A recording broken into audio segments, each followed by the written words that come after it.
You may call your next witness. Thank you, Your Honor. The defendant, Richard Alexander Murdaugh, wishes to take the stand.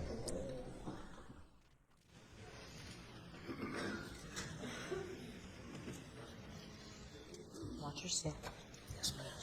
You place your left hand on the Bible and raise your right. Do you swear or affirm that the testimony you give today will be the truth, the whole truth, and nothing but the truth? Yes, ma'am. Thank you. You'll have a seat on the witness stand. Adjust that microphone. And if you don't mind stating your full name again and spelling your last name. I'm Alec Murdaugh, Murdaugh. Good morning.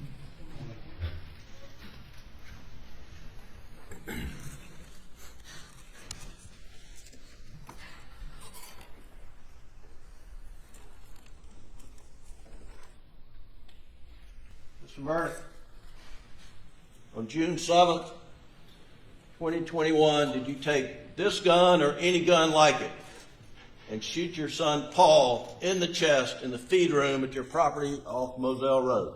No, I did not. Mr. Murdaugh, did you take this gun or any gun like it and blow your son's brains out on June 7th or any day or any time? No, I did not. Mr. Murdaugh, did you take a 300 blackout, such as this, and fire it into your wife Maggie's leg, torso, or any part of her body? No, I did not. Did you shoot a 300 blackout into her head, causing her death? Mr. Drew, I didn't shoot my wife or my son anytime. Ever.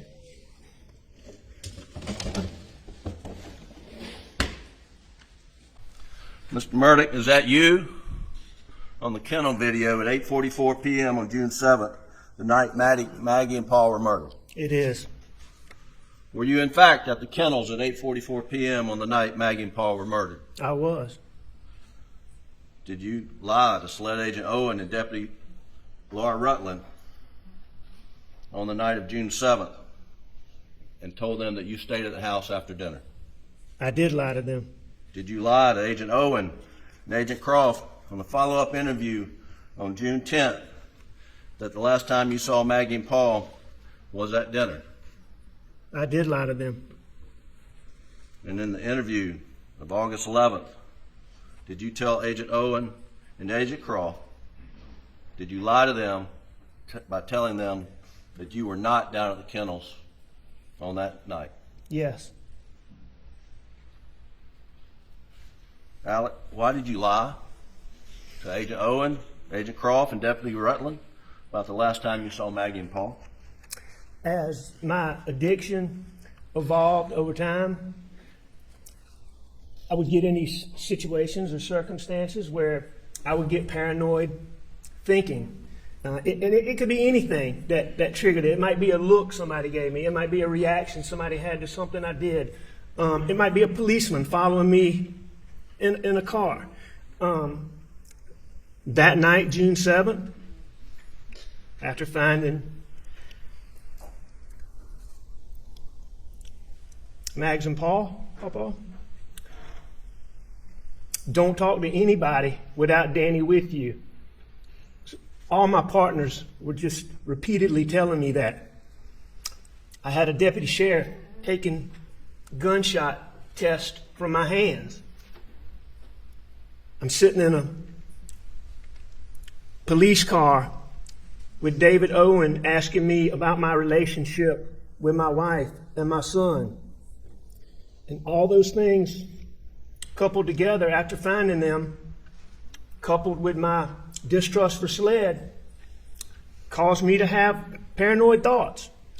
Normally, when these paranoid thoughts would hit me, I could take a deep breath real quick and just think about it, reason my way through it, and just get past it really quickly.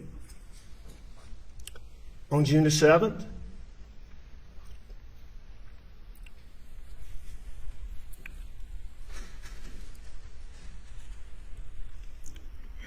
I wasn't thinking clearly.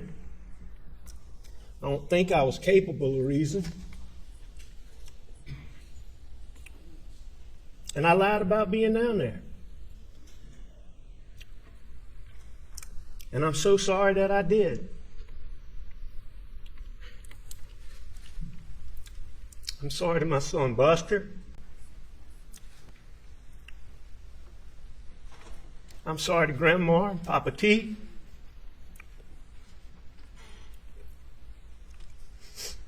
I'm sorry to both of our families.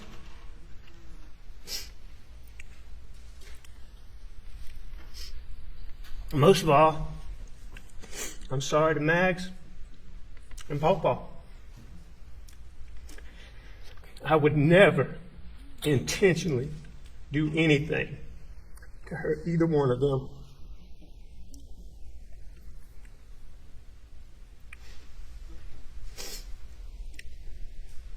Ever. Ever. Did you continue lying after that night? Did you not? But once I lied, I continued to lie. Yes, sir. Why?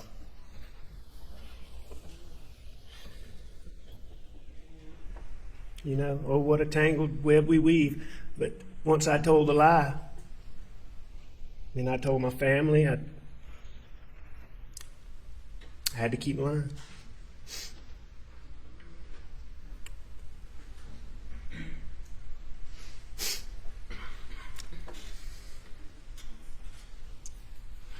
Alex, tell the jury what happened on the evening of June 7th, starting when you met with Paul.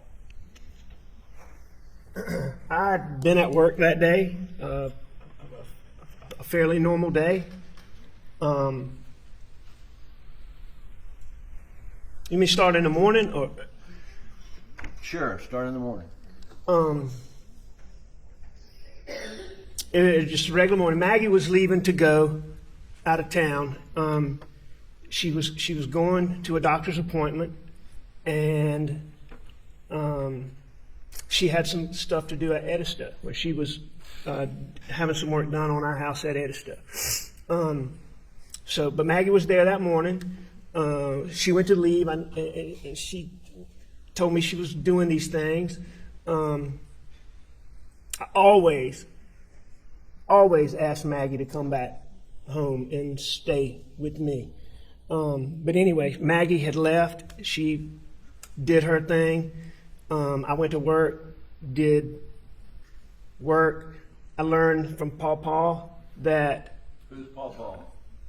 That's Paul, my son PawPaw. My son Paul, murdered. And your name for him was PawPaw? Yeah, we called him PawPaw. Okay, go ahead, I'm sorry. And Buster, Maggie, I called him PawPaw or Paul Terry, but Mags called him PawPaw, Buster called him PawPaw. A lot of people called him PawPaw. But anyway, I learned about I'd known that CB, the guy that worked for us, had sprayed the sunflowers. I knew about that, but I'd been out of town. I didn't know they were dead. Paul let me know they had died. So we had to replant the dove field. That's the dove field, which the dove field is just a big social part of having property. People would come, and it's just a social big part of it. So the dove field was a big deal. So when the sunflowers got killed, we knew they were dead. Paul was coming home, and I learned that early Monday morning. And and we'll catch back up, but at some point in time, did you meet up with Paul? Yeah, after work, I met Paul at the property. And we're going to backfill and talk about more of the day, but I just want to focus in on that evening right now. Okay. When Paul gets to the property, what do y'all do? First thing we do is we go to the dove field, and we look at the dove field. And how'd you get to the dove field? he had come in my brother's truck. We got in my son Buster's black pickup truck. We called it Buster's truck, or the black pickup truck. You've heard it called too, but I call it Buster's truck. Okay, so you're in Buster's truck and you go to the Dove field. Tell the jury what else. Well, that's the first thing we do. We go to the Dove field and we look, and it was clearly, it didn't, you could tell they were, I mean, you could tell they'd been sprayed and you could tell they were dead. I mean, they might have still had a tiny bit of life, but they were dead. So we knew that. So we knew we had to replant the whole field. So that didn't take but a second. But after that, PawPaw,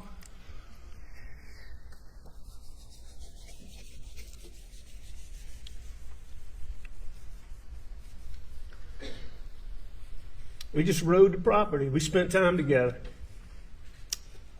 We rode around and we spent time together on the property. Did you go to the duck pond? Oh yeah, we went to several food plots. We went to Single Oak Stand, we called it, which is across the road. I know we went to the Bridge Stand. We went to the duck pond where we stayed for a minute, and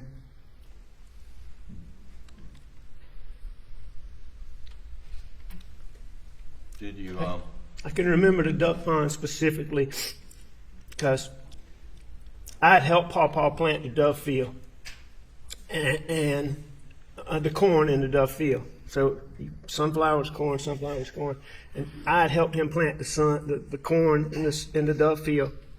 PawPaw had planted the duck pond by himself, and he's making a really big deal to me about how much better the corn was doing in the duck pond than it was in the Dove field. So we stayed there for a little while. We were at the cabin for a little while. We rode around the cabin looking at it. No, cabin is what? That's it's just a little small. It's truly a cabin. It's a 4-room structure. It's got a little living area, a little kitchen. It's got 2 little bedrooms and 1 little bathroom. And that's what you've heard talk about, where the kids stayed some summers. And Is that what the jury's seen? Some overhead pictures. It's right there on Moselle Road. yeah, it's right up on Moselle Road, and it's very close to the driveway that goes to the shop and the kennels. Did you spend any time at the shop, you think? Oh, yes. I mean, the shop was, that was sort of the hub. That was the main place. If you weren't at the house, you might be out going to this field or this food plot or this duck pond or this part of the river, but the shop is where the kennels were located. That was, you were always there. Something was always going on there. You're always doing something there. That's where all the tools were. That's where all the equipment was kept. That was the main hub. Right. And so we were there that day. There was a point in time where we unloaded a bulldozer that had been on a different part of the property. It was on a trailer. And we unloaded it and sprayed it down real quick. That was just one of the many things we did that day. One of the things the jury's seen, Alec, is a Snapchat video of you and doing something with a tree. Do you remember that? Oh yeah. And so what was happening there?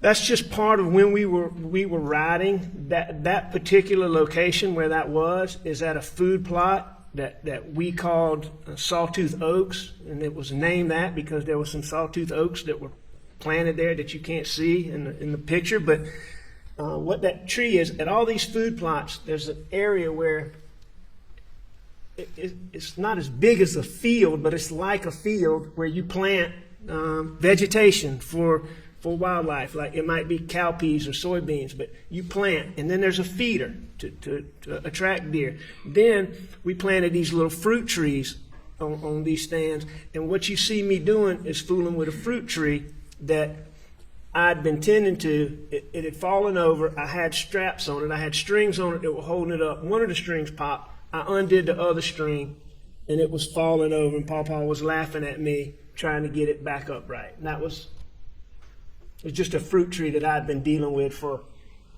years, and it wouldn't stand up straight. And were you and Paul having a good time at that point?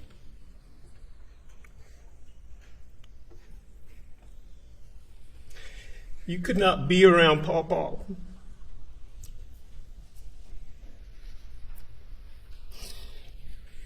You could not be around him and not have a good time. Were you close to Paul? He couldn't be any closer. Him, PawPaw, and I, and Buster and I were and are. He's just wonderful. Wonderful. And it's one of the things you enjoyed doing together was just riding the property? I love doing anything with PawPaw. It was an absolute delight. But yeah, one of the things, Paul's passion.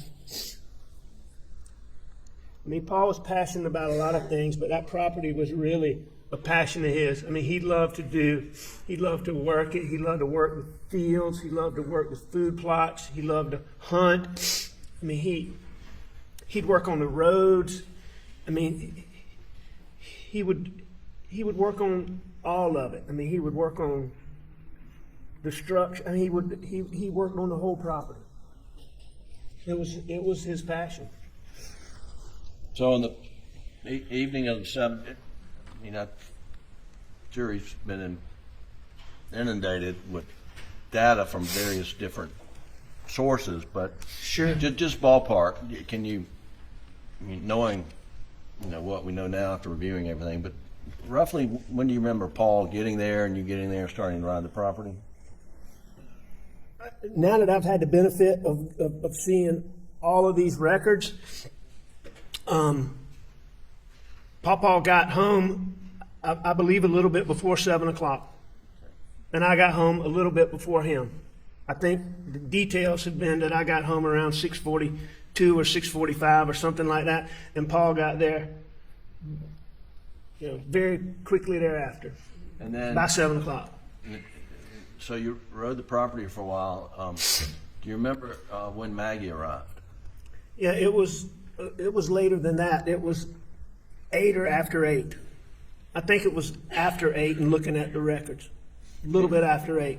And do you remember her arriving or where you were when she arrived? I believe that I was at the shop when she came through, which would not be unusual for her, having been away. If Blanca had gotten the mail or somebody had gotten the mail, maybe not, but if somebody had not gotten the mail, it would be perfectly normal for her to pull through there. And I believe she did pull through there that day. And Paul and I were at the shop, I believe. And then what did you do after Maggie arrived? Maggie went to the house, and I know that. But shortly after, however I learned that Maggie got home, I went to the house when Maggie got home, and I left Paul at the shop. So, and what'd you do when you got to the house? I saw Mags, talked to Mags, and I took a shower. The clothes that we saw in that Snapchat video was that the clothes you had at work that day? Yes, those are the clothes I had on at work that day. And the jury's seen you in those clothes and what's on June 7th. How tall were you and how much did you weigh? On June 7th, well, I'm a hair over 6'4", right at 6'4". On June the 7th, I was about 265 pounds, 264, 265. And this was in June, June 7th. Yes, sir. When you're outside, riding around and do you get hot and sweaty? Absolutely. Paul and I had done some things. We unloaded the bulldozer, cleaned the bulldozer. We'd fooled around. Yeah, I sweated. I was heavy, and taking prescription pills also makes you sweat worse, or at least taking oxycodone makes you sweat more than you normally do. So was it unusual for you to take a shower when you got back to the house? Not at all. And after you took a shower, what did you change into? I changed into the clothes that you've seen in this trial, shorts and the shirt. Okay. When you got out of the shower and changed clothes, what'd you do next? I went back out where Mags and PawPaw were, and What were for they dinner. doing? What's going on? Mags had, as you've heard, Blanca had prepared dinner, but it had been cooked earlier. Mags had fixed. I know Mags had fixed mine and her plate because I didn't fix a plate. She may have fixed PawPaw. PawPaw was eating, and PawPaw was almost done eating by the time I got back out, which also wasn't unusual. I mean, PawPaw was always on the go. I mean, he never sat still. And, you know, he'd sit down to eat, but then he's going on to his next item. And So then Maggie and I ate. and you all eat at the table? Do you eat at the den? What's your normal habit? Well, we would do both, but I mean, when we ate at the table, it was really sort of more formal or not formal, but just more of an organized thing. What we would normally do on a regular evening is we would eat in the den in front of the TV. And that's where we ate that day. I ate on the couch, the table. Maggie had a little, a TV tray that she kept over there, and PawPaw would usually sit in a recliner and eat off of the ottoman. Was the TV on? Yes. Was that normal for the TV to be on? Yes. TV, if we were in the house, TV was on. So what happened next, Alan? PawPaw moved on doing whatever he was doing. I don't know if he was in the gun room doing something or he was in his room doing something. He was outside doing something. I actually thought he'd gone to the shed, but in looking to the shop, but in looking at the benefit of having these records that we have, I know he was still at the house or somewhere around the house doing something, but he wasn't in there with Maggie and I. But Maggie wanted to go to the kennels, and I had eaten dinner. I laid back on the couch where I was sitting. Maggie wanted to go to the kennels, and she asked me to go, and I didn't go at that time. I didn't want to go. Why didn't you want to go? It was hot. I just had a shower. I knew I'd end up doing more work, sweating more, and the dogs is always a chaotic scene, and I just didn't want to go right then. Well, let me ask you, what had you done the previous days, like Friday and Saturday and Sunday? Start with Friday or Yeah. go backwards? Yeah, start with Friday. All right, on that. Just briefly. So 7th, 6th, 5th, 4th. So June the 4th,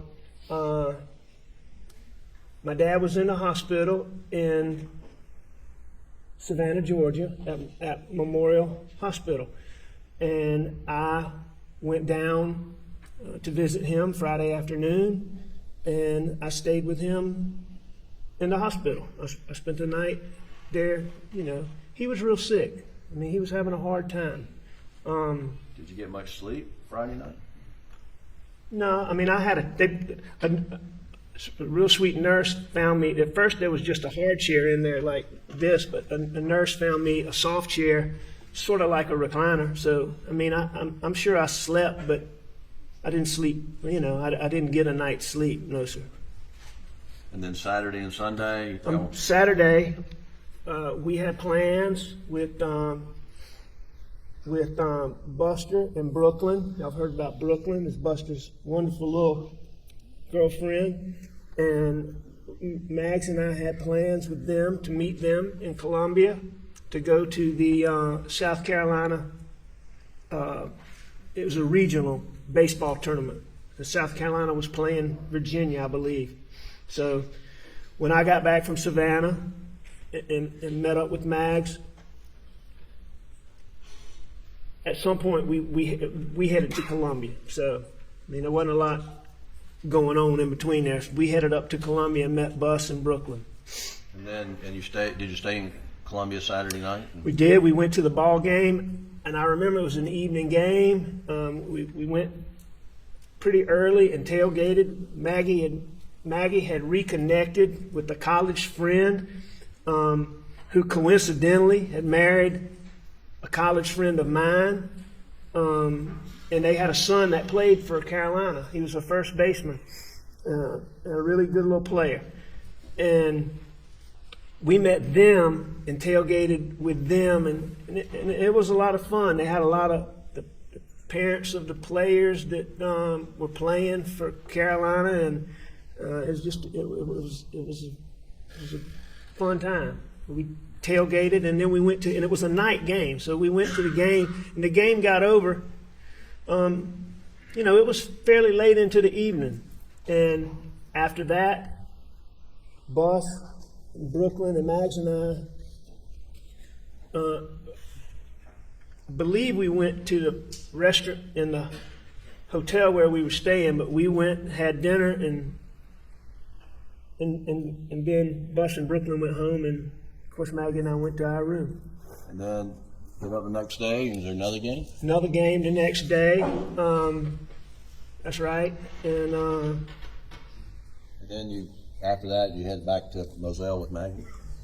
Yeah, we went to the game. That's right. Mags and I go back to Moselle. The jury's heard about, I think, Ms. Rass talking about you bringing Krispy Kreme donuts to your dad. Maggie loved her. She spoiled my dad, and always taking him something. My dad loved sweets, and she and I picked up donuts and took Krispy Kreme donuts to him. And then y'all both spent the night together at Moselle on Sunday night. Did you both spend the night at Moselle on Sunday night? Yes. And then the 7th was a work day? That's right. It was a Monday, June the 7th. Hang on. I'll rephrase it. Oh, I'm sorry. Was Monday the 7th a work day for you? Yes. And I just wanted to give that background. And so moving forward to when you testified previously about Maggie asking you to go to the kennels, were you tired? Oh, yes, I was tired. And you had just had a shower. Just had a shower. And you said that, well, did you go with Maggie to the kennels immediately? No, I did not. What'd you do? What did she leave? Yes, she did. She left and PawPaw was gone. Do you know how she got to the kennels? At the time I didn't, but now looking at these condensed records and understanding the timeline, it's clear to me that she rode with PawPaw. Okay. And did you stay in the house? Yes. For how long? Not long. I laid back on the couch, put my feet up, and like many times when Maggie asked me to do something that I didn't want to do or didn't start out doing, I changed my mind and decided I'm gonna ride up there. And I did. And how did you get to the kennels? I went on the golf cart. Was the golf cart at the house, the main house? Yeah. It was. And it was there most of the time. And when you got down to the kennels, what was happening? It's just what I thought it was. It was a little bit of chaos. I mean, it was clear to me that Max had just let the dogs out. The two dogs that were out were really her pet dogs. One is Grady. You've heard about a black lab. That's Grady. That's Buster's dog. And the other is the yellow lab that you've heard about. That's Bubba. Bubba was mine and Maggie's dog, but it was really mine, Maggie's, Bus, and PawPaw's dog. It was a family dog. But Bubba's the dog I hunted. I mean, Maggie loved Bubba. She loved Grady too, but I mean, she had a special place for Bubba. But anyway, when the dogs first were let out, the first thing they would do is they would run. If you look at the overhead picture that you've seen, there were planted pines right behind the kennels. So you got the kennels and the chicken coop sort of form an L shape. And in that L was some planted pines. First thing the dogs would do is go out in that kennel, and Bubba and Grady, I think, learned this from Bubba, but Grady would do it too. But Bubba had to mark every tree. I mean, he would go and he'd do a little number on this tree and that tree. You know how dogs do, and it's marking his territory. And so that was the first thing those dogs did when they came out. When I got there, those dogs were in that area. So that's why I believe that it hadn't been long before they'd been let out. Grady was chasing guineas, which was a normal thing to do. What are guineas? Guinea fowl is a guinea fowl is like it's like a chicken. It's a domestic bird that, you know, we had them. They make a lot of racket. It's like a, you know, I know this sounds silly, but it's like a guard bird. Because anytime, you know, they just make a lot of racket anytime anything unusual is going on. If anything disturbs them, it could be a person, it could be somebody driving up, whatever, they're going to make a lot of racket. So Grady's chasing the guineas. You know, Paul's fooling with Rogan's dog Cash. Maggie's just kind of standing there watching the dogs, which is normal. And they were in that place. As the dogs are out longer, they branch out more. But at that point in time, they were right there. So that told me they hadn't been out a long time. Bubba catches a chicken. I'm talking to Maggie for just, you know, a short time before Bubba catches the chicken. I take the chicken, I put it.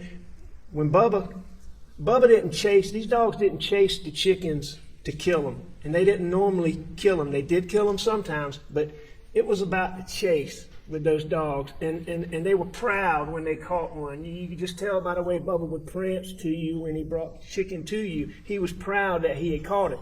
But he wasn't trying to kill it. And so most times the chicken wasn't dead. And that chicken wasn't dead.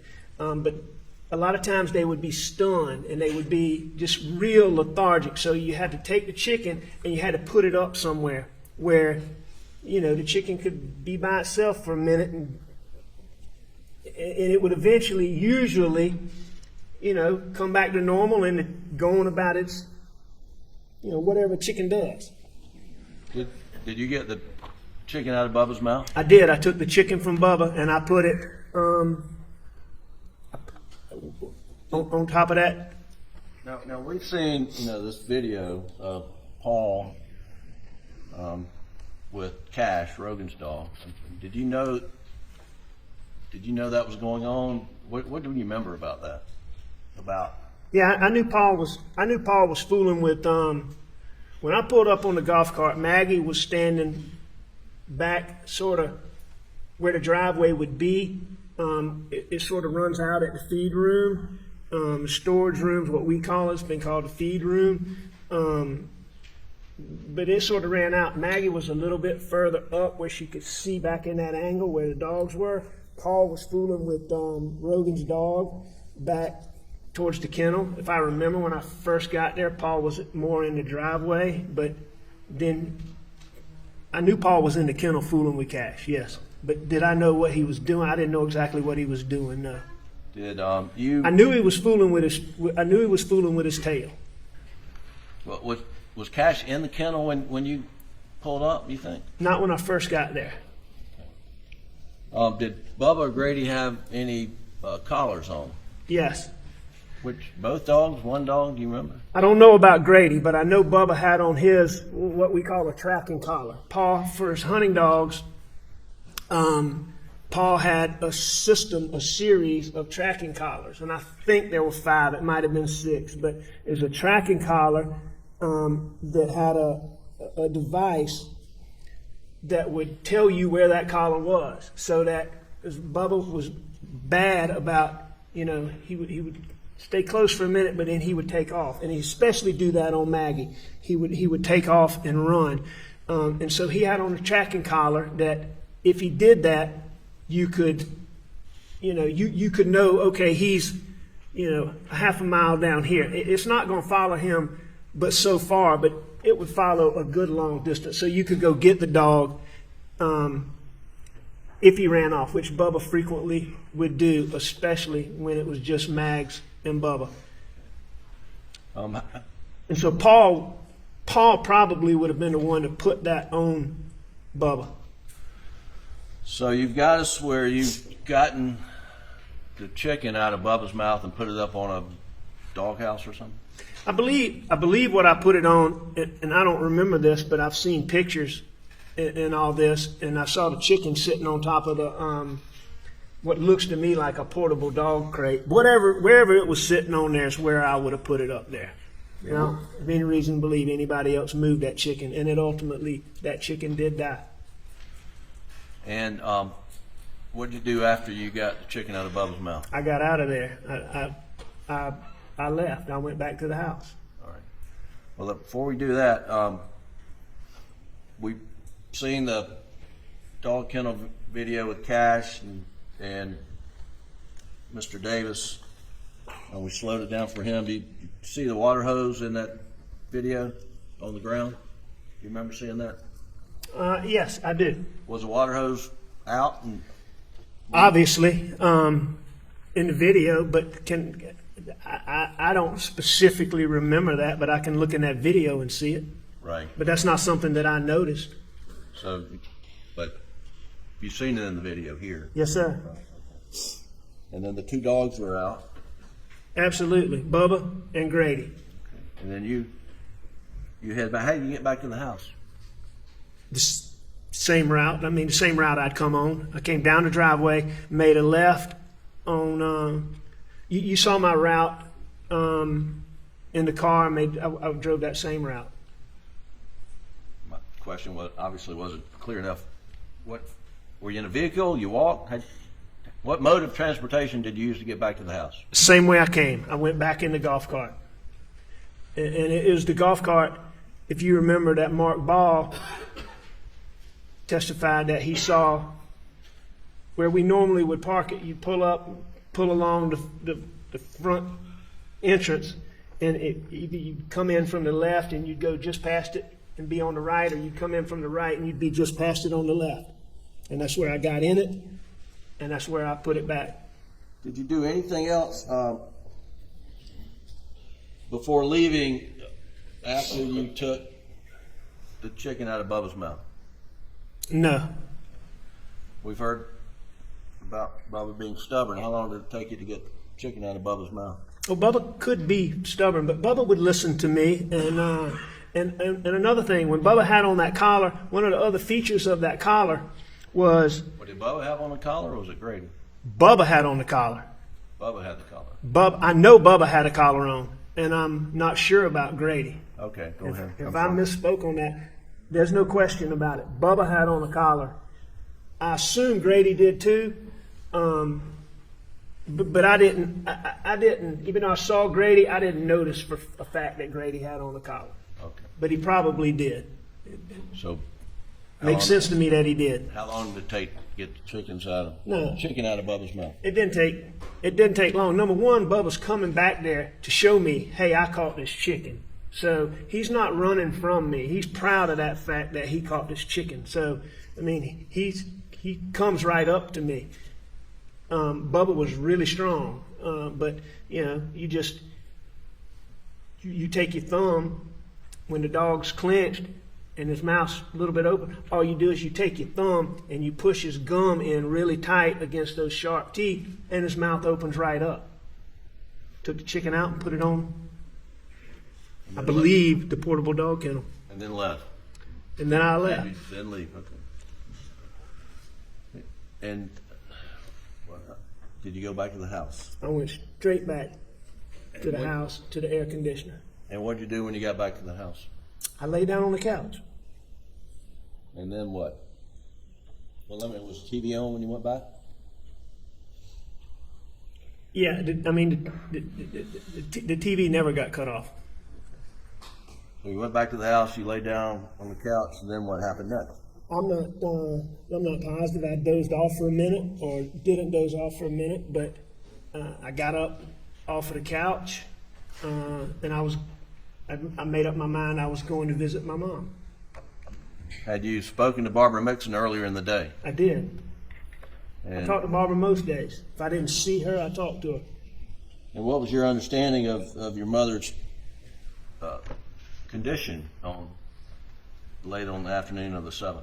She was agitated, which she got agitated when my dad, we were putting my dad in the hospital. I mean, he had a lot, over the 18 months, 2 years. I mean, my dad was in the hospital. He was in the hospital a lot. And my mom, I believe my mom knew when my dad wasn't there because, she would get agitated. I mean, that's just the only term you can think of. She'd get agitated. She'd cry a lot. She'd be fussy when she normally wouldn't be fussy. I know Alzheimer's patients are unpredictable, but I'm convinced she knew because it happened frequently.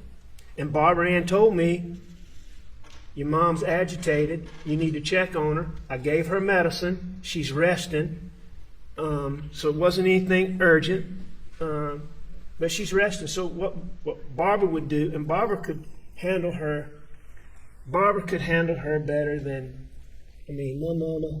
We all love Barbara. My mama loved Barbara. Barbara could get my mom to do things that nobody else, when she'd fuss for anybody else, including me or my brothers or my sisters, Barbara could get her, in order. And but Barbara had given her medicine and to settle her down and calm her down, and that would sometimes make her go to sleep for a little while. But then she'd be agitated when she woke up. So did you go check on your mom? I did.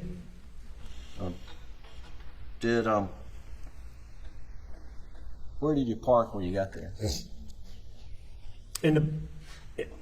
You saw the pictures. There's 2 exits off of that deck. One of them to the right, one of them straight out that back door. I would have parked to the left. If you're coming down these steps, if these are the steps, it would be to the left and back over there. All right. Which is where I always parked, or where we always parked, anytime you were going in that entrance. All right, I'm going to stop there and ask Doug, if you don't mind pulling up State's Exhibit 524, which is the GM OnStar data, and slide 38, which is in evidence. Can you see this this slide with those dots? Yes, sir. Alec? I can. And the red dots here at the that seem to be joined. Where is that in relation to your parents' house? Where the arrow is? Yes, sir. All right, that's back in the area where I'm talking about. All right, so if you look in this picture, all right, you see the you see the open area with the green grass? That's the front door. Okay, yeah, right where that circle is. That's the front door. If you look closely at the house, you can see a big dormer right in the middle of the roof. That's right over the front door. The white thing to the left of the house, that's like a parking pad where the driveway ends. And there's a parking pad. So you if you follow the driveway all the way to the house, you're going to run straight into a carport. All right, by the carport door. Just to the left, before you get to the carport, is this area that you can see here. That's part driveway, mainly parking pad. All right, I'm going to, Doug, if you'll pull up Defendant's Exhibit 130, which is in evidence, please, sir. Yeah. And from this photo, can you point out roughly where you parked that evening? All right, this is the entrance to the right that I'm talking about. There's an exit and an entrance right in front of that door that you see there. So if you came down those steps, walk to your left, would be down there would be where I parked. Oh, would you have parked on the grass? You get on the edge of the grass back there. There's some grass there for sure, but it's not the area up here by the house where it's sodded and Sure. this grass that you can really see in this picture. So It may be on the edge of the grass, yes. In relation to the satellite dish, are you looking at this photo? Are you to the right of that? Yeah, you'd be to the right of that satellite dish. Okay. Yes. And I believe that satellite dish is right on the edge of the, there's a hedge, and like you see the, I don't know what you call it, a border, like a border where the grass ends and the flower bed or whatever it is starts. Right. I think you can't see it, but I think that satellite's probably close to that border. All right. Well, let's So it'd be to the Let's pull right of another- that in this picture. Doug, will you pull up a Defendant's Exhibit 134? See if this is a. So Yeah. is the door that you're talking about? That's it. The stairs are those the ones where you would enter? Right. These are the steps that I used that night that we always used. And one of the reasons being is my dad, this door goes into what we call the breakfast room. The breakfast room leads right into the kitchen. And so straight through this door, all of the breakfast room is kind of to the left. That door goes straight through another doorway. There's no door there, but it's like just an opening. It goes into the kitchen. Immediately to your right of that entrance into the kitchen is the entrance into where my mom and dad's rooms were. So if you went through that door, you were in a little area that had my mom's closet, my dad's closet. A little bit further, you go into my mom's bedroom. If you went to the right, you would go. My dad and my mom didn't sleep in the same room at this point, but their bedrooms were, they were back to back. There was a door going from one to the other that was blocked, but was there, and then there was a bathroom. So this is really the part of the house that at their age was getting used. So that's why you went in this entrance, because my mom and whoever was caring for her was always in her bedroom, which would be just on the other side of the room that has these windows that you see to the right. All right, those would be the windows for the room where my dad slept. Right. And then my mom's right on the other side. The kitchen's right there. This is the part of the house they were always in. And are you the only one that would pull up in the back like that? No. Is it common for your brothers and your sister to do the same? Oh, we all did it. I mean, we all parked in the same way. If you knew you were going to the front of the house, or if you knew there was a crowd there, or for whatever, you may park on the driveway, but if you knew, under normal circumstances, my dad always stayed in the breakfast room where he had a recliner and a TV. That's where my dad always was. My dad you would never go catch him sitting in the den up front or in a living room. He just wasn't up there. He was in this room watching TV, or either he was on this back deck. And my mom was either in her room, which was just off of that, or she might be in the kitchen or the breakfast room. And when you got to the house, who was there? Your mother's house on the night of June 7th. My mom was there, and Shelley Smith was there. And what did you do when you got there? The first thing I did was I knocked on the door. The door was locked. I knocked on the door. Shelley didn't hear me. And then what did you do next? I called. Called what? I called my mom's house to let Shelley know I was there. Please come let me in. Oh, and is that the house phone that's been referred to? Yes. Okay. And did she let you in? Sure. And then what happened next? I went in and I visited with my mom. I mean, you want me to go into detail on that? Well, just briefly. Yeah. What'd you do? I went in the house.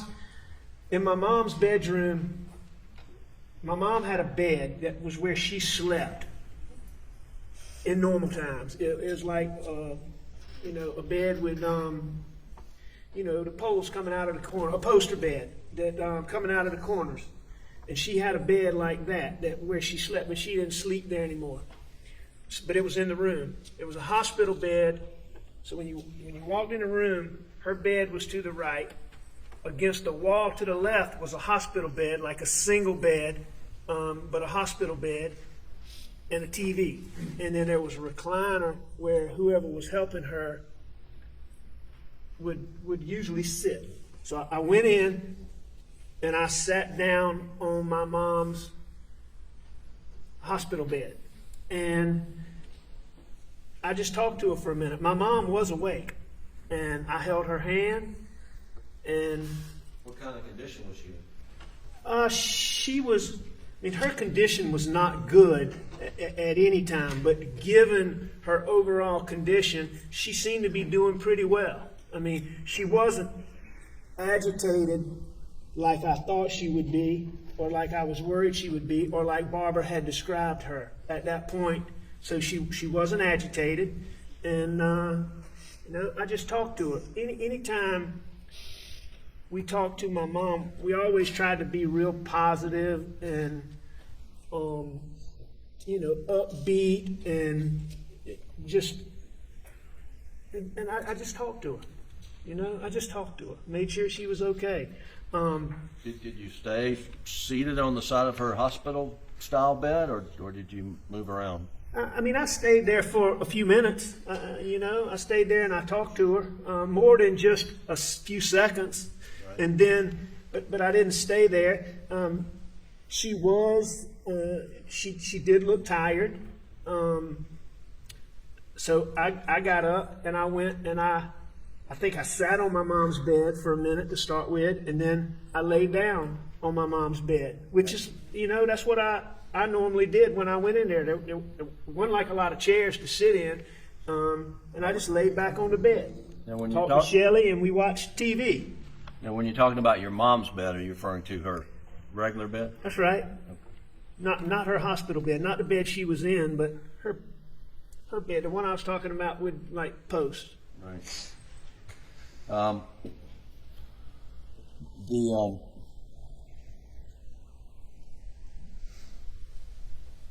Let me skip something. Was Maggie planning to go over to your mother's with you that night? No, she wasn't planning to go with me that night. Okay. No, in fact, Maggie didn't really like to visit my mom.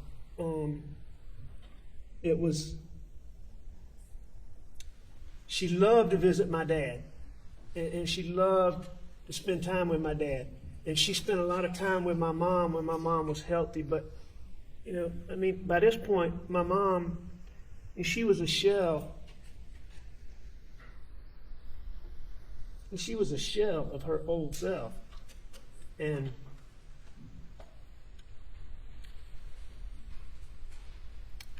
okay. it was kind of sad to go and visit her anytime. I mean, she wasn't healthy. And Maggie didn't like to go and just visit my mom. When you left Moselle to head to Almeda, the evening after you had gone back to the house at Moselle, what exit did you use of the Moselle property when you're going to Almeda on the evening of June 7th? I went out the main gates, which would be straight ahead. You've heard of the two gates. There's the shop entrance. There's actually several entrances, but the main ones we used, there was an entrance by the Dove Field, there was an entrance further down by Sawtooth Oaks, but the main ones we used were the shop entrance and what we call the main entrance, where the brick gates were. Did you go? Why didn't you go by the kennels on your way out? There wasn't a reason to go by the kennels at that point, and I was going to Almeda, which the main gate would be the gates that were closer.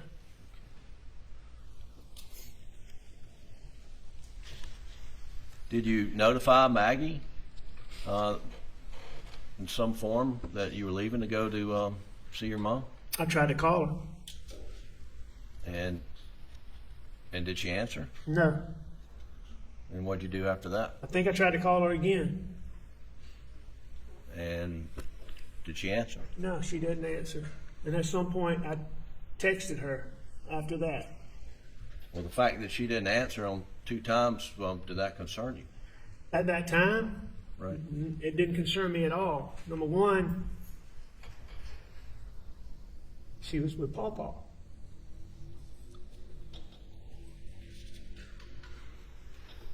So, no. I mean, number two, I mean, it's not unusual to not be able to get somebody all the time when they're at the house or they're on the property. I mean, you've heard all the testimony about how spotty cell service was. So, no, at the time, it didn't strike me as anything unusual. Okay. Now, moving back to Almeda, you spent time with your mother, and then you left to head back to Moselle. Is that correct? That's correct. You drive straight back to Moselle. I did. Now, Alec, there's some information from the telemetry data off your Suburban and perhaps some of this OnStar GPS data that indicates that at some point in time in your mother's driveway, you stopped for about a minute. Do you recall seeing that data? I did. What were you doing when you stopped? Do you I recall? was getting my phone. That my phone had gotten. There was a console in the middle of my car, and my phone had gotten down in the console, between the console and the seat, where you couldn't get to it. Okay. Were you, during that minute or however long it was, were you disposing of murder weapons, Alec? No. Were you disposing of bloody clothes? No. And your ride back to Moselle, was it, were you driving faster than normal? I was driving however I drive, normal way that I drive. When you got back to the Moselle property, how did you enter the property? What entrance did you use? Came right back through the main gate, And what'd you do then? went straight to the house. And when you got to the house, what'd you do? I went inside. Were lights on when you pulled up? Or? Lights were on in the house for sure. I can't remember if there were floodlights on or not. I don't believe there were any floodlights on, but there were definitely lights. All the lights in the house were on, yes. And when you, how long did you stay inside the house, roughly? Now that I've seen the benefit of these records, I was in there several minutes. Obviously, I mean, were you surprised that Paul and Maggie had not made it back to the house?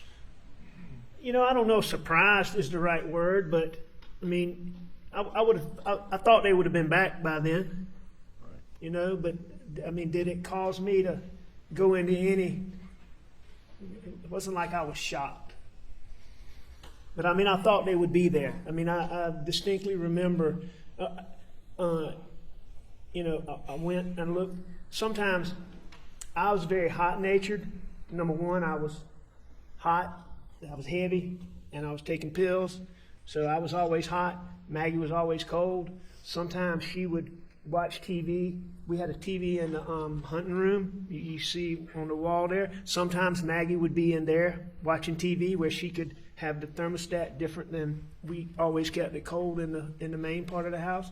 So I know I went in there and looked in there for her. It's not unusual for Maggie to be taking a bath and be not able to hear me. So I went back there and I know I did those two things and looked in those two places. And they weren't there. And so, you know, I knew they'd been at the kennels and I assumed they were still up there. So what'd you do? I went to the kennels. I may have tried to call them. In fact, I probably did try to call them. I would think I called them. But as I sit here right now, I'm not positive, but I would think I did. Would think I tried to call them to see. And Alec, did you drive down to the kennels in your Suburban?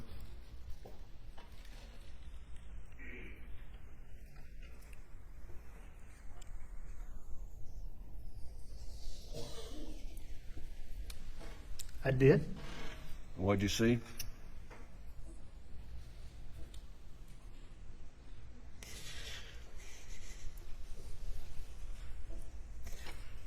saw what y'all have seen pictures of.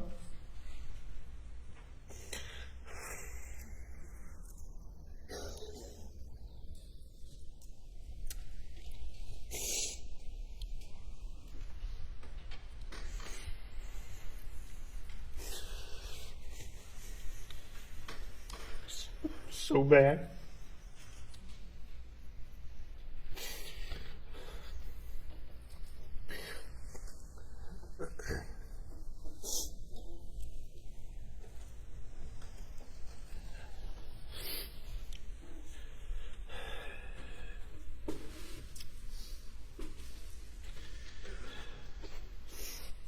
Can I have some water?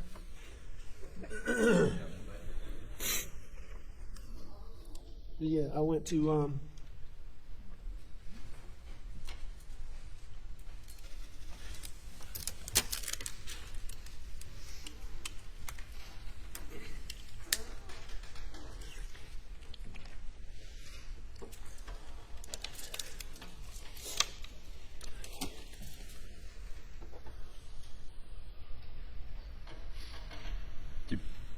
Did you see them on the ground when you're pulling up in your Suburban? I did. And what'd you do when you came to a stop, Alec? I think I jumped out of my car. I'm not exactly sure what I did, but no, I got out of my car.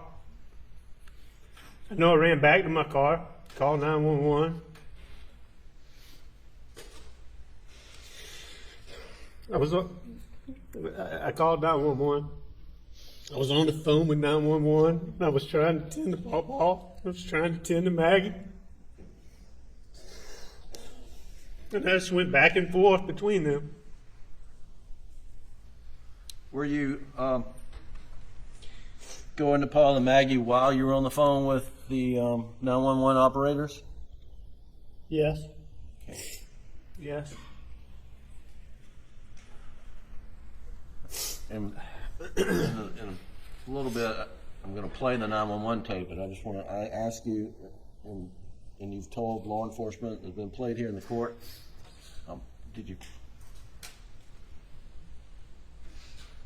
What did you do when you went up to Paul at some point in time?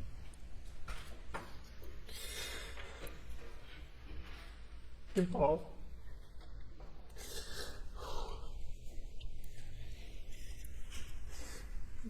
Paul was so bad. At some point, I know I tried to check him for a pulse. I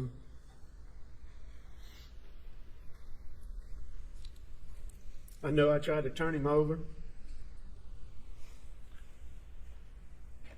When you say you tried to turn him over, why were you trying to turn him over?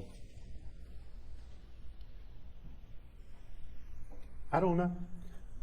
I don't know why I tried to turn him over. Me and my boys laying face down. And he's done the way he's done. His head was the way his head was. I could see his brain laying on the sidewalk. I didn't know what to do. I mean, I tried to turn him over. Tried to grab him by the belt loop and try to turn him over.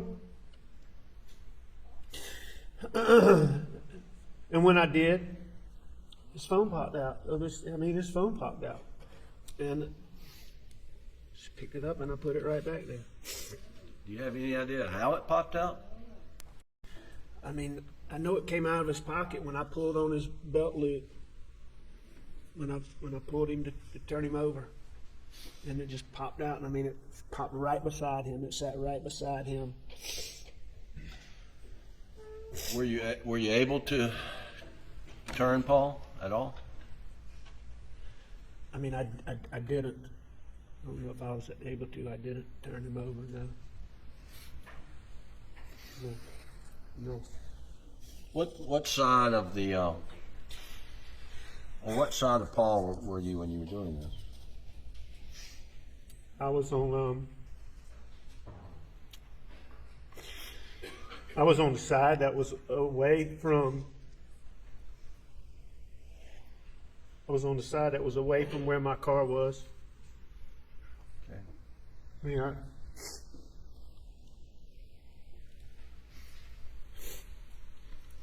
What'd you do with the phone?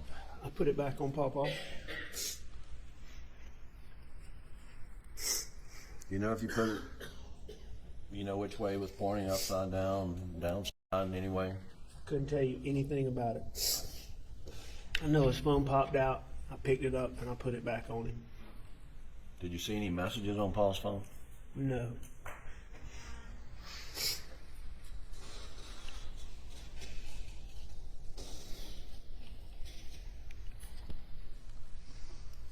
Did you go to Maggie?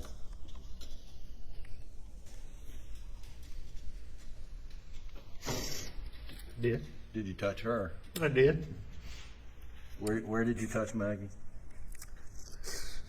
I think I touched her down. Just around like, I don't know. I don't know. If you ask me exactly, I think I touched her down around her waist, but I don't know.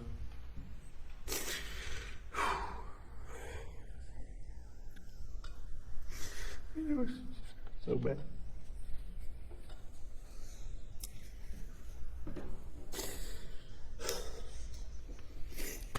Excuse me.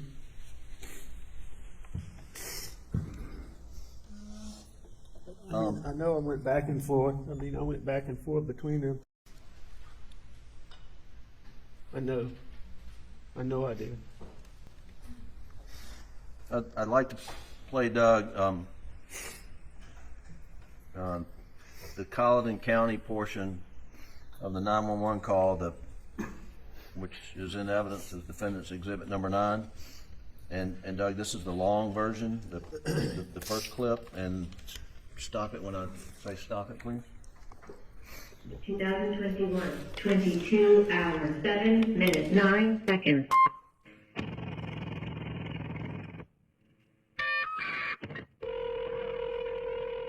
still here, okay? County Communications.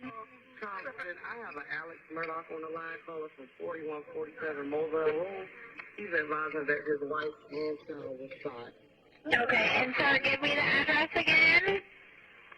It's 4147 Moselle Road. I've been up to it now. It's bad. Okay, how did they shoot? Alan, when you say I've been up to it now and it's bad, what are you referring to? I'm talking about what I saw was what y'all saw pictures of. And it was bad. It was terrible. And when I first got there, I know I got out of the car. And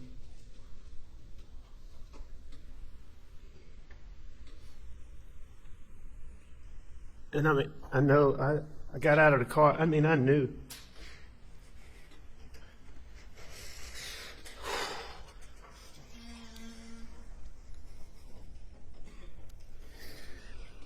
Got out of the car, but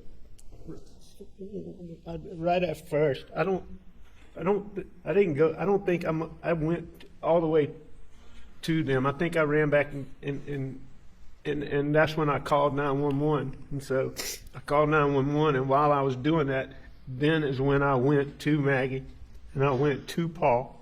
And so that's what I think I'm talking about. Okay. Doug, keep going, please.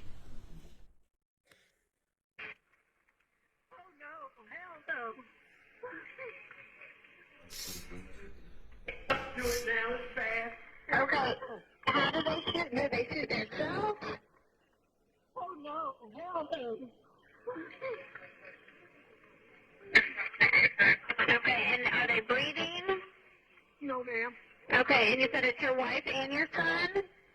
My wife and my son. Are they in a vehicle? No, ma'am. They're on the ground out at my kennels.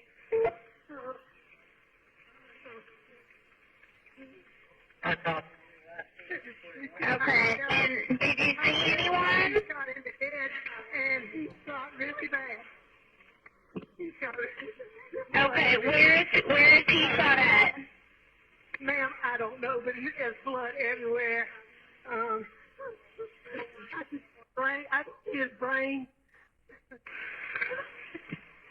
down. I tried to turn her a little bit, but she's got a hole in her head. Okay. Is he breathing at all? No, Is he? Okay. Do you see anything? Do you see anyone in the area? no, ma'am. No, ma'am. No. Is there any guns near them at all? No, I just here. What color is your house on the outside? If that's what you're asking, they didn't shoot themselves, ma'am. What? Alec, right in there, you say the word here. What, are you calling anybody or anything? No, I'm talking to that dispatcher. And what did you mean when you said here? If you listen to that call, one of the first things she asked me,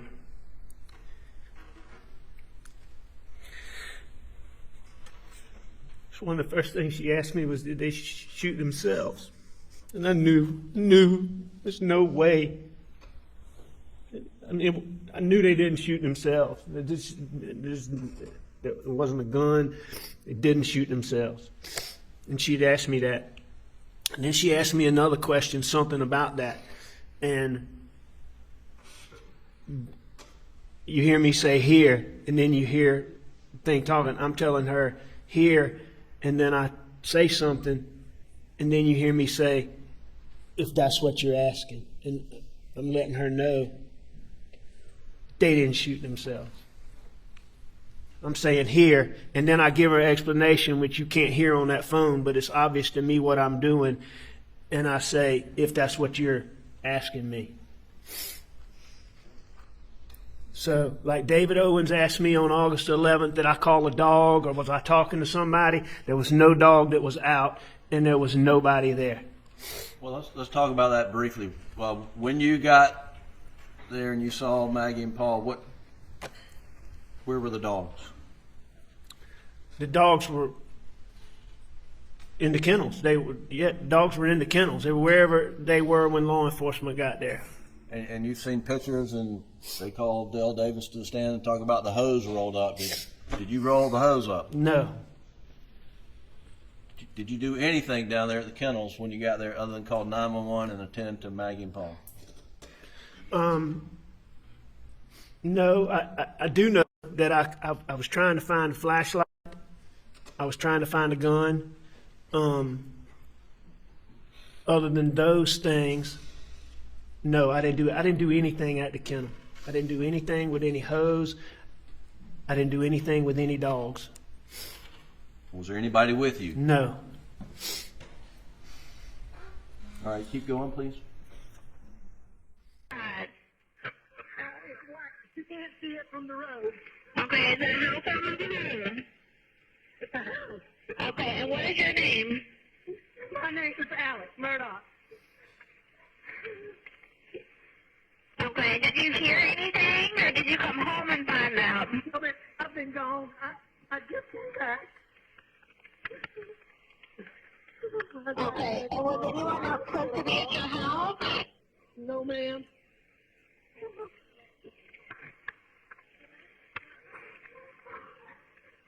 Please hurry.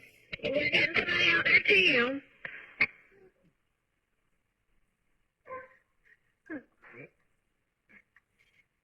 Oh. Man. Oh, should have known. Alec, we just heard you say, I should have known. What are you referring to? I said, PawPaw, I should have known. What were you referring to? I was referring to PawPaw got so many threats.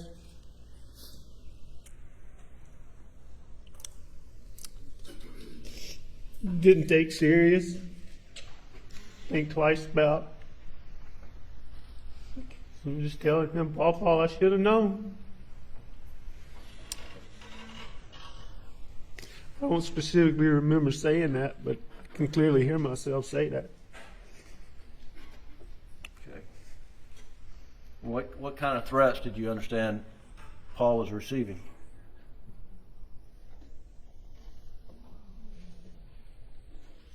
I mean, Paul got he got the most vile threats.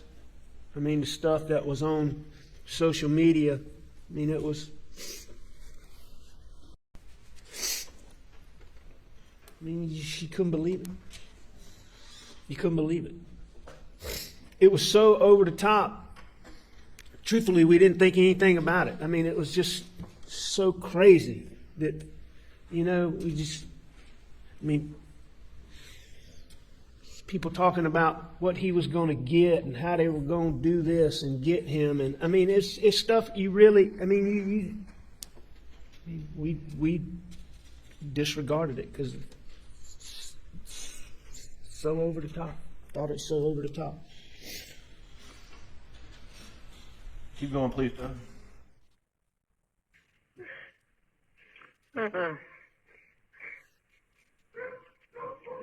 Okay, what is her name? Maggie and Paul. Maggie is her name? Yes, ma'am. Okay. When's the last time you talked to Maggie? Hour and a half ago, probably 2 hours ago. What? Okay, you said about 2 hours ago you talked to them? Approximately, yes, ma'am. Approximately. Well, you were asked the last time you saw them, and you said hour and a half to 2 hours ago, and then she followed up 2 hours ago. You just heard that? I did hear that. As I said, approximately to her question.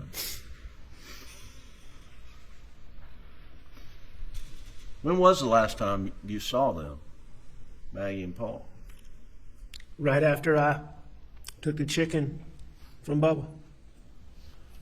And the video we've seen is timestamp 8:44 p.m. Is that correct?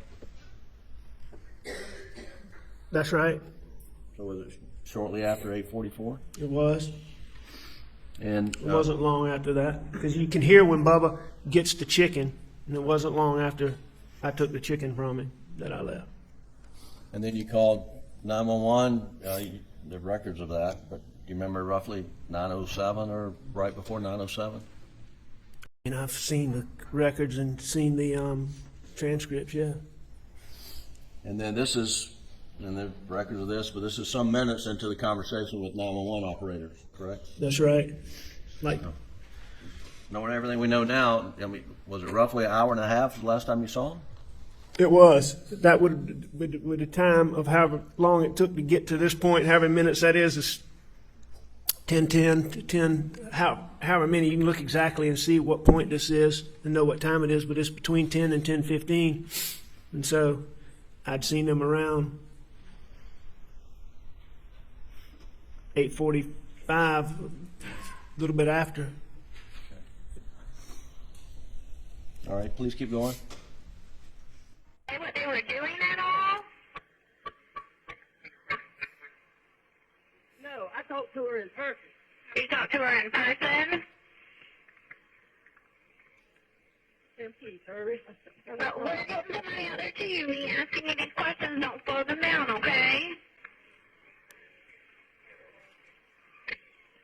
And you sure they're not leaving? Is he moving at all, your son? I know you said that she was shot in the head, but what about your son? Nobody. They're not going up each moving.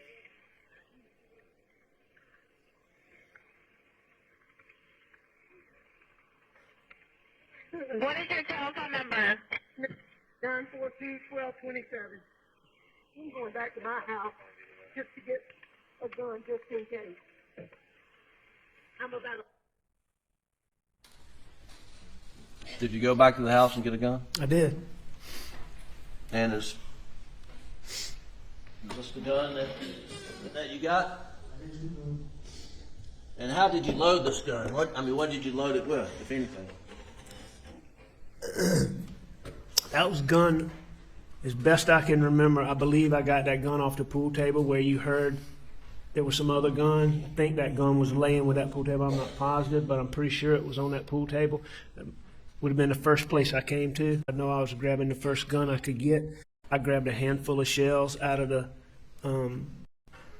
that I could get my hands on. I know the gun had a shell in it that I loaded, and I know I had a few shells. So, Okay. Have you seen in this case where there was a 16 gauge shell put in that gun? I've seen in the records and I've seen heard in the testimony that I put a 16 gauge shell in the gun. Is that a 16 gauge shotgun? It's not a 16 gauge shotgun. It's a Why'd you 12 put gauge. a 16 gauge shell in it? I obviously didn't realize what I was doing. I mean, I know you can't put a 16 gauge shell in a 12 gauge gun and not. I mean, I've been hunting my whole life. I know you can't do that. That's not a mistake I would have made. That's not a mistake I'd have made under any circumstances other than that night. Why did you go back to the house to get a gun? I just didn't know. I didn't know. I mean,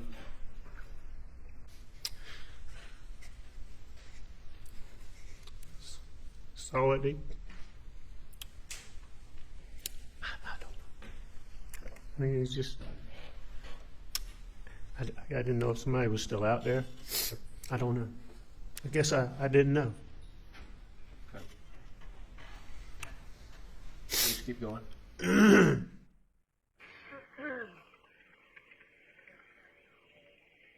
And does anything look out of place? Ma'am, not particularly, really, no, ma'am. Okay.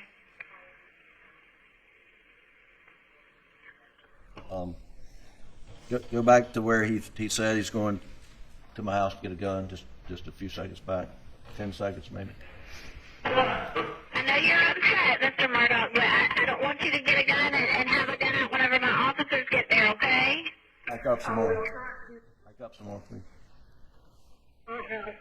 Just to get a gun, just in case. What is your telephone number? 942-1227. I'm going back to my house just to get a gun, just in case. I'm about 100 yards from my house. Al, you said you're about 100 yards from the house. That's what I said. Is it much further than that? I mean, as you've heard in the testimony, it's 1,100 and something feet, but Okay. I said I was 100 yards. You were wrong about your estimate. I'm sure I was wrong. Okay. Keep going. And does anything look out of place? Ma'am, not particularly, really, no, ma'am. Okay.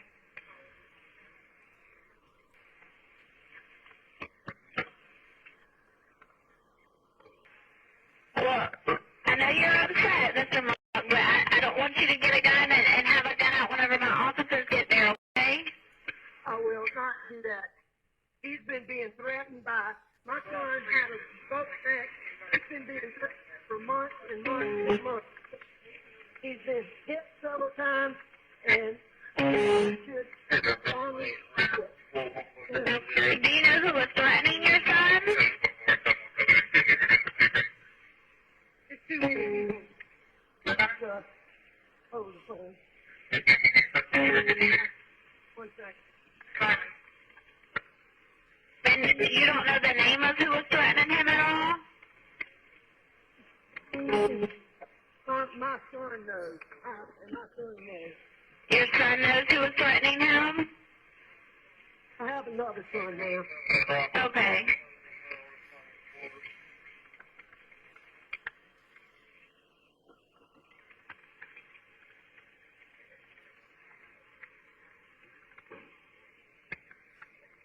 All right, I'm going back down there. All right. Roll to the next tape of the same call. 2021, 22 hours, 13 minutes, 58 seconds.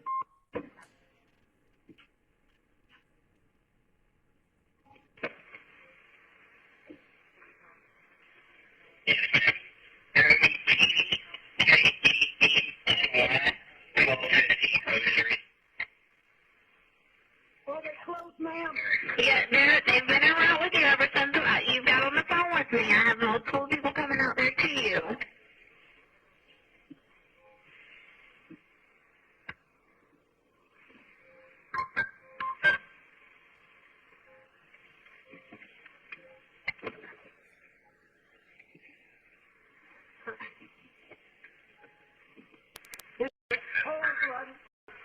Okay, can you do me a favor, Mr. Murdaugh? Can you turn on the flashers on your car so that way they can see where the kennels are?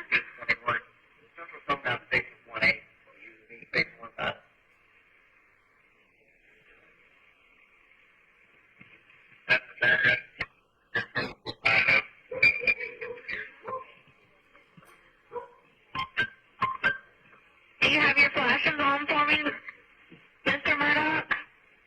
Yeah. Okay. I don't want you to touch them at all, okay? I don't know if you've already touched them, but I don't want you to touch them just in case they can get any kind of evidence, okay? I already touched them trying to get to see if they were breathing. Not, Allie, that second clip starts at 22:13, 10:13, 58, and you're asked, you're told don't touch them. Had you touched them by then? Yes, And that way you told the 911 operator. that is. And can you say exactly 6-7 minutes when you actually touched them? I know I touched Maggie.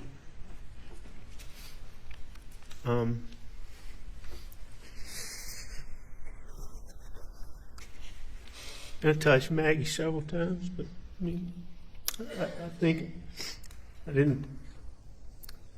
I don't think I touched PawPaw, but 2 times.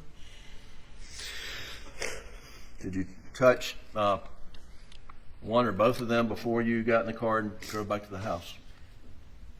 Yes. Yeah. One or both? Do you know? Both. All right, keep going, please.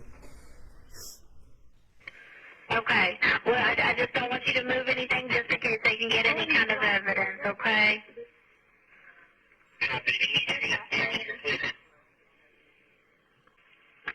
Okay. And did your son, I know you said that he had been threatened, did your son make reports of this at all? Yes, ma'am. He did. Al, you informed the 911 operator that Paul had made reports of these threats. What are you referring to? I just know that it had been reported. I don't know that. I don't believe there was any formal police reports or that type of thing. But it had been reported, and it was well known. Okay. So were you saying he had filed some official report when you said yes? No, I never thought there was a police report or some formal report like that. No. Do you know whether or not he made some type of report on campus? Oh, I know he did. What do you know? I know that there was a time when he was asked to come meet with God, I can't even remember the gentleman's name now, but I appreciated it so much that I never thought I'd forget it. But Is it part of student counseling service? yeah, he was the dean of students. But anyway, he reached out to PawPaw and wanted to talk to him. And at first we were concerned, why they want to talk to him? And even I believe I had Paul come talk to you about that because we were concerned. Well, what are they going to talk to him about? But when Paul and Jim got there, it turns out that it was really just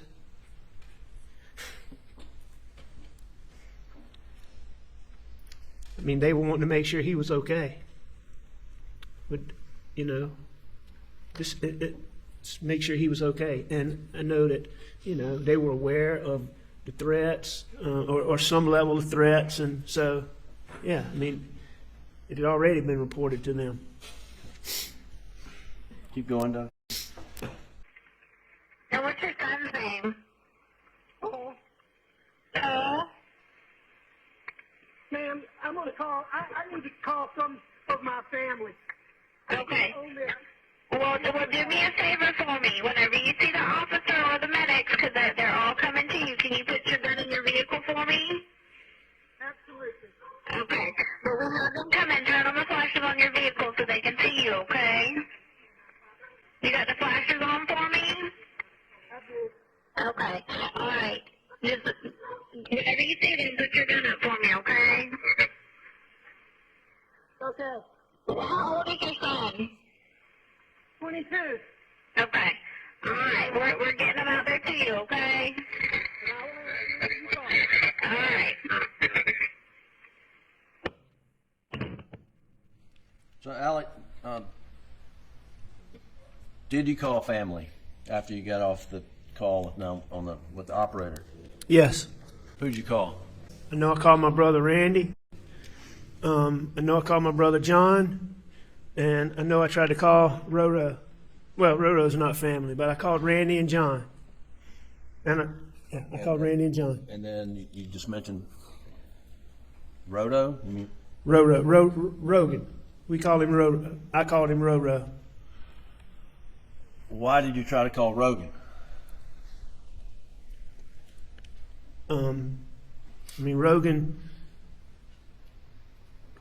Rogan's house was like, I don't know, as the crow flies, maybe 2.5 miles, 3 miles. Rogan was like family. Did you think he was the closest person? Yeah, I just wanted somebody. I wanted somebody to be out there. Had you seen Rogan's name on Paul's phone in any way that night? No. You called Rogan answer? No. Did you try him multiple times?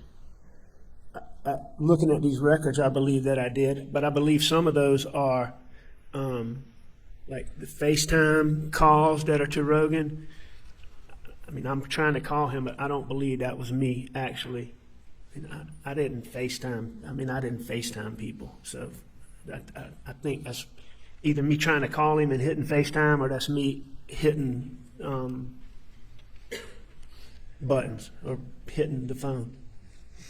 In the State's Exhibit 519, which is the condensed timeline done by Agent Rudofsky, there's an indication, Alec, that at 10:22:09 you opened a group text message from Michael Gunn stating, "She brought the heat for Miami boys." Were you reading text messages from Michael Gunn right after you got off with the 911 operator? I heard them ask that question. I can promise you I wasn't reading any text messages. There's also an entry, Alec, that says at 10:40 p.m. that you did a Google search or a Safari browser search for Whaley's at Edisto while your wife and son are laying dead on the ground. Did you do that? No. Whaley's is a restaurant at Edisto that we ate at a lot of times. We got takeout from a lot of times, so I'm assuming it was in my search history, pulling up the restaurant, and I obviously was trying to call people or dialing, and I hit that. I wasn't doing any Google searches. And is one of the persons that you dialed that night a wedding photographer? It's a guy named Brian White. I saw that on the call log. Brian White's a guy who was in my, contacts, that is a videographer that I've used in cases. I haven't used him in 2 years. and he's a good guy, but we're not personal friends, so I certainly wasn't calling him. So were you? What does that indicate to you that those actions on your phone? How do you account for that? Obviously they're unintentional. I mean, I'm doing something with my phone trying to call people, but I'm not trying to call those people. I'm not doing a Google search for any Whaley's restaurant, and I'm certainly not reading any text.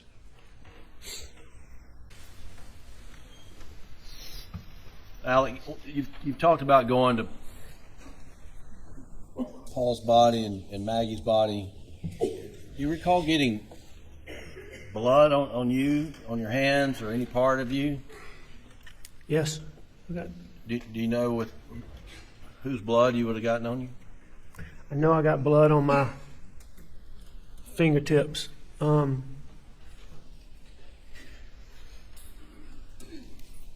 you differentiate, whether it was Maggie or Paul? It's probably both. Except for so much blood. But There, turns out there was a drop of blood on the steering wheel of the Suburban. Do you know how that got there? I mean, if it was fresh, I put it there. If it was not fresh, Maggie drove my car all the time, but I assume it got there from me touching Maggie and then touching the steering wheel that night. And then I think maybe there's possibly blood on this gun, maybe not. I mean, do you know if you got transferred blood on anything else that night? If Maggie's blood's on that gun, then I put it there. Maggie didn't really fool with guns other than to put them up.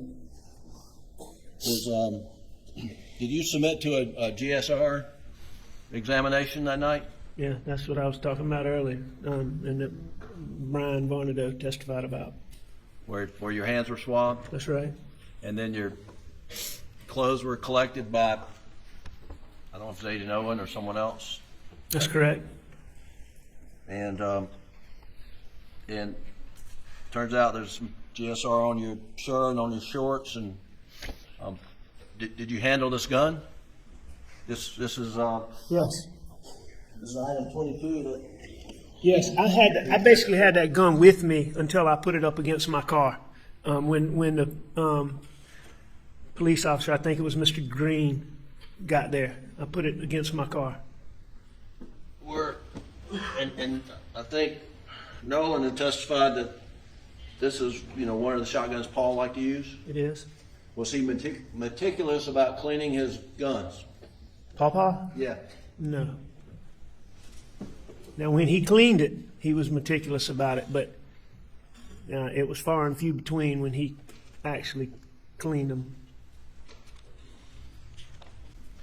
Your shirt went through testing and analysis, and you were part of this case, provided results of that, were you not? Yes, sir. I wasn't provided at the time. I've seen them. Right. Seen all these records.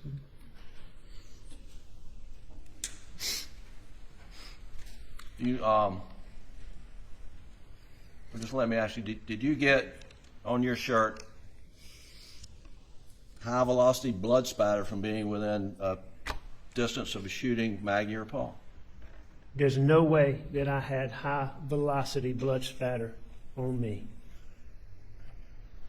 Had you seen reports that said that at one point in time? I have seen reports that said that.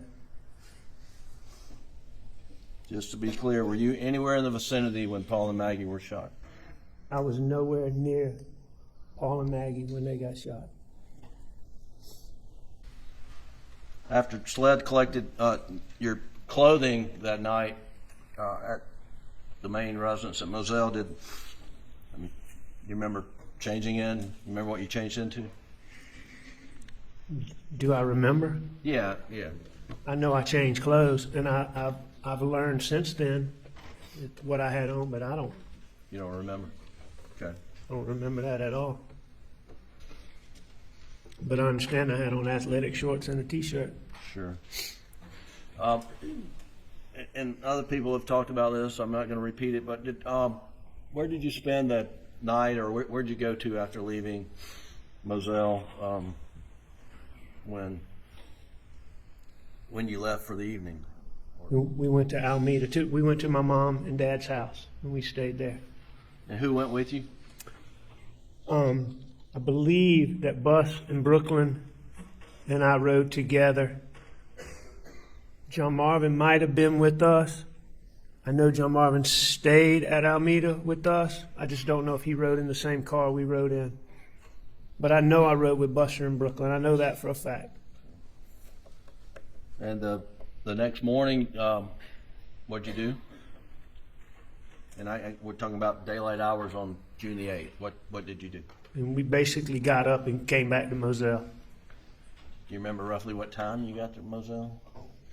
I don't remember. No, I don't remember what time. There's things I remember about that morning, but I don't remember exactly what time we left. And Alec, we'll get to this in more detail, but during that period of time, is it hard to remember times, what time things started and stopped, and how long things took? I mean, it's definitely hard to remember. Now, looking at these timelines and all these records, I mean, it sure helps, but to just do it off the top of my head is very difficult. And we'll get to more of that.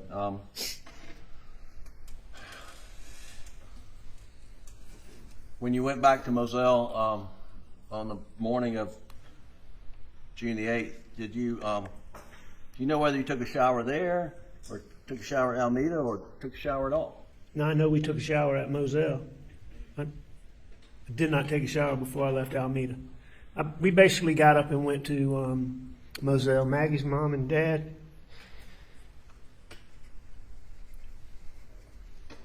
They were there? They were coming.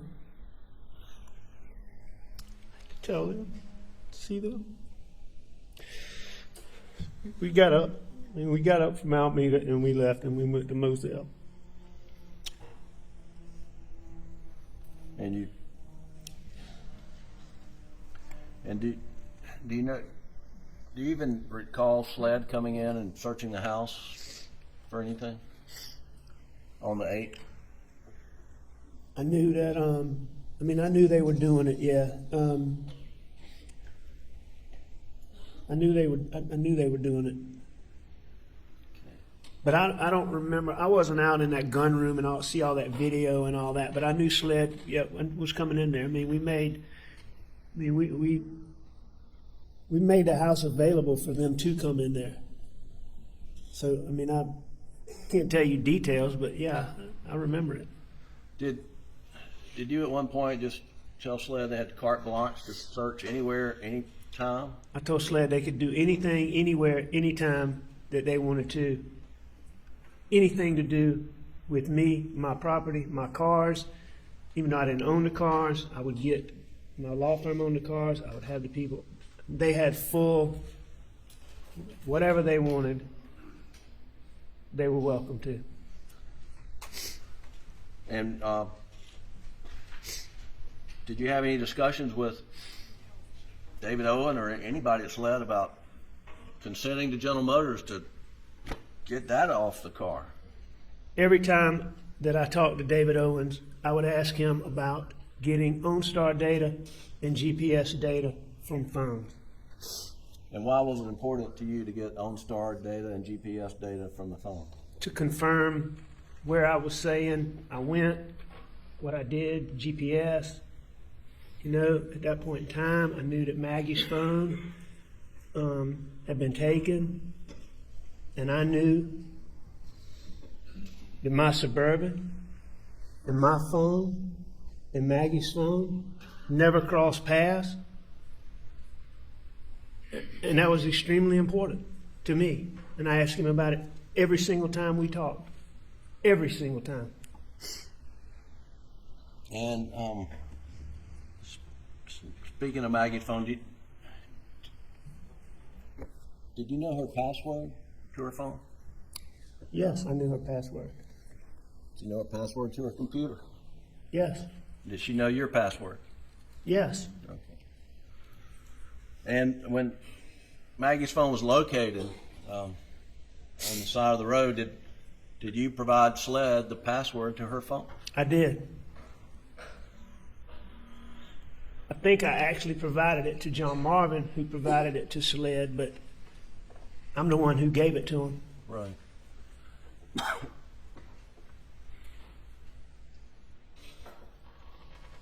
And your knowledge that Maggie's have these location services on her phone, she used them frequently. All the time. One of Maggie's things that she liked to do was there's that app called Find My Friends that you can see what other people are doing and they can see what you're doing. Maggie loved me, Buff, PawPaw, Brooklyn, Grandma, Papa T, Marion, the three girls, Lizzie, and there were a few others, but the people that were closest to her, she had them all in her phone, and she loved to look at that phone and see where people are, and she'd love to surprise you. Like, let's say you're at Walmart, she looks on there, and she'd love to text you, get me a TV from Walmart or something, you know, like, she follow you and see where you were. She used it all the time. And so, you know, I just knew that there would be GPS data on Maggie's phone. Alec, when you're being interviewed on the night of June 7th and again on June the 10th, what was your understanding as to why they were interviewing you? Why were you being interviewed? On June the 7th and June the 10th? Yes, sir.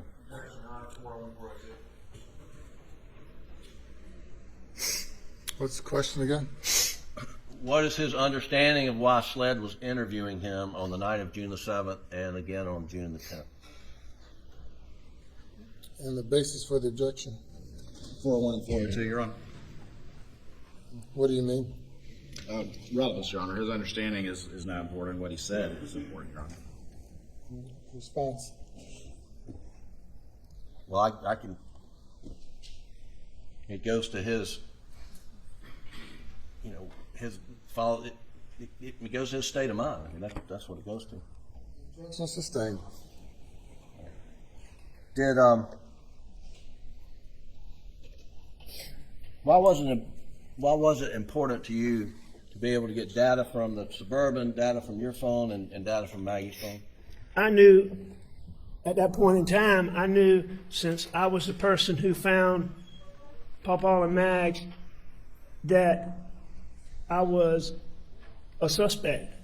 I mean, they kept talking about this circle, but I mean, I knew that it was very important for me to find that, to get that.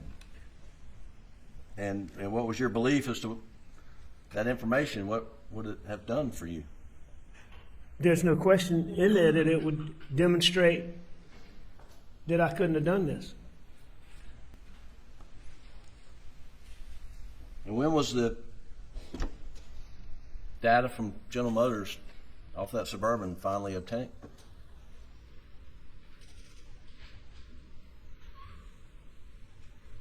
It was either this past Saturday or the Saturday before that, according to what was said in this courtroom. During this trial. Absolutely. And to your knowledge, was GPS data ever able to be located off Maggie's phone? I mean, not just to my knowledge, it was not able to be gotten. You know, the testimony was in here that it couldn't be gotten. It only went back to June the 9th. Everything before that was erased on Maggie's phone.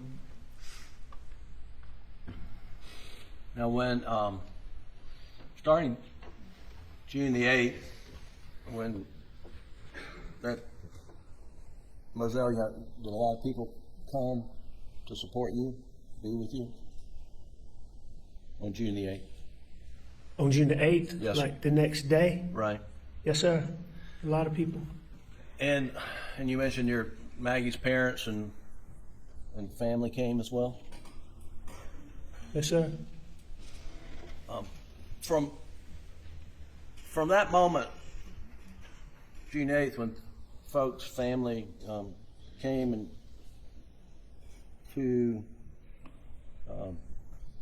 Moselle and you met with them, were you left alone by any of your family members the rest of that week?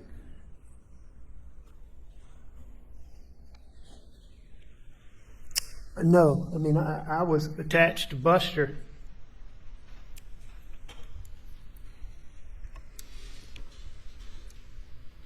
At the hip. But, I mean, And what no, happened on? I wasn't.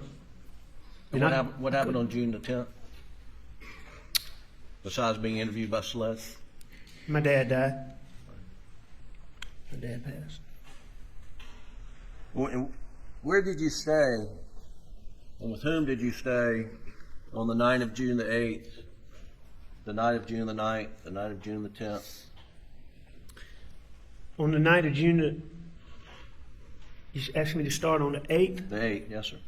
All right, starting on the 8th, I stayed with Buster every night. I stayed with Buster, and as long as Brooklyn was there, I stayed with Buster in Brooklyn. But we stayed with, I'm pretty sure that's beginning on the 8th. I know the 7th we stayed at Almeda, and I believe on the 8th we started staying at John Marvin and Lizzie's at Greenfield. And how far is Greenfield from Almeda? As the crow flies, I mean, it's no distance. It's less than 5 minutes. It's probably few minutes away. And who stayed there? Did John Marvin and his wife Liz stay there as well? Yes, John and Lizzie.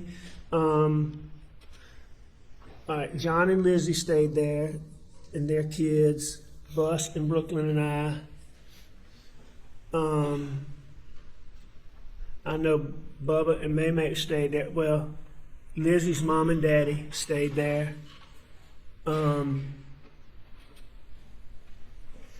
And my daddy's best friend and his wife came in there. I believe they came before my daddy passed. I know they came after he passed and stayed there. And how many nights do you recall staying there at Greenfield? So I stayed at Greenfield. The 7th was a Monday. I stayed Tuesday, Wednesday, Thursday, Friday, Saturday, and Sunday at Greenfield. I know that for a fact.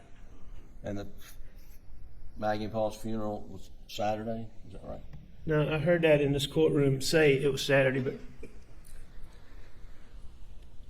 To the memorial services? nah, their funeral was on Friday. Oh, it was on Friday. I know that for a fact too.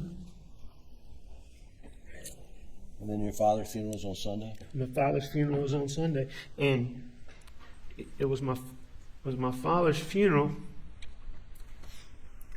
I forget the term.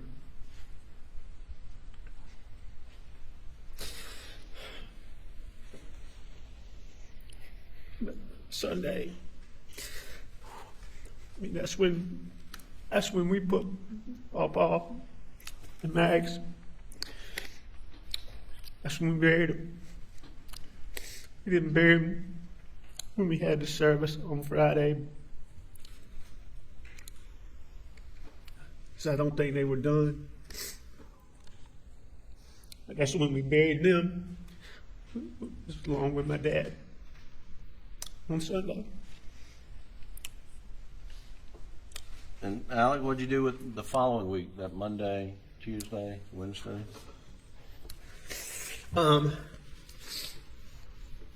Starting when now?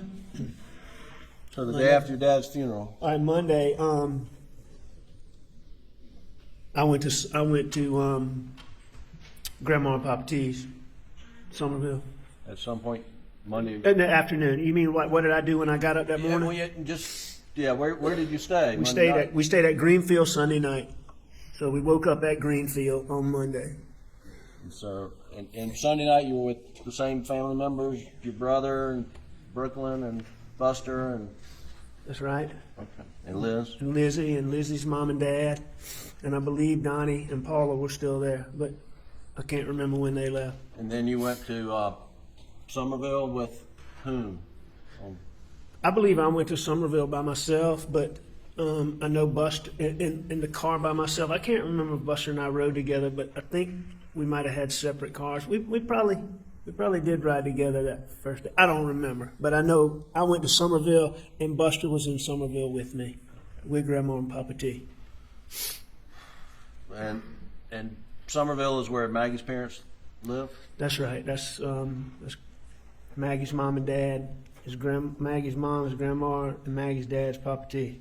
And did you stay with them for a few days in Somerville? I stayed with them longer. In Somerville, yeah, I stayed with them. We stayed in Somerville Monday night, Tuesday night, Wednesday night, and then we went to Greenville. Okay.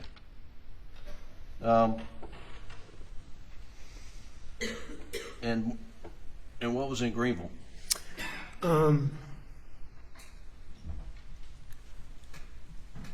My niece. That was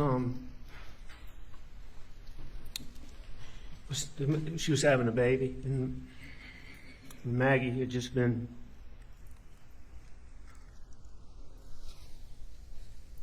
She's just been so excited. So.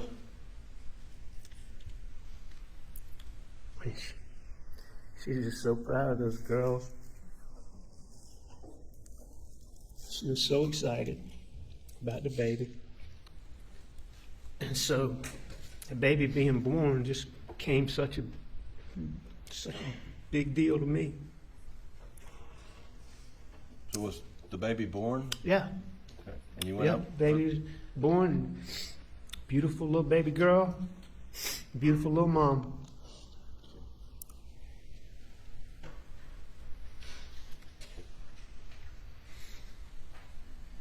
And then did you go up to the lake after that?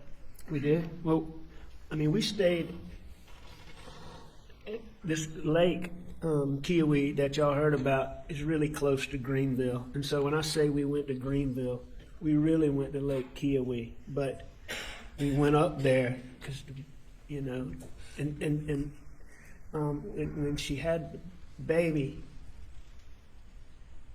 I want to say the baby might have gotten born shortly after we got there, like Thursday, but I think it was Saturday before we could go and see them and see my niece and see the baby. So, you know, I mean, that's where we went, was to Lake Kiowee.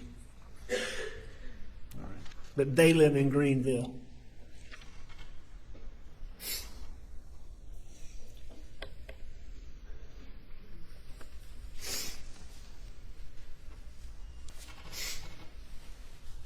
On the morning of June 16th, I think that was that Wednesday. I think that's a Wednesday.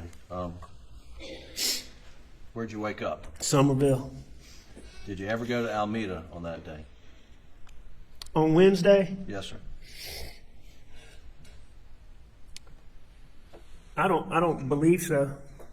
Did you go to Almeda at 6:30 in the morning on the? I know for a fact that I didn't go to Almeda at 6:30 in the morning. I was in Somerville. I didn't go to Almeda at any point early in the morning. I was in Somerville, and I'm not positive about this, but I know those. I know they did I know some of those records they have. It was sometime before I left Somerville. Okay. Did you ever take during that week? Let's just start with that week following your dad's funeral. Did you ever take a tarp into the house at Almeda? A tarp, a blue tarp. The week following my dad's funeral? Yes, sir. No, I did not.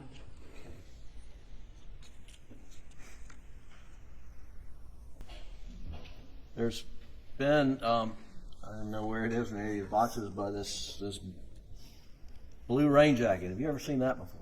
Never seen it before, never touched it, and don't know anything about it. Did you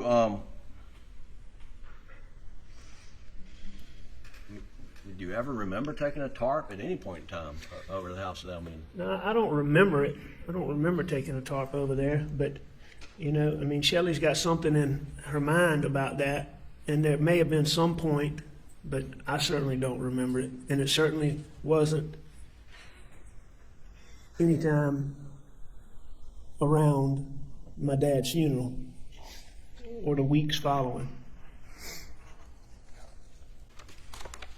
I think we talked briefly about your recollection of times, and Okay. and I just want to play Doug from State's Exhibit 517, which is the August 11th interview, starting at 5 minutes and 52 seconds. If you could pull that clip up. And I want you to listen to this. Okay. Tell me again what it is.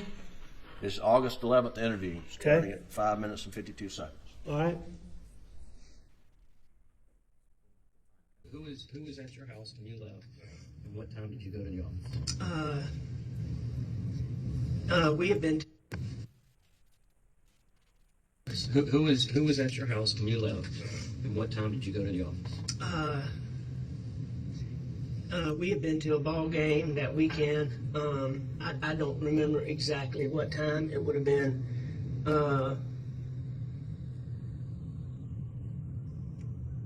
somewhere between 8:30 and 9:30, probably. Okay. 10 o'clock maybe at the latest. Okay. Something like that. Al, on this tape, were you being asked when you went to work on the 7th? Yes. And you said 8:30 to 9:30 in the morning? And then I think it said 10 o'clock at the latest. Is that correct? No, it wasn't. Now I've seen all these records. What does it look like? What time you went to work on the 7th? A little afternoon. All right. If we'll go to the Doug State's Exhibit 243, which is the June 10 interview. You know, Mr. Griffin, on that same date, though, I also, if you play that thing, and I don't know if it's right there, but if you play that further, I also told him the best way to see exactly when I went in that door is to go and get my information from my law firm. And I told them that we have a, you know how things are electronic now, where you don't have a key, you have a key card, and you have a key card in your wallet, and so when you use it, it creates like all this other stuff, a digital footprint. And I told David Owens that he could go get it from my office. And was that a common response of yours when you were asked about specific times, that you would give them your best estimate, but you would point them to where they could find the most accurate data? Yes, sir. You did that more than once? Yes, sir. So if we've got the June 10th interview, which is State's Exhibit 243, and Doug, I'd like to go to 9 minutes and 59 seconds. And here you're being asked, when did Paul arrive at Moselle? Roughly what time in the afternoon? You know, I would think it'd be somewhere in the 5 o'clock range, a little bit. It was broad daylight when we were. It wasn't dusk, dark, or late. Okay. You know, and we rode. We just rode around. We rode around. So did you tell him on June 10th that Paul got there at 5 o'clock time period? Yes, sir. Yes, sir. I obviously did. And was that incorrect? Yes, sir. It was incorrect. And what time did you, looking at the records now, what time did it look like Paul actually got there? And looking at the records, it's clear that he got there sometime around 7 o'clock. Did at some point in time you have a conversation with Shelley Smith about, how long you were over at Almeda on the night of June the 7th? Do you remember? I don't distinctly remember having a conversation with her about how long I was over there, but I know that I told Shelley Smith that SLED was going to come and talk to her, and that I'd appreciate it if she would talk to them, and that she just needed to tell them the truth. And did you take extra care not to talk to people that you knew SLED would be talking to? Absolutely. And why is that? After this boat wreck that you've heard so much talk about in this courtroom, there were social media, newspaper. It went deeper than that, but there was so much talk about how I, fixed witnesses and structured the investigation, just things that were totally false, that were absolutely baseless, but it was said repeatedly, and it was reported repeatedly how I'd done this and with this witness and influenced this police officer and all these things. So I wasn't taking any chances. I want to ask you about, you can take that down, Doug. Thank you. Ask you about the August 11th interview with David Owen at the SLED office in, I think, here in Walterboro. Do you remember that? August 11th, absolutely. Had you requested that meeting? I've been requesting, what I'd really been requesting is some information. I've been begging David Owens to come meet with me, and specifically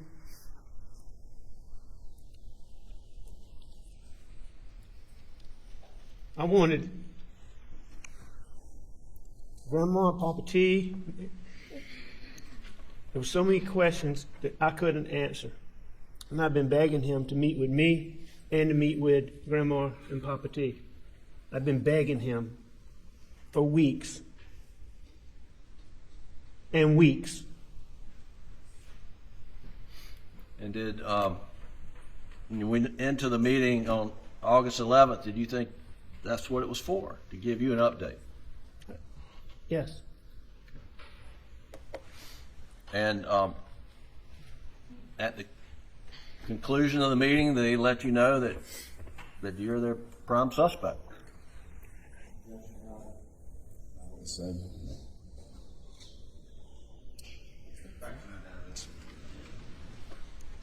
Mr. Griffin? I'll rephrase it.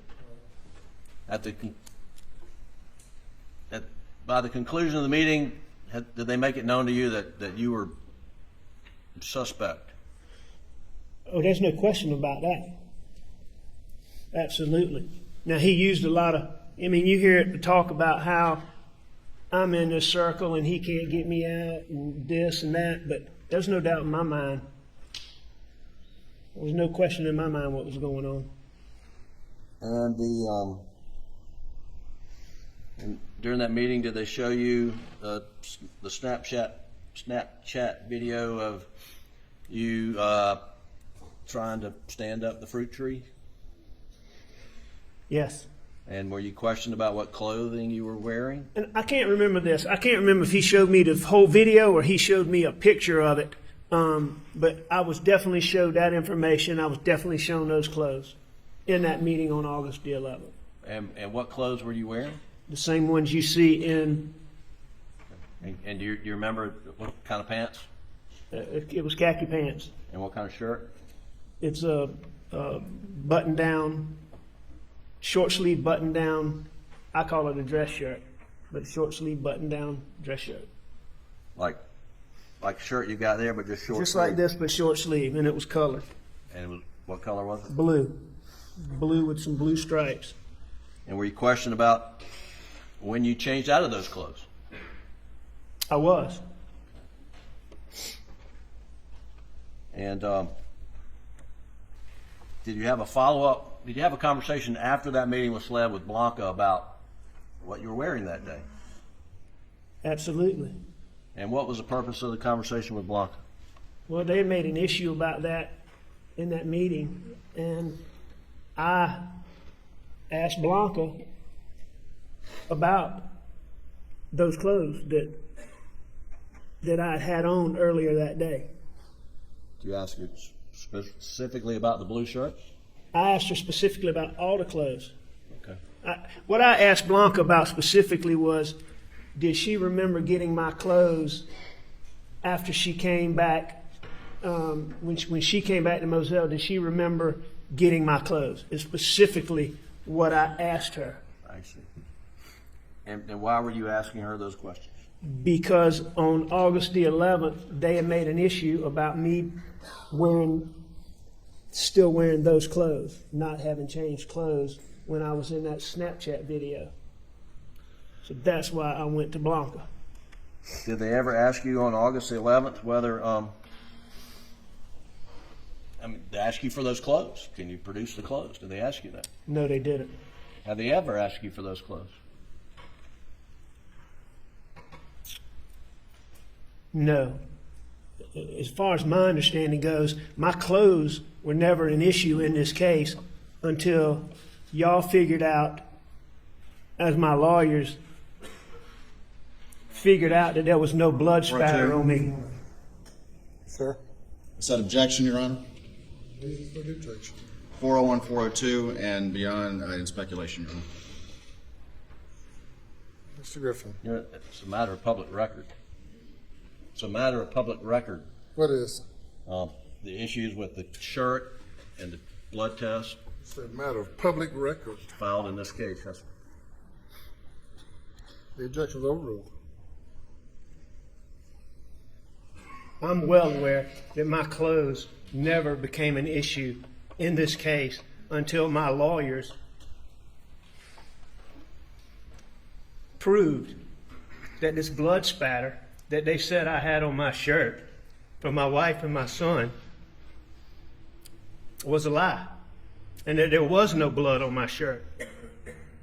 And once they filed the documents and they proved that that was a lie, all of a sudden the clothes I was wearing back on that day became an issue.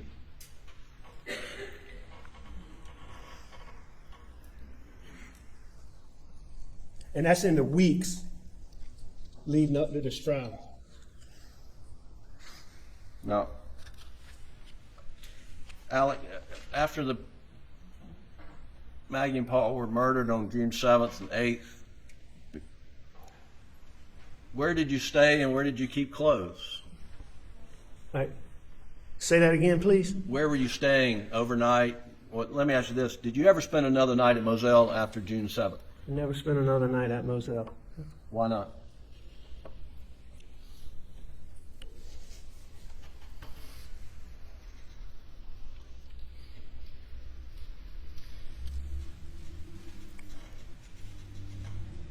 Could've. Didn't want to.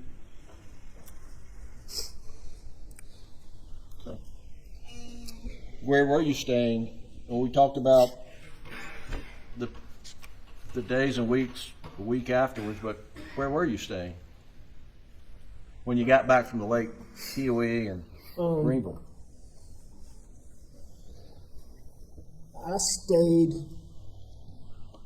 All right, so when I got back from Greenville, so Yes. that would be the, all right, so the first week, up until my dad's funeral, then, all right, so that'd be the second week. All right, so after I know Bus and I stayed with Grandma and Papa T as much as I could. I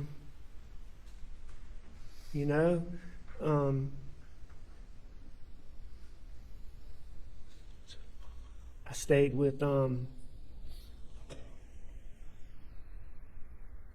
stayed with my brother Randy a lot. I stayed with my brother John a lot. Bus and I stayed at Edisto a little bit. But at the beginning, I really stayed with either my brother Randy and his wife Christy, or I stayed with my brother John and his wife Lizzie. And basically at that time, Buster was Buster worked for Wild Wing at that time, and they had been so kind to him and they let him be off just a ridiculous amount of time. They were so good to him. So he stayed with me. When he had to go back to work, he would stay at my brother John and Lizzie's because it was close. So I would stay with Randy and Christy in Hampton. When Buster was there, I would almost always go to John and Lizzie's when Buster was there. I would go to John and Lizzie sometimes when Buster wasn't there. But Johnny Parker, one of my partners, had a guest house his mother-in-law had lived in when she was sick. That's really, it's right at the foot of Randy's drive. It's 100 yards, 70 yards from Randy's house. And I was going to move into that house until we figured out where I could live. So I had clothes there. I had clothes at Randy's. I had clothes at John Marvin's. I had clothes at Chichesi, which is, I think you heard Buster talk about Chichesi's, like where we went to the river, and I had clothes there. I had clothes in Somerville, and I still had clothes at Moselle. So your clothes. Yes, sir. Last question. No, this. So were your clothes spread out a lot of different places? Yes. All right. Thank you. We'll break for lunch and return in an hour and 15 minutes. Please do not discuss the case.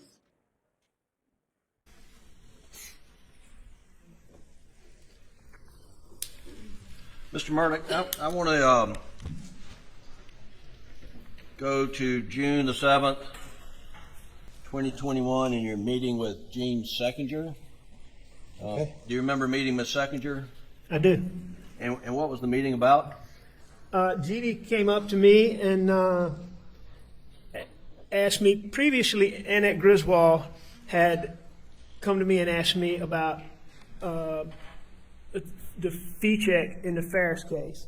And Jeannie was coming to me and saying that she was following up on that. If she didn't, she wouldn't be doing her job, and asked me some questions, Well, let me ask you which I understood. briefly, the Ferris fee, what originally happened to it? The PMPED portion of the Ferris fee. I mean, originally, Yes, sir. Did it come to you directly? yes, Should have come to you directly. no. Did when Ms. Seckinger asked you about where the fee was, what did you tell her? I can't remember exactly what I told her. The conversation got interrupted very quickly, but I told Jeannie that the funds were in Chris Wilson's account and nothing to worry about. I didn't know where the mix-up came from. What was your level of concern about Ms. Seckinger's inquiry to you on June the 7th? There was some level of concern because she's asking me about money that I took that I wasn't supposed to have. So certainly I had some level of concern, but it wasn't a very big concern. As you heard testimony earlier, at some point Annette Griswold had sent Chris Wilson an email, something to the effect of, Alec thinks he has more expenses or something like that, seeking financial documents from Chris Wilson. When Chris Wilson I wasn't copied on that, but when Chris Wilson got that, Chris Wilson called me up and he's like, what is this all about?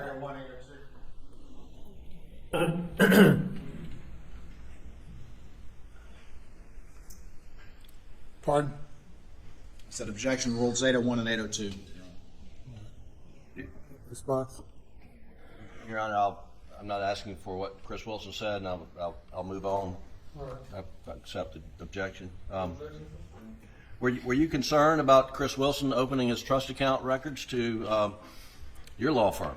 No, I was not concerned about that at all. And why were you not concerned? I knew that one of the people that Chris Wilson, as you heard, Chris Wilson and I were very close. We talked every day. I did work with him all the time. And I mean, he was one of the people closest to me in the whole world. I knew everything about him. And I knew he was going through one of his partners, and he and his partner had split up. A partner and an associate had moved to a firm in Charleston. The partner was going through a divorce, and the wife of the partner was trying to get Chris Wilson's trust documents in that case to find out money her husband got. It didn't have anything to do with Chris and I or anything. It totally had to do with that. But I knew that Chris Wilson was not going to send any financial documents to my law firm, at least at that time, and at least not anytime soon. So while I'm sure it registered with me that I got to deal with this, at that particular time, it wasn't anything that was a big deal. Was there an immediate urgency to the situation on June the 7th? No. And I believe there's the second year testified about your conversation with her. You learned that your dad was going back in the hospital. That's correct. There was a text. I can't remember if that text came from my brother Randy or my brother John, but they were the ones that were taking my dad back to the hospital that day. And whichever one was with him, I believe it's John was with him at the hospital, but I know Randy was with him at some treatment. It's in those documents. But bottom line is, we got a text saying, we knew my dad was really sick. He had cancer and he couldn't breathe. And there was a big issue about whether his inability to breathe was coming from an obstruction caused by the cancer, which was the worst case scenario, and that's what it ended up being ultimately, and that's what he died from. But this particular text was saying, okay, we're putting him back in the hospital. The doctor thinks it's pneumonia, and which was, you know, I mean, pneumonia is never a good thing, but when compared to cancer, at that time, pneumonia, that was a good thing to learn that. So on the 7th, were the information you had, were you believe at that time that the prognosis was pretty positive for your father? Well, it was better than the alternative. I'm not going to say it was good, but it was better than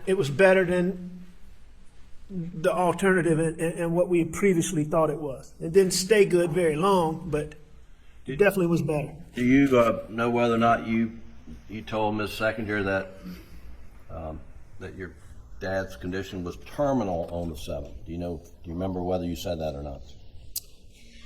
No, I wouldn't have said that at that time. And what Jeanne, as soon as the thing comes through that my dad's going in the hospital, Jeanne and I, as you heard, she stopped the meeting. We stopped it. It lasted a couple minutes. Now, my dad's going in the hospital, and the very next day, we learned that he's terminal. And I'm just sure that a year or the amount of time that's gone by, Jeanne assumed she was terminal. He was terminal. Speculation, Your Honor. Objection's overruled. Mr. Murdaugh,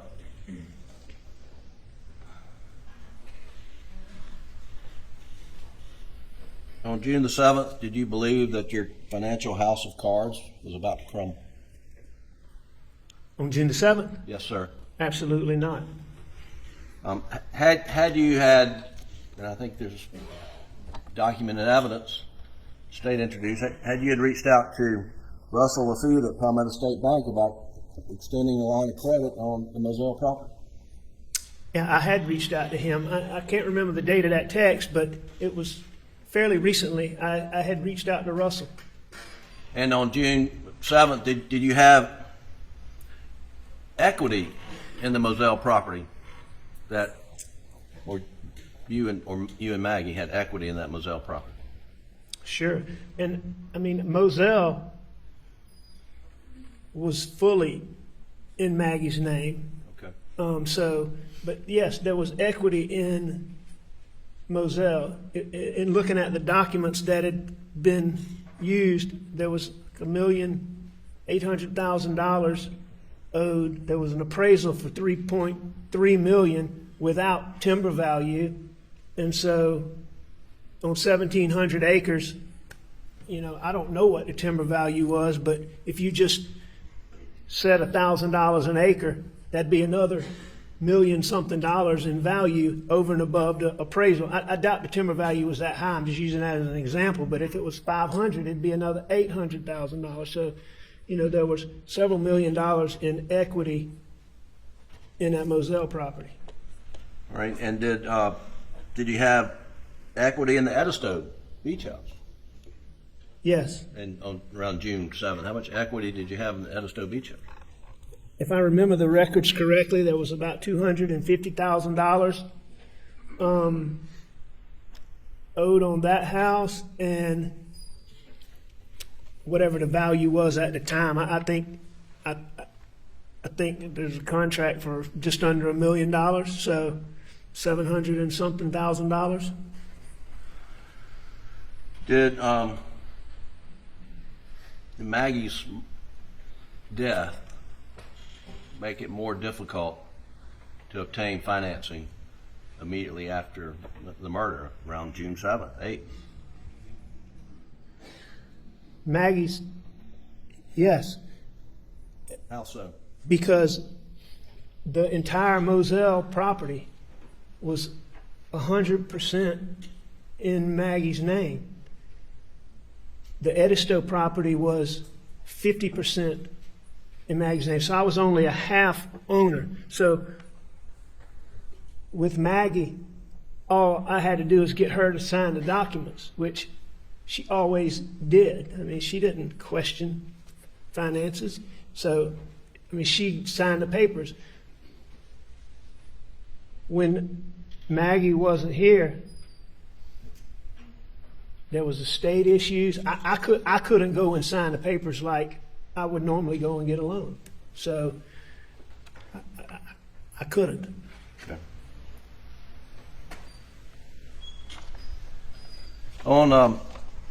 Was there a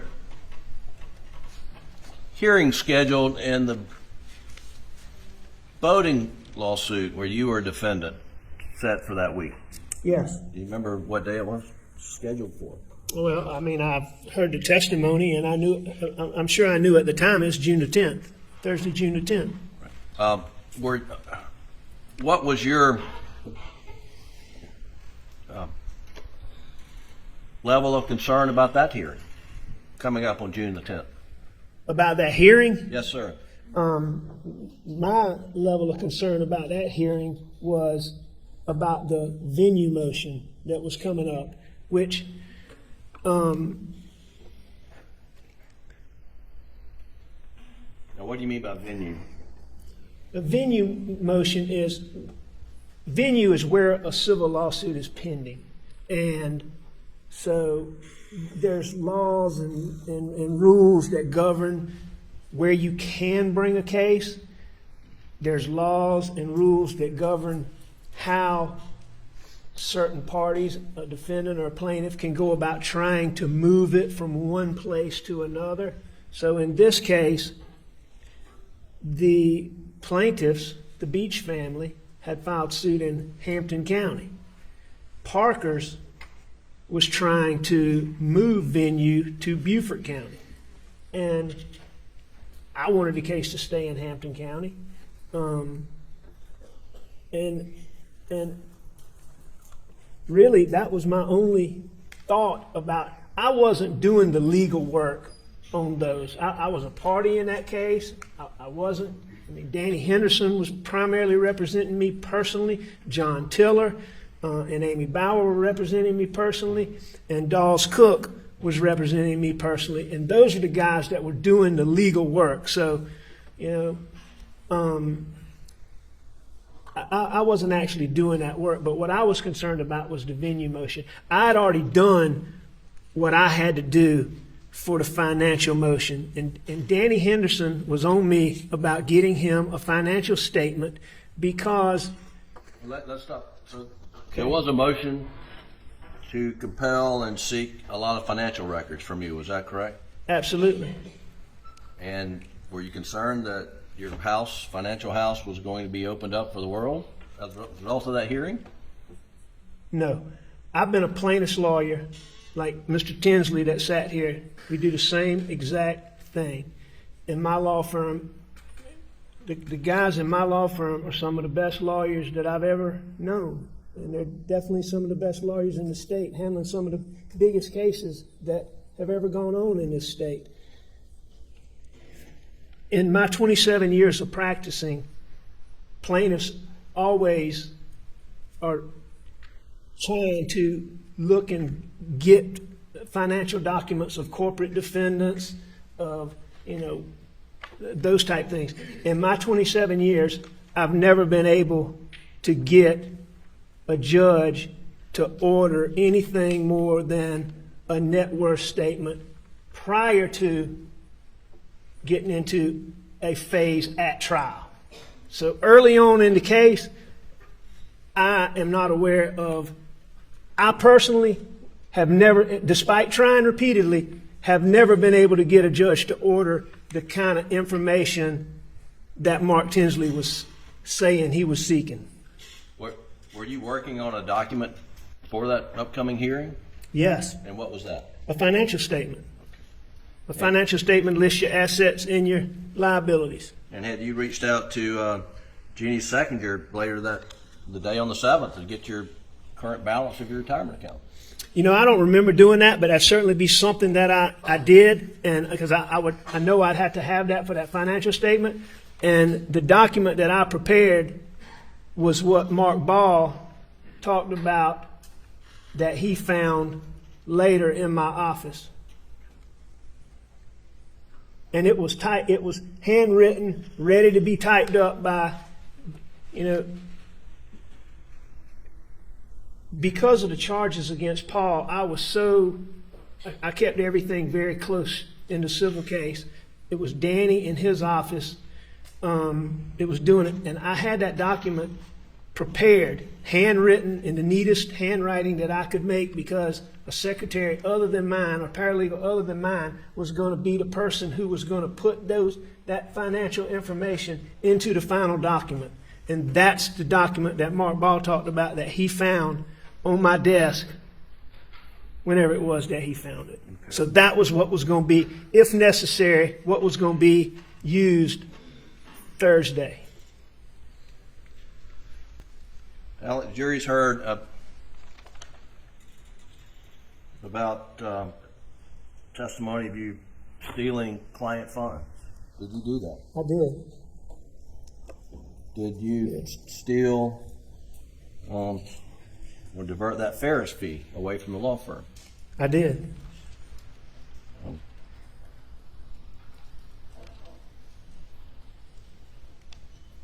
How did you get in such a financial predicament that led you to steal money that wasn't yours? I'm not quite sure how I let myself get where I got, but it came from, I battled that addiction for so many years. I was spending so much money on pills. I got in a spot I couldn't. Now, what type of addiction are you referring to? My addiction is to opiate painkillers, And when specifically oxycodone, OxyContin. And when did you first become dependent or addicted to opioids? Oxycodone or opiates in general? Opiates in general. I'm not quite sure of the exact date, but I can give you a time frame.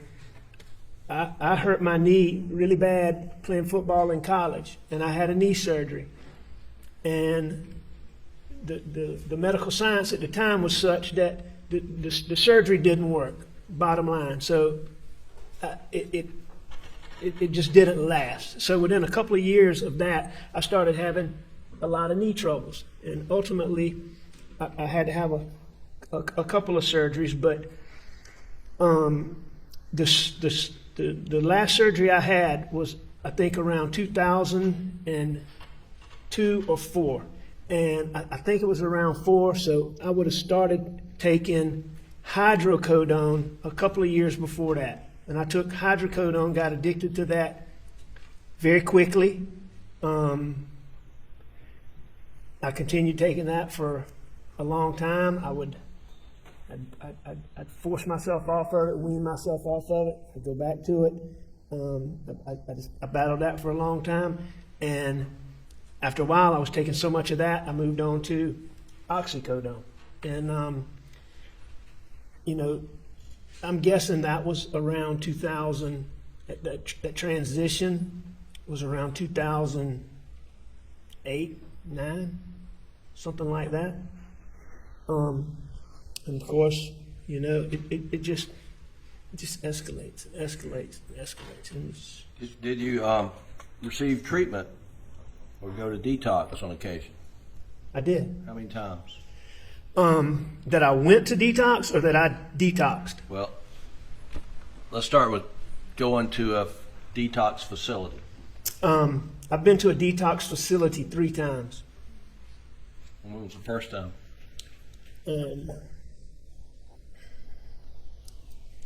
December of 2017. Okay.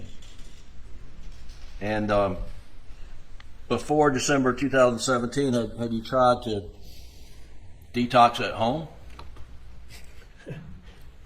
I tried to detox everywhere I could. Maggie would help me. Go ahead. Yeah, when you went in to was it inpatient facility? The detoxes, the formal detoxes that I went to? In December 2017. Yes, it was it was inpatient. And all 3 formal detoxes that I've done have been at the same facility called Sunrise Detox in Atlanta, Georgia. And Very good facility. Jury's heard an audio tape of a telephone conference with SLED agents. Was that where you were during that meeting with Mr. Harpootli and I? That's correct. The first time you went to the detox in Atlanta, how long of a stay is that? Did you stay? 7 days is the opiate detox program. And is there a difference between detox and rehab? Yes. What's the difference? Detox is it's the act of getting the drugs out of your system, getting to the point where, okay, there is no longer a physical dependency, all right? And that's a big difference than the rest of the dependency, but the physical dependency is supposed to be gone after 7 days. So, in other words, there's so many things. Opiate withdrawal is, it's hard. But supposedly at the end of 7 days, you don't have those physical symptoms like, I don't want to be too graphic, but you're sick, you throw up, you have terrible diarrhea, you sweat like you're running a marathon, you can't hold your legs still, you can't lay down. Now, like what I'm talking about, the legs moving, that goes away after about 24 hours. So, after about 24 hours, you can lay down again and maybe sleep some, but you sweat, you throw up. You just have, there's so many issues, but after 7 days, those are supposed to be over. That's what detox is, the detoxification of your body. And what's rehab? Rehab is the period that you go to learn how to stay off. You're supposedly off after detox. Rehab is where you get help staying off. And before September 2021, had you ever gone to that second stage of rehab? No. So in December 2017, How long did it take you to relapse once you got home from detox? Not long at all. I mean, you're still going through, and though this physical dependency is gone, you still have, I mean, you're still so sick. I mean, you just, Is that something you've been battling for quite some time? as long as I can remember.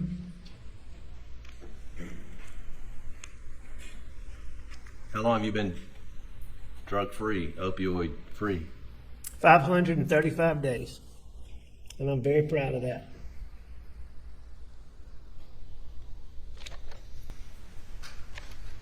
I want to ask you questions about Labor Day weekend 2021.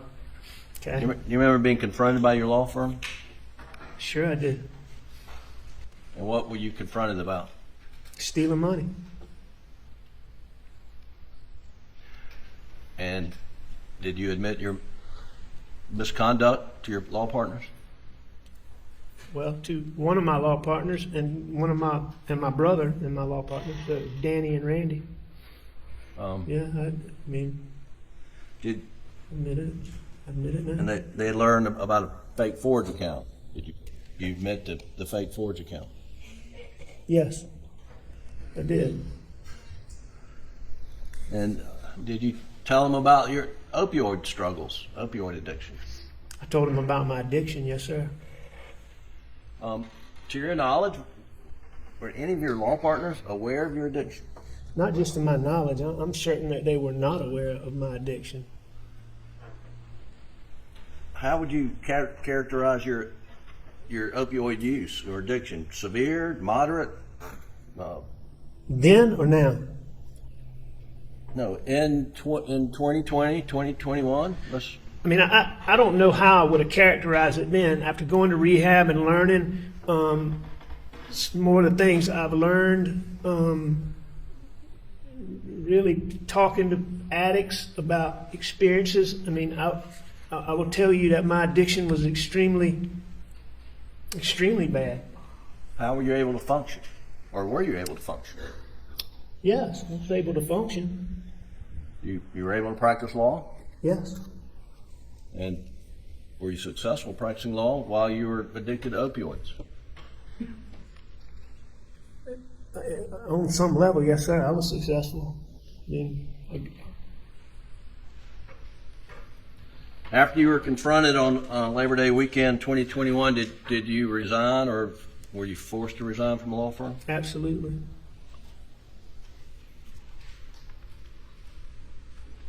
And then on Saturday, September the 4th, you remember what happened that day? Saturday, September 4th, yes, sir, I remember. And what happened? Start when I woke up. Well, let's start after you met with Chris Wilson. Did you meet with Chris Wilson? I met with Chris Wilson at my mom's and dad's house in Almeda. And did you lay it out for Chris Wilson, your opioid addiction and your misconduct? I definitely laid out my addiction. I definitely gave him some details about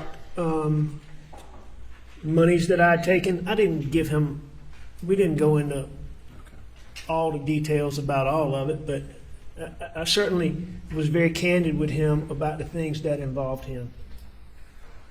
Had you already just contacted the detox facility before you met with Chris Wilson on the 4th? I believe that we had already, at that point, I believe that we had already spoken to the guy that I knew from Sunrise and made arrangements for me to go there on Monday. Okay. And I know we had arrangements for me to go there on Monday, and I'm sure we had to have had it by then because I went to the hospital shortly after that. So yes, and did you reach out to Blanca to get your insurance information? I did. And for what purpose? Because I was going to use my insurance at detox and rehab to help pay for it. And what was your immediate plans after? I mean, for the day after you met with Chris Wilson, did you have plans to do anything?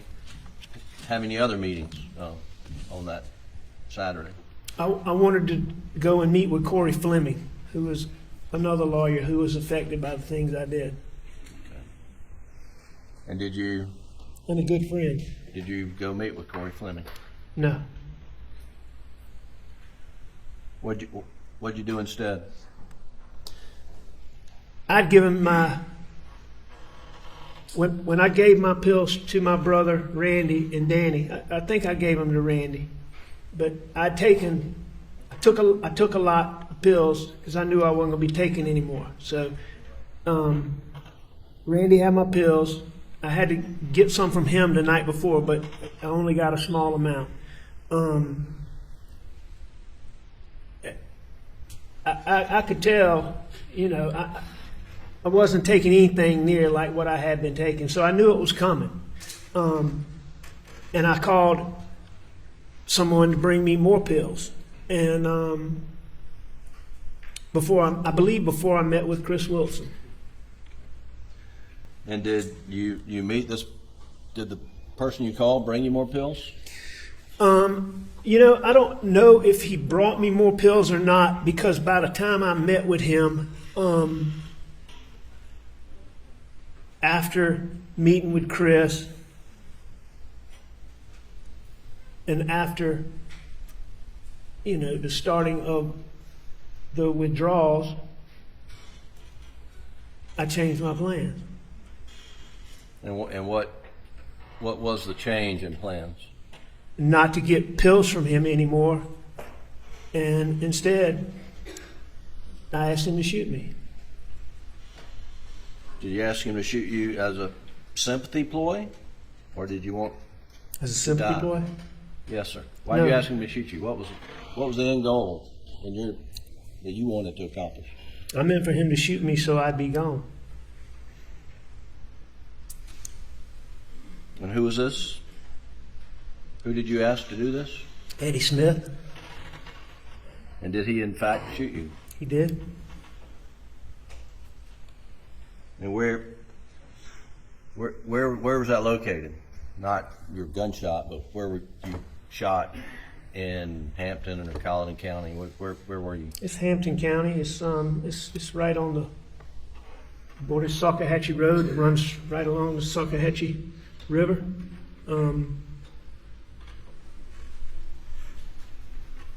And why did you want to be gone? I mean, I knew all this was coming to a head. I knew how humiliating it was going to be for my son. I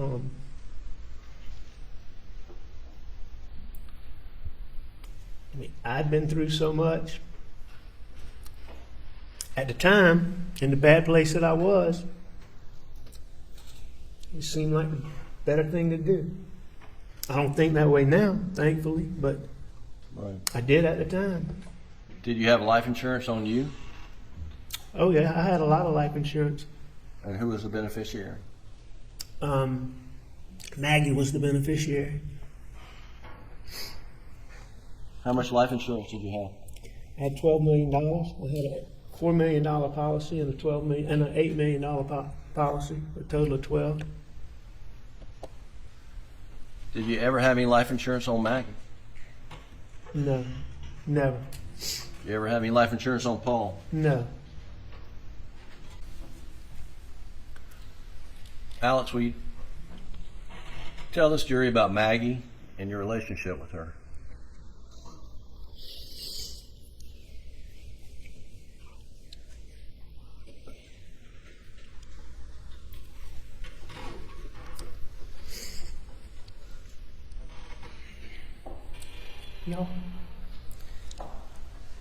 Y'all saw a picture.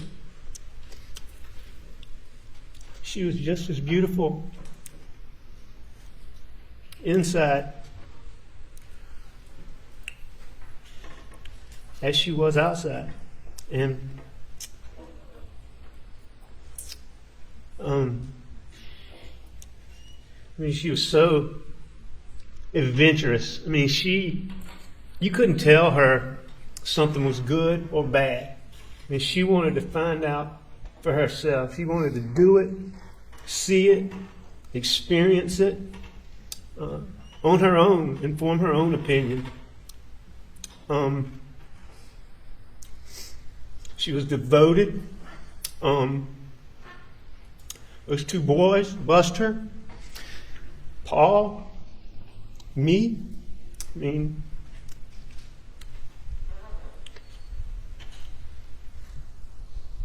she made sure we didn't want for anything, ever.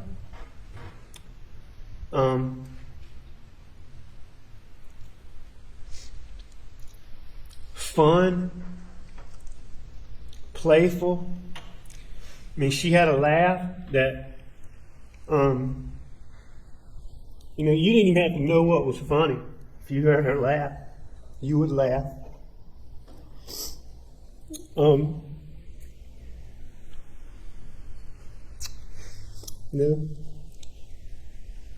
She had this little playful look where she'd smile at you and bite her lip. I can't do it, but I mean, when she'd just do it, it'd just melt you.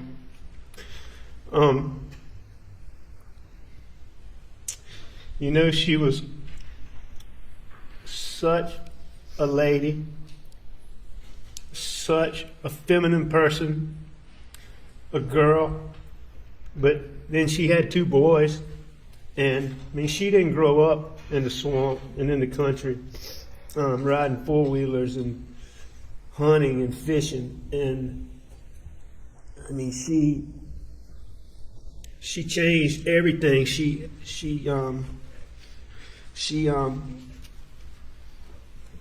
became a boy's mom. I mean, her life became ball and riding four-wheelers and, I mean, doing those things. Now, don't get me wrong, she was still 100% girl. And you heard Marion say, I mean, she loved to do those things with her nieces, but, I mean, she threw herself into her boy's life. I mean, she never took not working for granted. I mean, she might not have worked, but I promise you, she worked. And she worked to make sure me and Paul and Buster had everything. She wanted a big family, and pregnancy just didn't suit her. Her pregnancies were so hard. I would leave her in the mornings and she'd be sick. I'd come home and check on her and she'd be sick. I'd come back at the end of the day and she'd be sick. I mean, she was so sick all the time with both those boys. And when we had PawPaw, Maggie got in trouble and PawPaw got in trouble. And just pregnancy didn't suit her, so we decided that, we would just have the two boys. And, I just think how hard it was on her. Just made her love those boys so much more. And she did. But she was the kind of person, Maggie, she could put on the most elegant ball gown and go to the governor's mansion and hang out with, the most affluent people, whatever. Or she could come down to, she could go to a food bank in Hampton or Walterboro and fit in. Everybody at both places would say when she left, and that Maggie, she's a good one. She's just a special person. Alan, Very special person. would you ever do anything to harm Maggie? I would never hurt Maggie. Ever. Will you tell the jury about Paul, please, and your relationship with him? And PawPaw,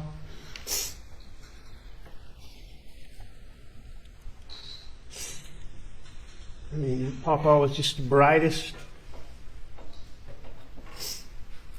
He was the brightest. He's the most inquisitive young man. He wanted to be a part of everything. If you were working, I can remember as a little boy, you'd be working on something. It didn't matter what it was. His little head was going to come in there, his nose in there to see what you were doing. He was a man's man. He was 100% country boy. He was tough. I mean, he could hunt anything. He could catch any fish. He could run any piece of equipment. He could use any tool. I mean, he could do anything. At 22 years old, he could do so many things. I mean, he took care of so many, and he was so tough. But on the other hand, he had a side to him that was just so sweet. I mean, he wouldn't come home where he wouldn't go check on his grandparents. He wouldn't go near Somerville where he wouldn't go out of his way, check on his grandparents. You know, to be such a tough person, he would get all of his buddies and get on a boat and go watch a sunset. I mean, 22-year-old people, you know, do stuff like that. I mean, he was such a special boy. He cared about people. He was fiercely loyal. He was so misrepresented in the media. I mean, never an accurate story told about what he was. And I'll challenge you right now. I will challenge everybody in this room to go find somebody that knew PawPaw, who really knew him, that did not have an ulterior motive, that would say something negative about him. And I challenge everybody who can hear me now to do that. I mean, Paul was that kind of person. If you knew him, he would help you. And he would be glad to help you. You know, I thought Mark Ball made a good point when he said, you know, PawPaw might not have quite found his place yet. Paul was ADHD, and so he would jump around from thing to thing a lot. But there's absolutely no question in my mind whatsoever that PawPaw would have found whatever that thing was that he was going to do. And whatever that ended up being, he was going to be one of the best at it that you've ever known. And I'll tell you one more thing. And I didn't even know this when Paul was alive.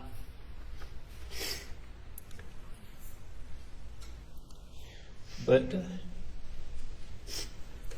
excuse me.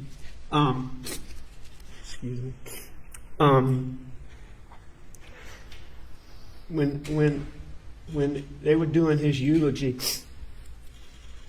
I gave the names of some of his friends. And he had a real cute friend that they were just friends, but a cute little girl that Maggie adored. I didn't know her very well, but Maggie did. Maggie adored her, but they talked to her, and PawPaw, we learned this from her, Julianne. And at 22 years old, I learned, PawPaw would tell his friends, be present, appreciate where you are, the things you have, and the people around you. I think a lot of that came from it hurt Paul so bad when Mallory died, but How many 22-year-olds do you know that think that way? Be present. Appreciate things around you. At 22 years old. Alec, He's the most special boy. do you love Paul? Did I love him? Like no other. He and Buster. Do you love Maggie? More than anything. I love Maggie from the first time we went out. Did you kill Maggie? No, I did not kill Maggie. I did not kill Paul. I would never hurt Maggie, and I would never hurt Paul. Ever. Under any circumstances. Thank you. Please answer any questions they may have. Sir. Thank you. Gentlemen, we'll take a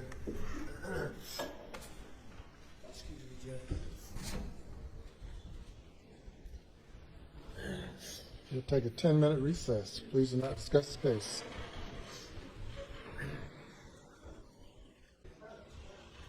Thank you. Cross-examination. Police court. Mr. Murdaugh, let's start with a few things I think we can agree on.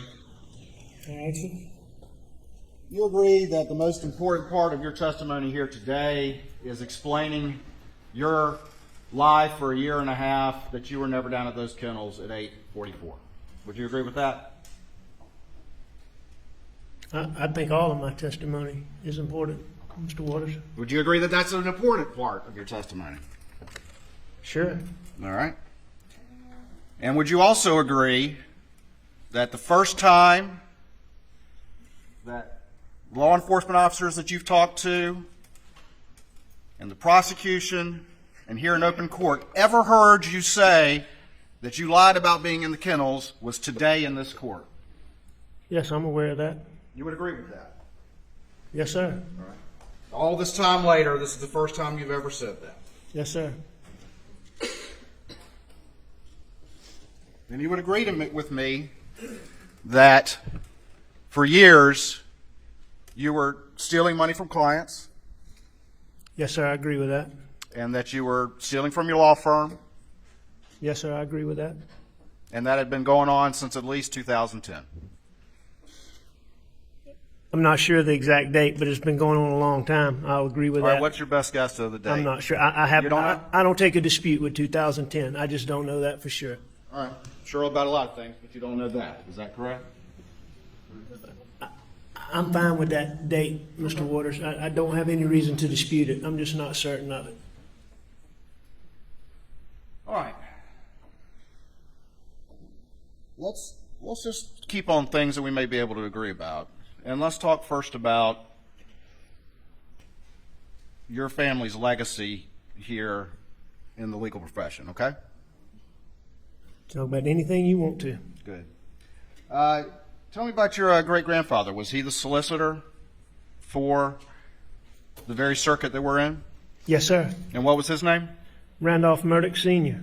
All right. What did he go by? Do you know? Randolph? Randolph? Did you ever get to know him, or did he pass before? Oh, no, sir. He got killed in 1940. And how long was he solicitor? 20 years. 20 years? Yes, sir. And then your grandfather, who was that? Randolph Murdaugh Jr. All right. And did he go by, what did he go by? Buster. That's who Buster is named after. And was he My solicitor? granddad. Yes, sir. He was the solicitor for 46 years. From 1940, he took over when my great-granddaddy got killed, and he served until 1986. He was Okay. the longest-serving prosecutor in the country. And you knew him obviously well. He was your grandfather, correct? Oh, I knew him extremely well and loved him dearly. Idolized him, did you not? Yes. You know, I So loved he was him the chief dearly. prosecutor for all that time as well, is that correct? Yes, sir. And then your father, Mr. Randolph, he became solicitor not long after that, is that correct? When my grandfather retired, because you weren't allowed to be solicitor after age 72, my dad took over, filled his unexpired term, and then he ran. And he became the chief prosecutor for this area right here as well? Yes, sir. And how long was he solicitor? From 1986 until 2006. Till 2006. Yes, sir. I actually worked a case with him about a guy who killed a trooper. He's a fine man. Yes, he And an was. excellent lawyer. Yes, he was. And he was an excellent lawyer, right? Yes, sir. That's a big part of your family legacy and your heritage that's so ingrained around here is that history of being the chief prosecutor and being part of the central part of the legal community. Is that correct? Would you agree with that? That my family's been a central part of the legal community. Yes, sir. I agree with that. And not only just a central part of the legal community, but the chief prosecutor for this area since 1910, I think, up until 2006. 1920 1920. to 2006. 1910 is when my great-grandfather started the law The firm. law firm. Yes, sir. All right. So 1920 to 2006, correct? That's correct. An unbroken chain of being the chief prosecutor here, correct? That's correct. And then you went to law school as well, is that right? Yes, sir. And when did you graduate from law school? 1994. 1994.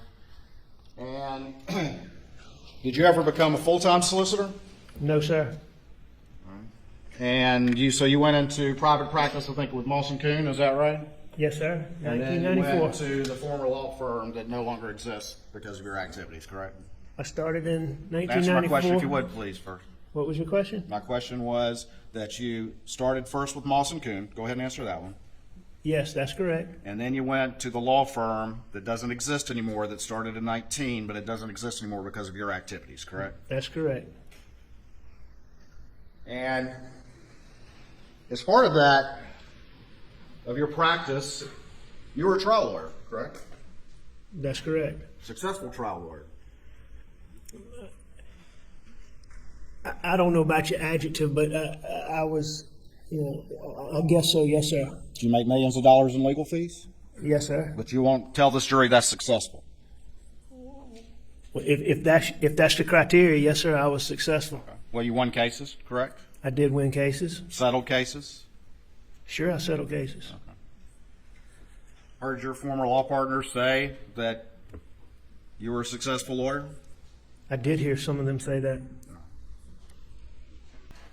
I think you even became president of the Trial Lawyers Association, is that right? That's correct. And when was that? I'm not sure of the exact year, but it would have been in the 2015 range, 2014, 15, 16, somewhere in there. And in that role, you were kind of the president of the Association of People Who Do Trial Plaintiffs Work, right? Yes, sir. Who do jury trials, correct? Well, That's part of it, right? Yes, sir. That's part of it. It's part of it. Sitting down, looking jurors in the eyes, and giving a closing argument. Is that right? Yes. And what kind of cases did you normally do? What just generally what subject matter? I did all kinds of cases. I did cases that, I handled some very big cases. I had a lot of cases where, somebody, their cable company was billing them $20 more than they should have been. And I handled everything from that to the big cases and everything in between. All right, so the big cases, tell me about those. Those were typically plaintiff's work, all plaintiff's work, correct, for your big cases? Yes. Okay. And plaintiff's work is where, or there would be, say, for example, automobile or truck accidents, correct? Was that some of it? Every big case I ever had was an automobile. No, sir. Not all of them were automobile wrecks. Were many of them? Sure. All right. And if they, let's say, your plaintiff collided with like a UPS truck or a tractor trailer or something like that, you've had cases like that, correct? I have. And they led to very big recoveries, is that correct? The UPS case that I handled? Yeah. Yes, sir. All right. And as a part of that, developing those types of cases, you were involved in investigating the facts of the case, correct? Yes. All right. And you were involved in gathering, let's say, telemetry data from automobiles, correct?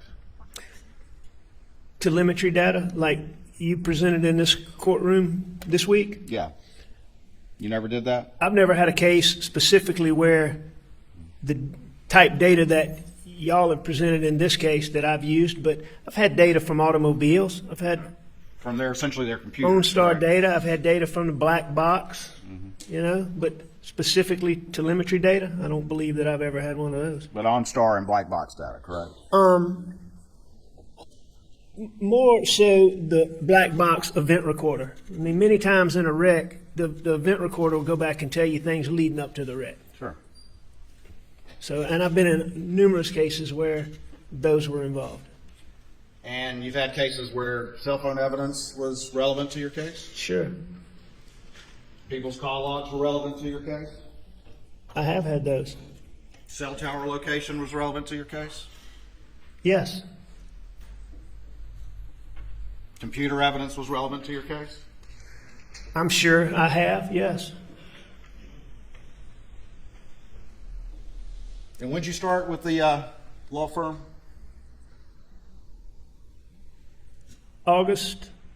September of 1998.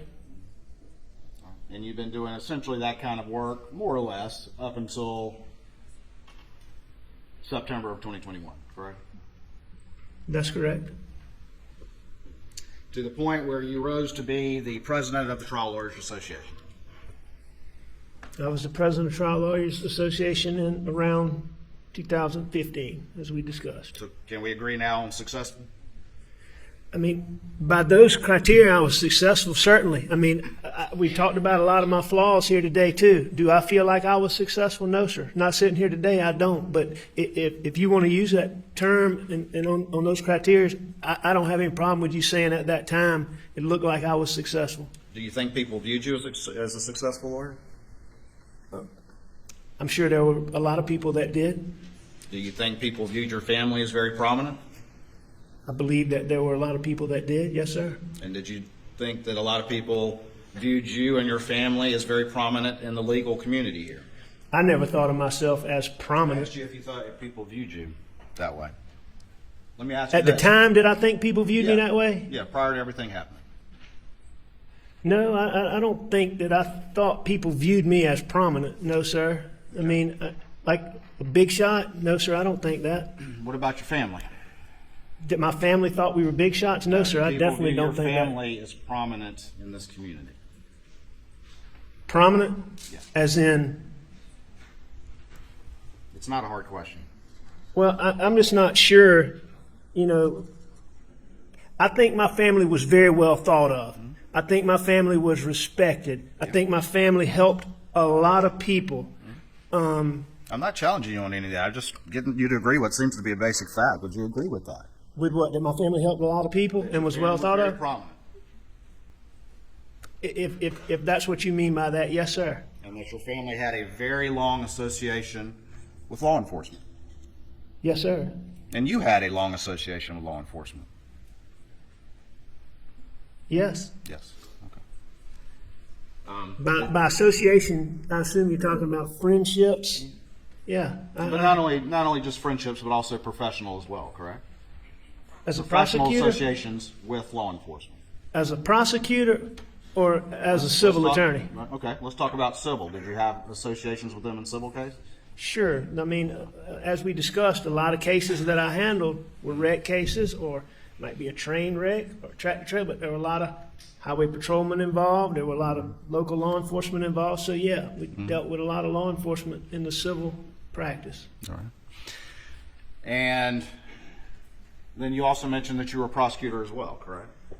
I was a volunteer assistant solicitor. Did you or your family or your law firm ever have events or parties or social affairs in which the law enforcement community in this area was invited? I mean, sure, the law firm itself didn't really sponsor things like that. Right. But there would be occasions where one of us in the law firm, and certainly we all had a lot of friends in law enforcement, and they were always invited. Okay. And that's a simple point. You had a lot of friends in law enforcement, your family and you had a long association with the law enforcement community in this circuit. Is that correct? Association being friendships and working relationships, absolutely. All right, well, let's talk about being a prosecutor. When did you become an assistant solicitor? I believe that I became an assistant solicitor when I moved from Beaufort to Hampton. So that would have been September, sometime around September 1998. Might have been a little bit after that, but sometime. Did you get a badge when you became an assistant solicitor? At some point I did, yes, sir. And who gave you that badge? My father. Mr. Randolph? Yes, sir. And over the years, did you prosecute criminal cases, much as what's going on here today? Yes, sir, at times I did. And I believe that I prosecuted from 1998 to 2001. I believe that 2001? Keep going, I'm sorry. 2021, I'm sorry, until 2021. From 1998 to 2021, I believe I was involved in 5 jury, I believe there were 5 trials. 5 trials? Is the best that I can remember. And You had- all with my dad. That was really the purpose of me being assistant solicitor, was get to spend. I had 1 badge, but when my granddad became an assistant solicitor for my dad, when my dad became the solicitor, he had an assistant solicitor's badge. Right. When he passed away, I had his badge, and that was one of. At some point in time, you were asking somebody about 2 badges, and that was the other badge. I got you. You said you did 5 criminal jury trials As a prosecutor, correct? Assisted in those, or was doing them, yes, sir. I believe I was actually the lead lawyer in one of them. I helped my dad in the other 4. Still part of preparing the case? Yes, sir. Still part of gathering the evidence and putting it together for trial? In a criminal case, we didn't do much of the gathering of the evidence. We took what law enforcement had gathered, but But putting it together for the criminal trial, correct? yes, sir. Presenting evidence in court? Yes, sir. Giving jury argument? I did the closing argument in one of them, yes, sir. Did you ever have any cases that you prosecuted that went short of a jury trial, either pled out or were dismissed for some reason? I'm sure that at some point between 1998 and 2021 that I took some plea, but as we sit here today, I can't specifically remember that, and I don't ever remember working a case up for trial that didn't go to trial. But I'm sure at some point in time, I was involved in some level on a guilty plea, or guilty pleas. And you'd agree with me that the civil system and the criminal system have a lot of differences, correct? A lot of differences and a lot of similarities. And a lot of similarities, and that's where I was going next. That fundamentally, it's about analyzing the evidence, preparing for trial, presenting that case, and making your argument to the jury, correct? That's a big part of it. Okay. And would you agree with me that as cases go on, or as you are preparing for trial, that you analyze the evidence that's been gathered by law enforcement and present the evidence that that supports your case, correct? That's just part of it. Presenting evidence that you deem favorable for your position? Yeah, that you analyze the evidence and then you put in the evidence that supports your case. It's an ongoing process. Would you agree with that? That's part of what you do. And same thing in the civil case, right? As you go along, you may have evidence, but you ultimately analyze that evidence, and some evidence makes the cut and some of it does not. Is that fair to say? As far as what you're trying to, I think It's a we simple agree question. on that. We would agree on that. I think so. I'm not exactly sure what your question is, but I think I understand it. I'm just asking you that as a lawyer, as you've been since 1994, is that right? That's correct. It's a simple question. You analyze the evidence that's been gathered, whether civil or criminal, and then present that in court. Is that correct? Yes. All right. That's part of And what that you is do. an ongoing process as you prepare for a case. Is that correct? an ongoing process as you prepare for, in criminal courts or civil courts? Either one. Well, I mean, but there's a distinction, because in civil court, you have the deadlines, and so you aren't allowed to gather evidence during a trial or a week before a trial, or, you know, for instance, if this was a civil trial and we found that OnStar data during the third or fourth week of trial, you wouldn't be able to use it because you're past deadlines. But in a criminal case, you are able to use it. But you would agree that none of that was the fault of anyone on this side of the table, that GM initially responded they had nothing and then responded all of a sudden that they did. I don't have an opinion, and that's certainly not anything I'm intending to convey. You talked to this jury a lot about that, but you know nothing about that particular part of it. Is that what you're telling us? You talked to the jury a lot about the GM data, but you're telling me that you're unaware that GM initially responded to law enforcement's timely request and said they didn't have that, but then in the course of the trial, all of a sudden came up and said, you know what, we found something, and that's the reason why it arrived late. You're saying you don't know anything about that after talking to this jury about that? I don't know a single thing about that. I know that y'all represented that to the court, and I don't have any reason to doubt it. Good. But I don't. And you would agree that that's generally consistent with the telemetry data that the FBI did, correct? The OnStar data. The OnStar, I think the OnStar data and the telemetry data are totally different. All right. You don't think they're generally consistent with one another. Is that what you're telling this jury? No, I'm not telling the jury anything about that. I'm just saying, do I think they're consistent? I think the OnStar data tells gives you one set of information, and the telemetry data gives you another set of information. Okay. But you don't think they're consistent? I mean, you talked about it to this jury. I think we're struggling on what seems to be a fairly simple point. Don't you agree? Mr. Warden, I'm just trying to answer your question. Right. And so I'm not trying to be difficult. My understanding of what you're referring to as the telemetry data is when the car goes into park and drive and that sort of thing. Is that what you're referring to? Yes. And the GPS information is telling you where a vehicle is on a certain path. Correct. In what direction it's going. So I think that they're two different types of information. The question was, were they consistent with one another? I guess so. I don't think they contradict each other. All right. Thank you. All right. You were the breadwinner for your family, correct? For your immediate family. Yes. And that included, obviously, for Maggie, correct? I'm sorry? That included for Maggie, correct? Absolutely. And in large measure for Buster and Paul as well. Would you agree with that? That I was the breadwinner? The primary breadwinner, yes. No, I was their source of.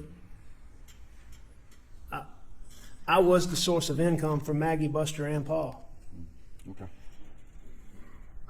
I mean, I guess as they got older, I mean, there's some point where Buster had a job, but I mean, I would still consider myself the provider for them at that time. Okay. Again, there's no trick here. I'm just trying to ask a simple question. Mr. Waters, I don't think that was a trick. Okay. So. All right. So you were the primary breadwinner. We can agree on that. Yes, sir. Go ahead. Give me 1 second. All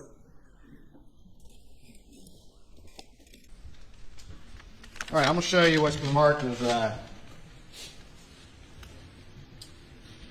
State 570 and see if you recognize this particular item. You can go ahead and take it out of the bag.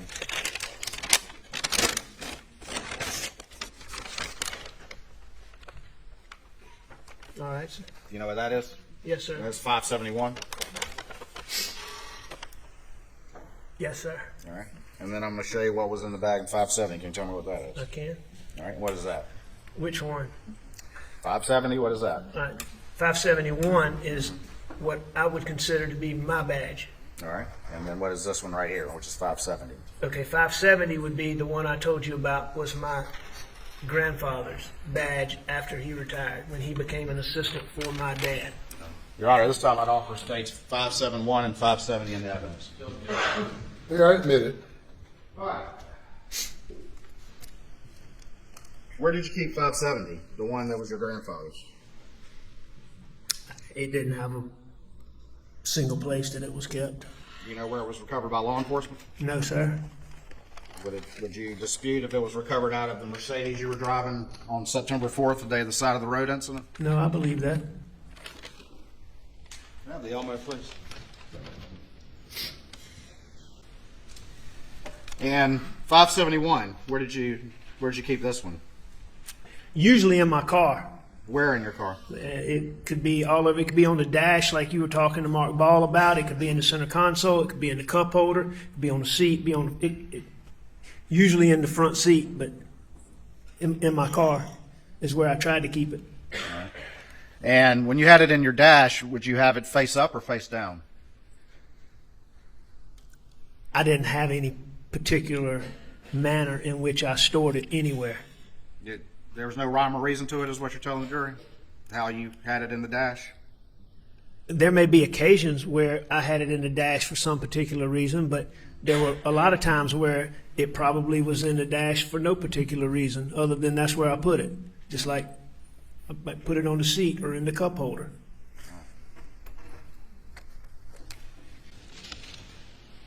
You said there were particular reasons why you might put it in the dash. What would those reasons be? I mean, it could be any number of things. If I'm going somewhere where I want somebody to see it, then I would put it in the dash. If there's another reason for somebody to see it, like for instance, if I get pulled over, I might have it in the cup holder so an officer could see it when he walked up. Why would you do that? Why would you have it in the cup holder? You're not saying you were on official business, are you? No, I'm not saying I'm on official business. Why would you want it in a cup holder if you got pulled over? Because I found that law enforcement oftentimes is friendlier when you're in law enforcement. When you're law enforcement. So you considered yourself law enforcement?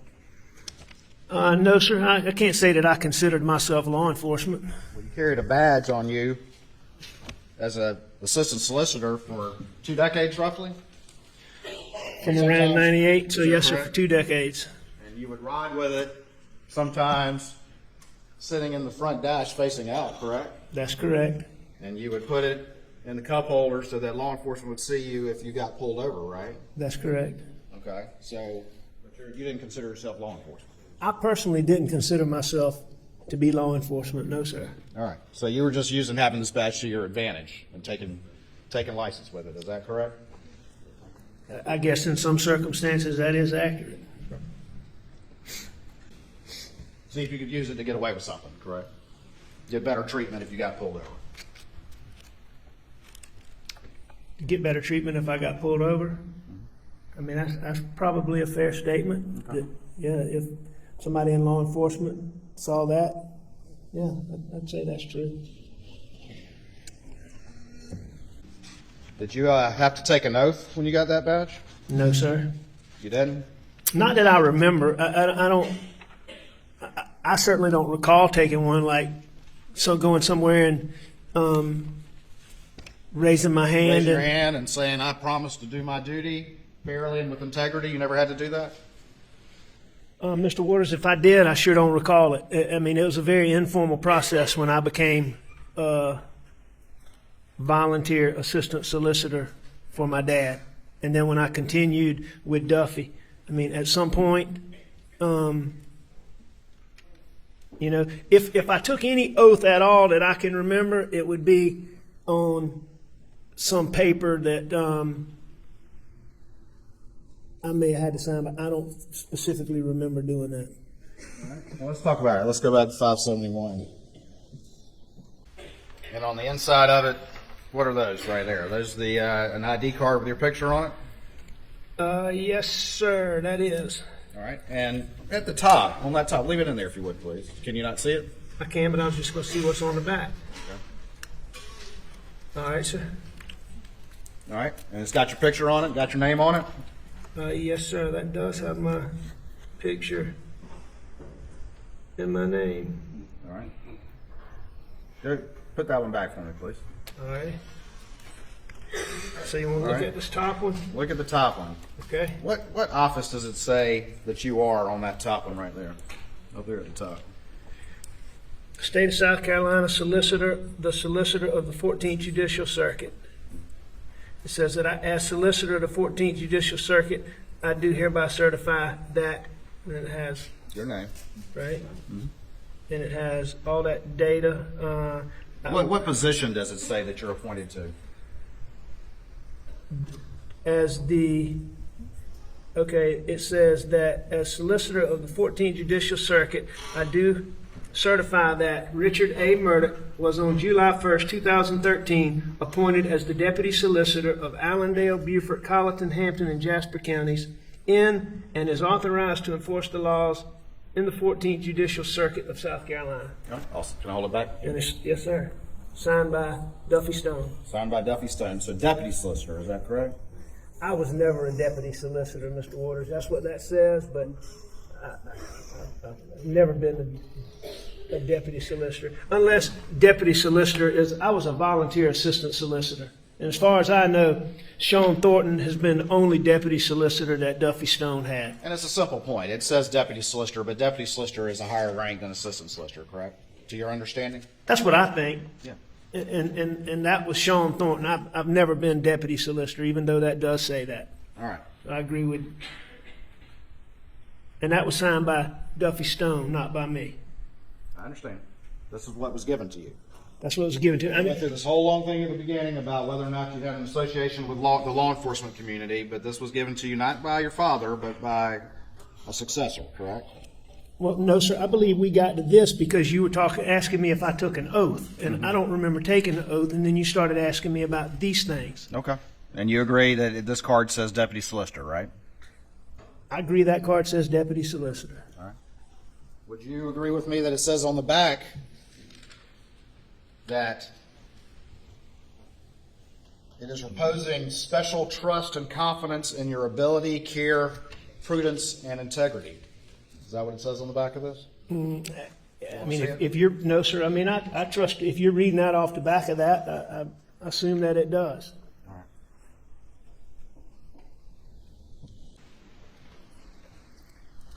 You were reading off of the one that Duffy Stone gave me, correct? Yeah, and then the one at the top, where did that one come from? You want me to bring it back to you? No, sir. I think I can see it. That It's would not be. focused very well. That's okay. I mean, I know what it is. I looked at it when you handed it to me. So the card on the bottom is what I got from Duffy Stone. The one on the top, and the one on the top should give you a better. There we go. All right. So the one on the top was what came from my dad when he was solicitor. The one on the bottom is what came from Duffy Stone when he was solicitor. And Duffy Stone took over after my dad retired in 2006. Duffy Stone filled my dad's the rest of his unexpired 4-year term, much like my dad filled my granddad. So, and then Duffy became the solicitor. Did you ever have lights in your vehicle? In the particular vehicle? No, in any vehicle. Yes, sir, I did. Was that a government vehicle? No, sir, it was not. When did you have lights, like blue lights and stuff? Yes, sir, I had some blue lights. When did you have blue lights? And let me remember, you did 5 cases over 20 years, and you had blue lights in your vehicle, but it was your private vehicle, correct? Well, it was the vehicle that I drove. It was a law firm owned vehicle. The law firm's own vehicle. So how'd you get blue lights in there? I had them installed. And who installed them? I believe that Eddie Gibson installed them. And who was that?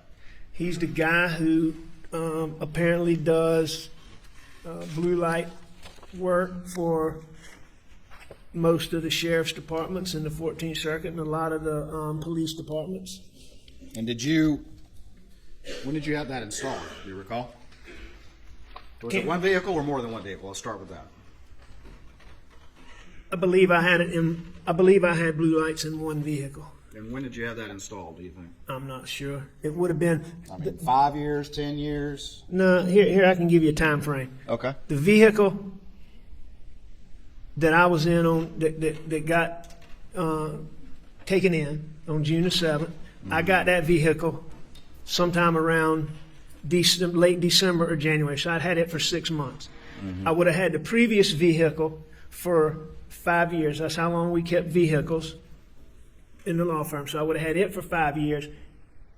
And sometime during that 5 year period, I had lights installed. Did you ask the sheriff at the time if you could do that? I did. Who was that? I believe it was T.C. Smalls, and I believe in Colleton it was Andy Strickland, In Colleton, it was Andy Strickland? and I believe in Allendale it was Tom Carter. Were you friends with Andy Strickland? Yeah, I was friends with Andy Strickland. And you said, hey, I'm going to get some blue lights installed in my vehicle, and he said, that's cool. Or words to that effect. I mean, that doesn't sound like the words that he would have used or I would have used, but I certainly asked him, and he certainly said it was okay. It was okay. All right.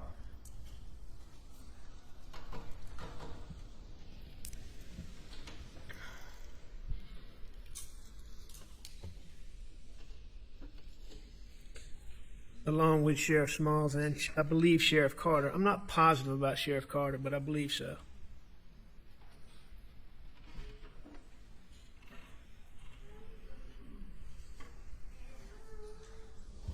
I'm going to show you just real quick what's been marked as States 507.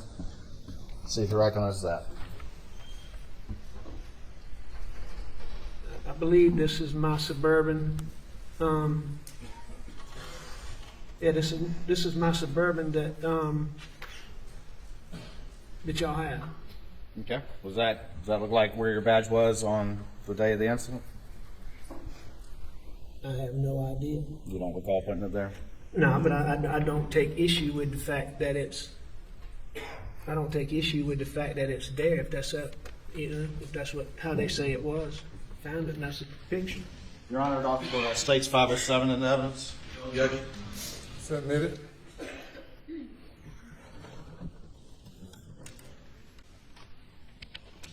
You testified some about the boat case, and we'll talk more about that later. Boat case being. I'm sorry. The boat wreck case. Can we agree that that's what we're talking about when we say the boat case? February in 2019. Well, there's two things. You referring to the civil case when you say the boat case, Okay. but when I think about the boat case, I think about the charges that y'all brought against PawPaw. Okay. So, but there also the civil case. PawPaw. That was your nickname for Paul. I mean, I called him PawPaw. Maggie called him PawPaw. Bus calls him PawPaw. Sure. Roro calls him PawPaw. I mean, that's Roro. Who is Roro? That's Rogan Gibson. Okay. And this jury, of course, has heard multiple recorded statements of you during the course of this. Did you ever refer to Paul as PawPaw during that? I don't know Do you recall? how I referred to. I can say Paul if you prefer that. No, you can call him whatever you want. I'm just asking you if you ever called him that during the course of that entire investigation. Or is that also the first time today, at least publicly? Is today the first time I've called my son Paul PawPaw? No, sir, that is not correct. Have you ever called him that on all the recorded statements that this jury has heard? I don't know. You ever called Rogan Roro? I In called all him the Rogan recorded statements? all the time. In the recorded statements, did you ever call him that? I don't know. I mean, I called him Rogan also, so I don't know. But I'm happy to call him Rogan, and I'm happy to call Paul Paul. All right. Well, let's talk about, and I'll be specific with the boat wreck criminal case and the boat wreck civil case. Okay. Is that fair? Yes, sir. All right. And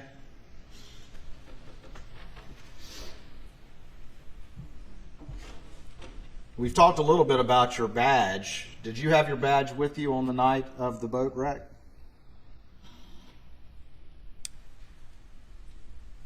On the night of the boat wreck, did I have it with me? Yeah. When? Did you go to the hospital that night? I did go to the hospital that night. Did you have it with you then? I don't know, but I don't believe so. But I really You don't don't know. believe so? But When you went to the hospital on the night of the boat wreck, were you acting in any official capacity? the night of when I went to the hospital, was acting Yeah. in an official capacity? Yes. No, sir. Okay. I'll show you what's been marked as States 569. And do you recognize the person on the right in that image? No, sir. You don't recognize that? I don't recognize him. No, I'm asking about that. Oh, me? Is that you? Yeah, it looks like me. All right. What's hanging out of your pocket in plain view? Looks like a badge. You didn't recall that until I just showed you that picture? No, sir, I did not. Your Honor, it offers States 569 in the evidence. Okay. Admit it. That's you in the white shirt, is that right? Yes, sir, it is. And this is the badge hanging out of your pocket? You remember which, is that correct? Looks to be, yes, sir. Which badge is that? Which one of the two, do you remember? Nah, you can't tell from here. Okay. And why'd you have it hanging out of your pocket like that? I don't remember having that. No, I don't know. You don't remember that. I don't remember that, no, sir. Did you generally walk around with your badge hanging out of your pocket? Generally speaking, no, sir, I did not. Or only when you wanted some advantage from it? Did I want some advantage from wearing it like that? Did I hang it out in my pocket when I wanted an advantage? Yes. I may have. Okay. I certainly may have. All right. What advantage did you want? When? Then? I don't even recall this, Mr. Waters, but if I was wanting some advantage, as you say it, I guess, and I don't remember this, but I guess I would want, as I said, a badge has a warming effect with other law enforcement. Mm-hmm. And so if I was seeking any advantage, as you say, then I guess that would be what it was. Do you ever want to be the solicitor? Now, there was a time period where I did. Did you ever want to be the solicitor? Yeah, the elected solicitor? There was a time period when I absolutely did. When was that? Prior to my dad retiring. Prior to 2006? Yes, sir. How long did you explore that? I wanted to be a solicitor for a long time, but at the time when my dad retired, I was already struggling with bills, and I knew I couldn't do it. In 2006? Yes, sir. And we'll talk more about the pills in a bit, but you say you were already struggling with pills in 2006, correct? That's correct. But over that next 15 years, you still were able to maintain a lucrative law practice. Would you agree with that? Yes, sir. And you've already testified that all your law partners had no idea of this pill problem that you had all that time, correct? I'm testifying that I believe, in fact, I'm certain that none of my partners knew I had an addiction. That night of the boat wreck, you say you don't remember putting your badge out, correct? No, I don't remember. I don't even remember having my badge. Do you remember going around talking to the kids? The other kids that were on the boat? Yeah, I talked to some of them. You remember going to do that? Yes. And was your badge hanging out when you did that as well? I wouldn't think so, Mr. Waters, but like I say, I don't think so. Right. So it just comes naturally to put your badge out on something like this that you don't even remember why you did that. No, I don't even remember having my badge, and I specifically know that I didn't use the badge. Did I mean to do this? I'm not saying that I didn't, but I don't know if I was putting it in my pocket and the flap, you notice that that flap is not Velcro down. I don't know. I don't have a specific memory of that. And I never went around, acting like I was on official business. So you're saying it might be an accident that your badge was hanging out there? I'm saying that I have no memory of that whatsoever. All right, well, you never used these badges as like a wallet, right? No, I did. You did? I did. So you're saying you had your credit cards and all your stuff in there? No, sir. No, sir. I'm not saying that. I'm not saying that on that night. You just asked me if I ever used it as a wallet, and there were times when I used it as a wallet. Were you using it as a wallet that night? I don't remember, but I don't think so. I didn't use it as a wallet very often, and I didn't use it as a wallet for very long when I did use it as a wallet. So let's see if we can get back to what we agree on. So you would agree that you had to make a conscious decision to grab that badge and when you went into the hospital, correct? Would you agree with that? Yeah, at some point I had to make a conscious decision to pick it up. But you're saying you don't know if you hung it out like that on purpose while you're talking to that law enforcement officer, or if it's just an accident that it's hanging out of your pocket in full view of everyone. Well, I am saying that because that is not how I would normally carry a badge. And even if I wanted to give somebody an impression, to me, that's got kind of an obnoxious look to it. That's just not something that, that's not something I would typically do. But I may have done it that night. I have no memory of that. Okay. All right, so you're saying that just could be an accident that it's hanging out like that? I'm saying it could be, or I could have put it there like that. All right. I don't remember. Did you generally just walk around with it in your pocket? Or would you only carry it when you wanted to use it for something? No, I wouldn't generally carry it around in my pocket just any time. Okay. All right. All right, so we got the badge that may be accidentally hanging out of your pocket. You won't concede that you did that purposefully. I mean, Mr. Waters, if you want me to say I did that on purpose, I don't have a problem with that. I'm saying I don't remember that. All right? So can I tell you that I did that on purpose? No, sir, I can't. Can I say that this happened by accident? No, sir, I can't. What I can say is I don't remember it, and that's not how I would normally, that's just not how I would normally, that's just not, it's not something I did. That's not a normal thing. So I don't know. Okay. All right. That's fine. You won't concede to this jury that there was any intention or purpose to you doing that at the hospital on the night of the boat wreck. I'm saying I don't remember using that badge. Fair enough. And I specifically remember, I'm sorry, go ahead. You can ask You specifically remember what? That when I went into the room with the kids, did I pull my badge out? And I know that I did not do that. No, because it was on your pocket like that, correct? It's on my pocket like that right then. Mm-hmm. Did you use that to get into areas that shouldn't be accessed by non-official personnel?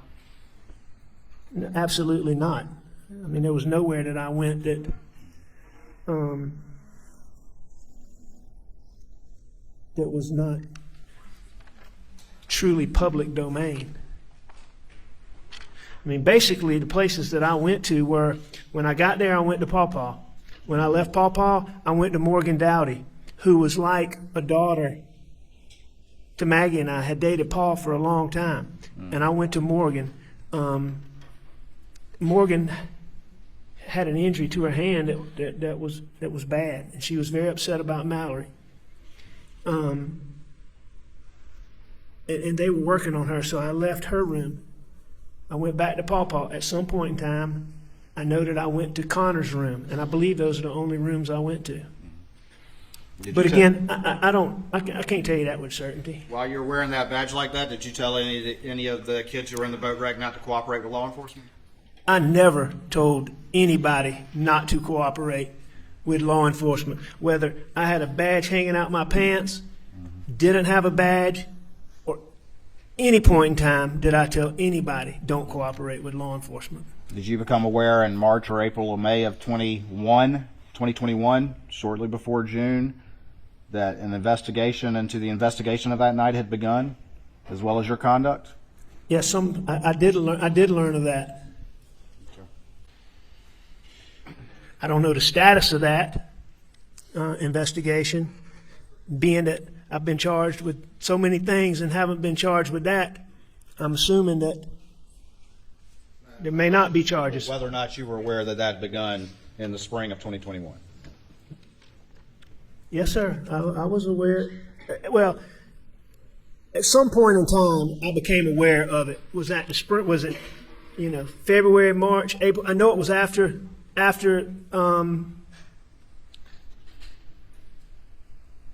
know it was after that night, and it was before June 7th.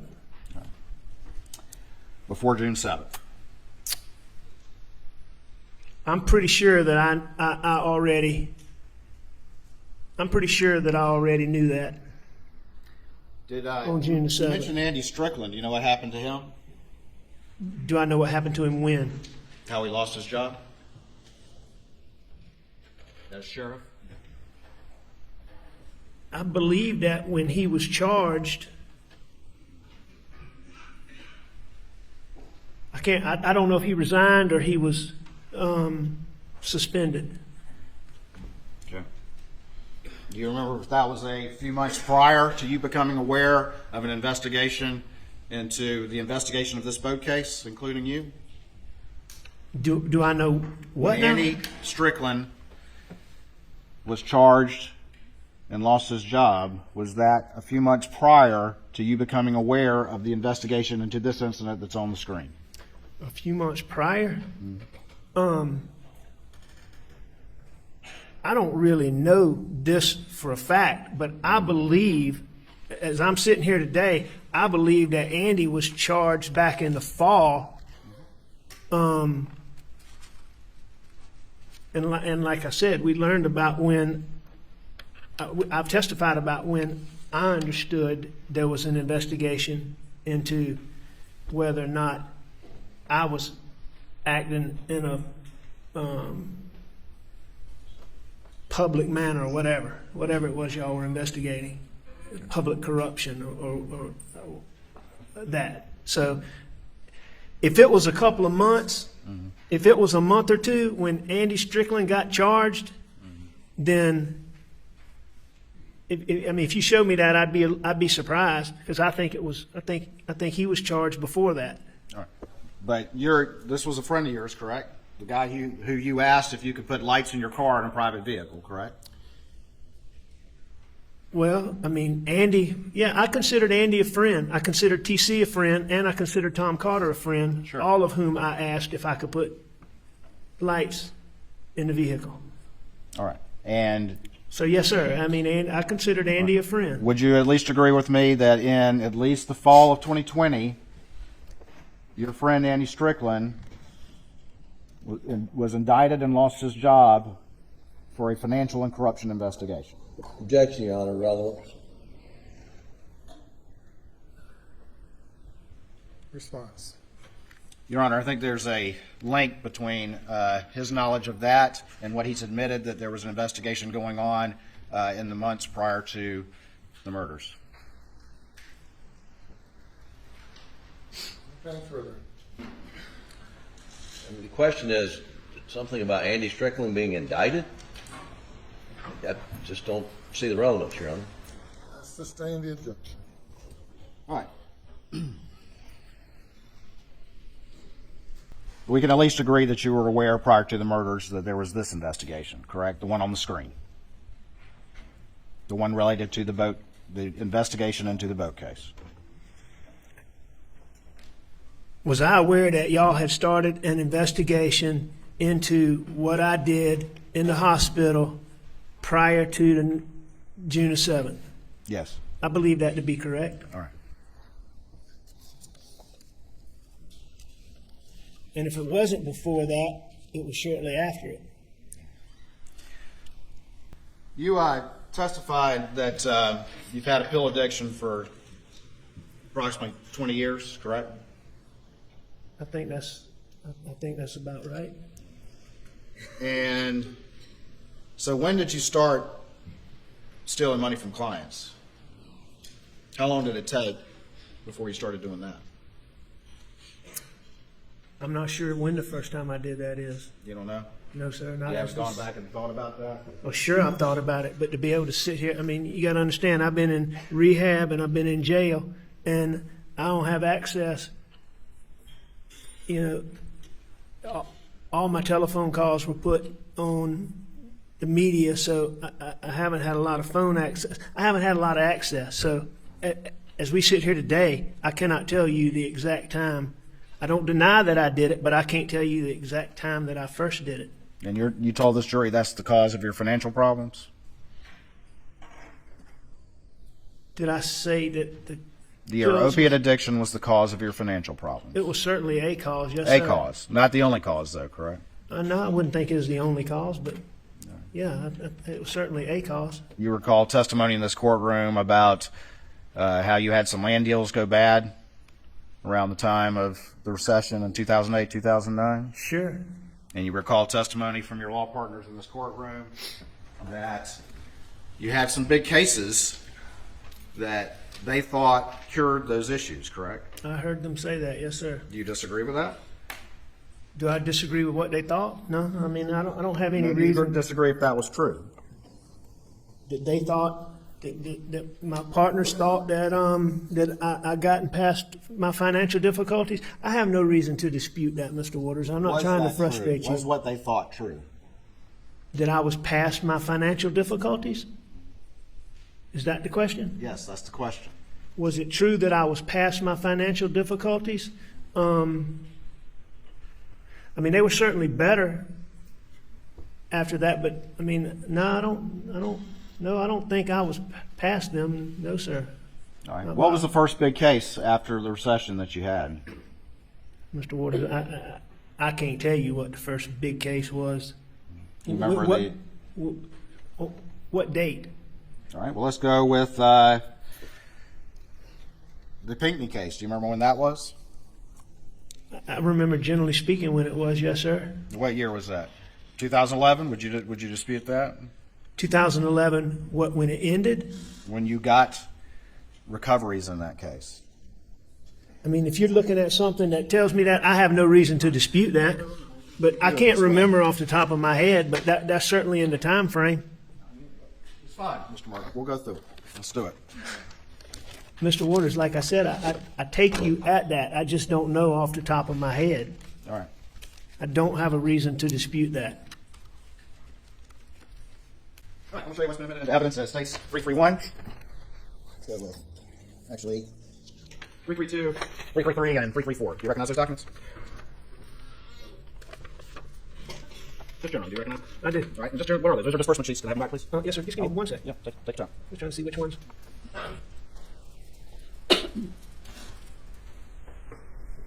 All right.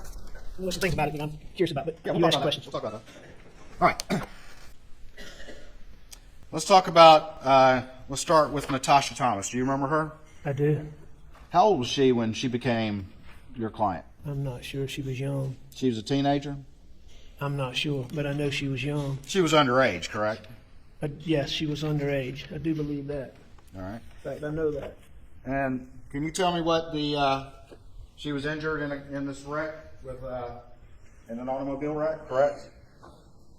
Yes. and the company Michelin, that was one of the defendants for an alleged tire issue, is that correct? That is correct. All right. And do you remember how much Natasha Thomas got in that particular case? And I can show it to you on 334. Do you remember how much she got? As a gross settlement, I believe it shows $2 million. $2 million. All right. And how much were your or PMPD's fees that would be attributed to you in that out of that $2 million? $800,000. $800,000. Yes, sir. All right. Excuse me. Yes, sir. All right. And so that would be $800,000 in fees that would get attributed to you. That has nothing to do with the money that you subsequently stole from that teenager. Correct? The $800,000 is different from money that I stole? Yes. That's correct. All right. So you got $800,000 attributed to you with the firm, but that was not enough. You also stole money from that teenager. Is that correct? That is correct. All right. When you did that, did you sit down with her, much as you sat down with this jury, and explain to her what was going on while you were stealing her money? That would be the normal process, but I certainly don't remember specifically doing that. That would be the normal process, correct? That would be. It may be a little different with a teenager, but certainly, I mean, You would sit down with them across the table and go through these documents, correct? If that would not be abnormal, yes, sir. All right. And then you would explain to them what was going on and how they were getting everything they were entitled to, correct? If I was the one doing it, yes, sir. And you would look them in the eye while you did that, correct? It wouldn't be unusual for me to look them in the eye. While you were doing some fast talking to a teenager, correct? I certainly was not telling her the truth. I don't know if I was talking fast or slow, but I wasn't telling the truth. All right. Well, you ultimately convinced her that there was nothing amiss here, right? While you were stealing her money, correct?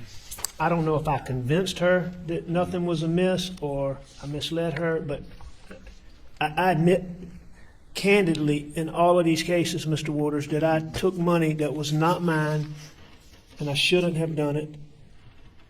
I hate the fact that I did it. I'm embarrassed by it. I'm embarrassed for my son. I'm embarrassed for my family. And I don't dispute that I did it. I understand that. But you understand that we have to ask about these things because we've heard about it in a very academic paperwork manner. But every single one of these, you had to sit down and look somebody in the eye and convince them that you were on their side when you were not, correct? That's what you did in every single one of these. I mean, every time. Answer my question, yes or no, and then you can explain. I'll let you explain all day long. Well, I mean, no, sir, that may or may not be true. And Mr. Waters, just to try to get through this quicker, I admit. I know you want to get through it quicker, but we're not. So answer the question, please. What I admit is that I misled them, I did wrong, and that I stole their money. Now, this is something. What's the date on that one? I'll bring it back to you. Well, you can tell me. I trust you to tell me accurately. All right. Well, it's kind of funny. It doesn't have the date on it, but I'll let you take a look at it. All right, I'm just looking at the date of the check. So that's December 20th. So that goes 2011. So that gives us a ballpark. So that's 12 years ago. For me to sit here and tell you specifically that I remember sitting down and talking with Natasha Thomas, I can't tell you that. But what I can tell you, and I can tell you that I didn't do right by Natasha Thomas. I took money from Natasha Thomas that didn't belong to me, and I was wrong for doing that. Okay. And I admit that. I know, Mr. Murdaugh, that you would like for it just to be as simple as that. Just to say, yes, ladies and gentlemen, I stole money, and have that be the end of it. But in every single one of these cases... Comment, Your Honor. You testified that you would like to just admit that... And make this quick, correct? Isn't that what you said? Isn't that what you implied?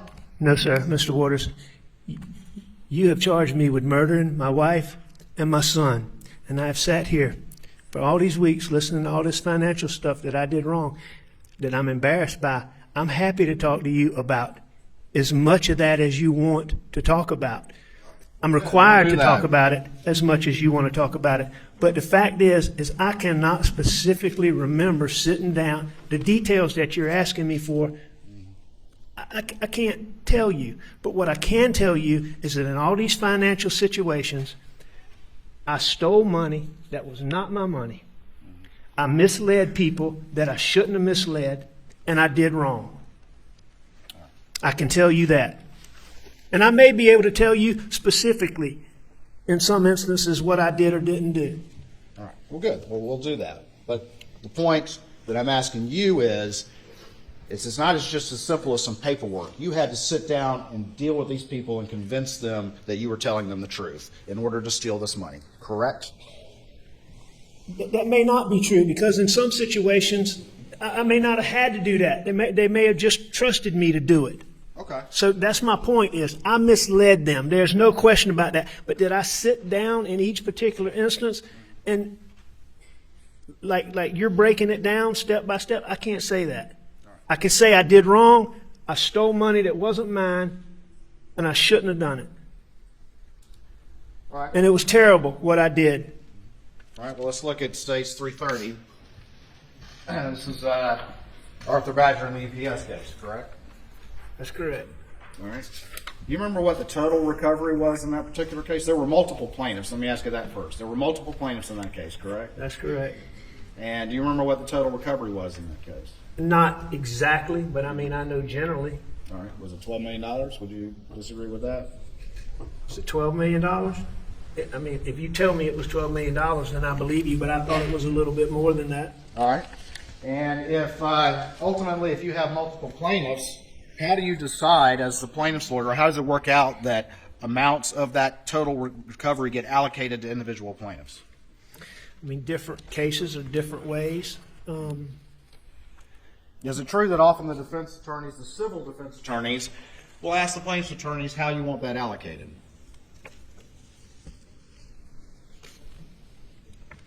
Sometimes, yeah. Sometimes. Sure.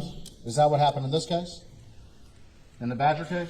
I can't remember exactly how we came to that. Who was the deep pocket in the Badger case? Do you remember? The defendant that had the money that you ultimately recovered from, the vast majority. Do you remember? Well, it was UPS, and I believe it was, I can't remember if it was corporate or if there was insurance, but it was certainly UPS was the major defendant. Okay. But I believe Arthur Badger was the defendant. I can't remember. I know UPS was. Did you sit down with him and explain this paperwork that you were using to steal his money? I believe I did sit down with Arthur Badger.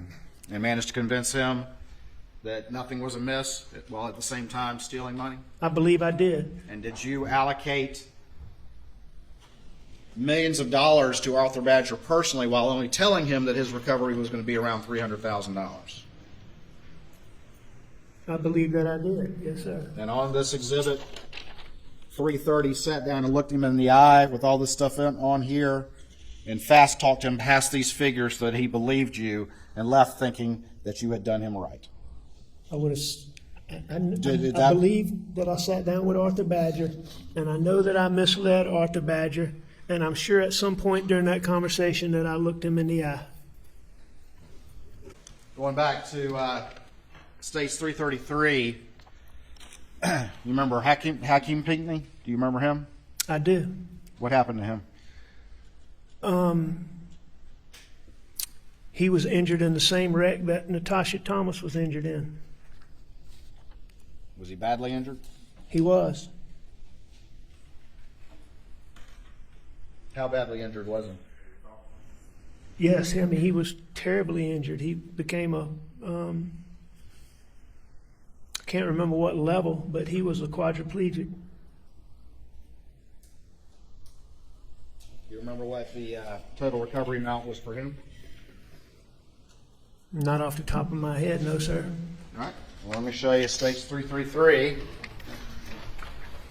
and see what the total, if you recall, what the total recovery was in that case. It looks like it was $10,245,000. And that was for Hakeem, correct? That's correct. And how much of that was the attorney's fees that would have gone to PMPED that would have been attributable to you?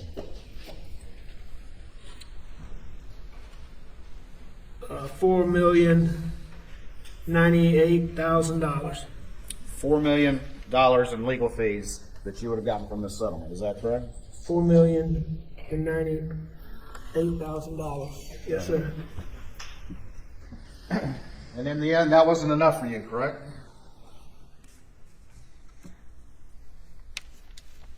Was that enough for you? Was that enough for me in that case? Yeah.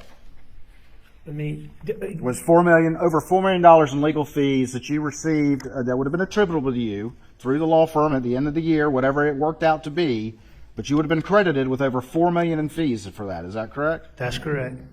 And was that enough for you? Was that enough for me? Mm-hmm. Or did you take more? Oh no, from... I took monies from Hakeem Pinckney that did not belong to me, that I should not have taken. Been rendered a paraplegic. No, sir, he was a quadriplegic, unfortunately. Thank you for correcting.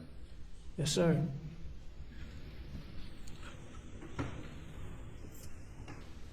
You ultimately take money from his mother, Pamela, as well. I believe that I did. You remember how much money you took from Hakeem? No, sir, not off the top of my head. I do not. If I told you it was over $370,000, would you agree with that? If that's what the records show, I don't dispute that. Do you remember how much you took from the teenager Natasha Thomas in addition to your legal fees? Not off the top of my head, no, sir. If I told you it was over $350,000, would you agree with that? I don't dispute it. Do you remember how much you took from Arthur Badger? Not off the top of my head, no, sir. If it was over $1.3 million, would you agree with that? I don't dispute it.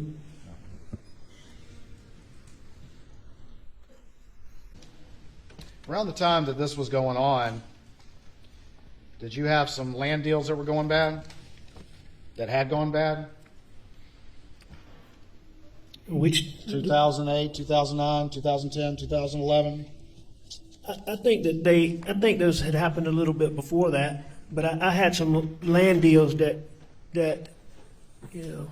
certainly had problems. And that had something to do with the money you were taking as well, did it not? I think the whole picture had things to do with me doing stuff I shouldn't have done. I mean, I would agree that. I mean, that certainly would have played some role in it. Were you living a wealthy lifestyle?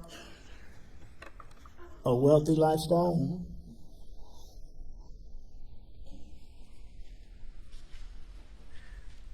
Probably. I mean, we were living whatever lifestyle, probably. Would you characterize your lifestyle as wealthy?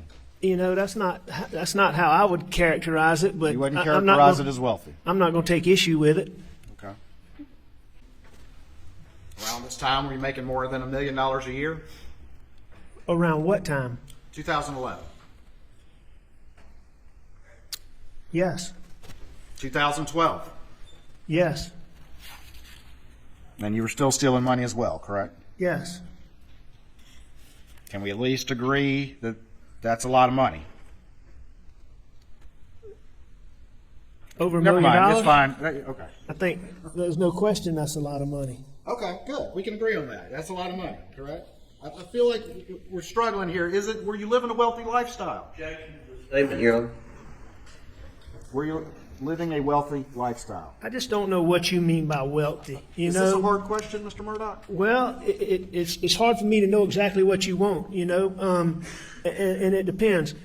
I was spending money that wasn't mine, that I shouldn't have. I think that,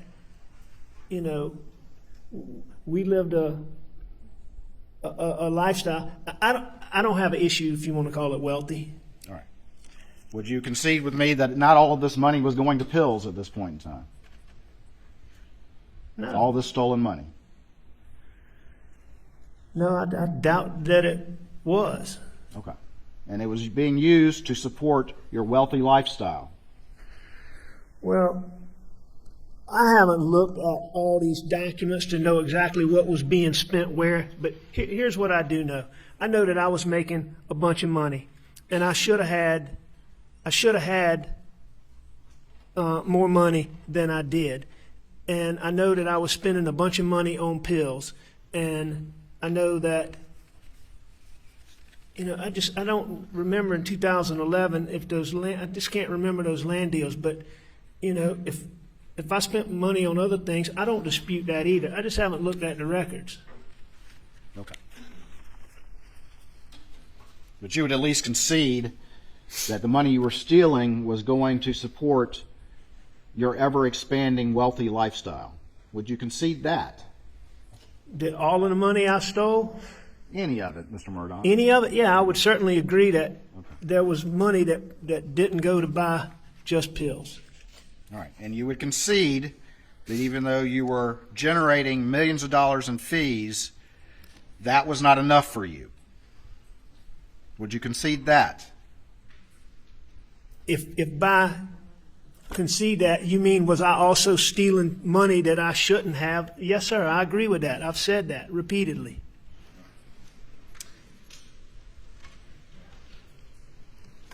Who were the plowers? They were two young girls from Columbia. They were underage when they became your clients? Yes, sir. Did they suffer a loss in their family as a result of an accident? They did. What loss did they suffer? Who died? Their mother did. And did you get a sizable recovery in the case, in that particular case related to that? Yes, sir. Do you remember how much that recovery was? I don't. Got any idea? I know it was a significant settlement. I know it was a very good settlement, but Millions of dollars? oh yeah, it was millions of dollars. But whether it was, 2 million, I know it was significant. I don't know if it was 8 figures, but I know it was a significant settlement. And was there a conservatorship for them because they were underage? There was a conservatorship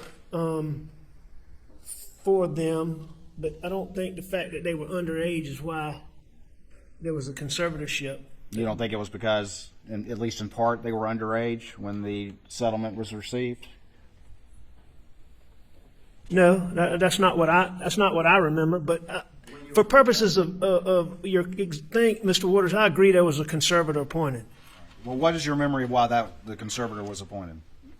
My memory is that the father in this case, who was the beneficiary or a big beneficiary in this, and who was the PR of the mother's case, was an undesirable witness. And there was testimony that he had hit his wife, and it was clear we felt like we didn't want him to be the face of the lawsuit, so we appointed a conservator. Who was that? For that purpose is why I believe we appointed a conservator. Okay, and who was that? That was Russell Lafitte. At Palmetto State Bank? Yes, sir. And after that, did you get Russell Lafitte to start Loaning you money from the Plower Girls account that he was conservative for?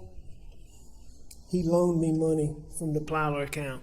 I don't know if I got him to do that. Oh, you didn't talk to him about it?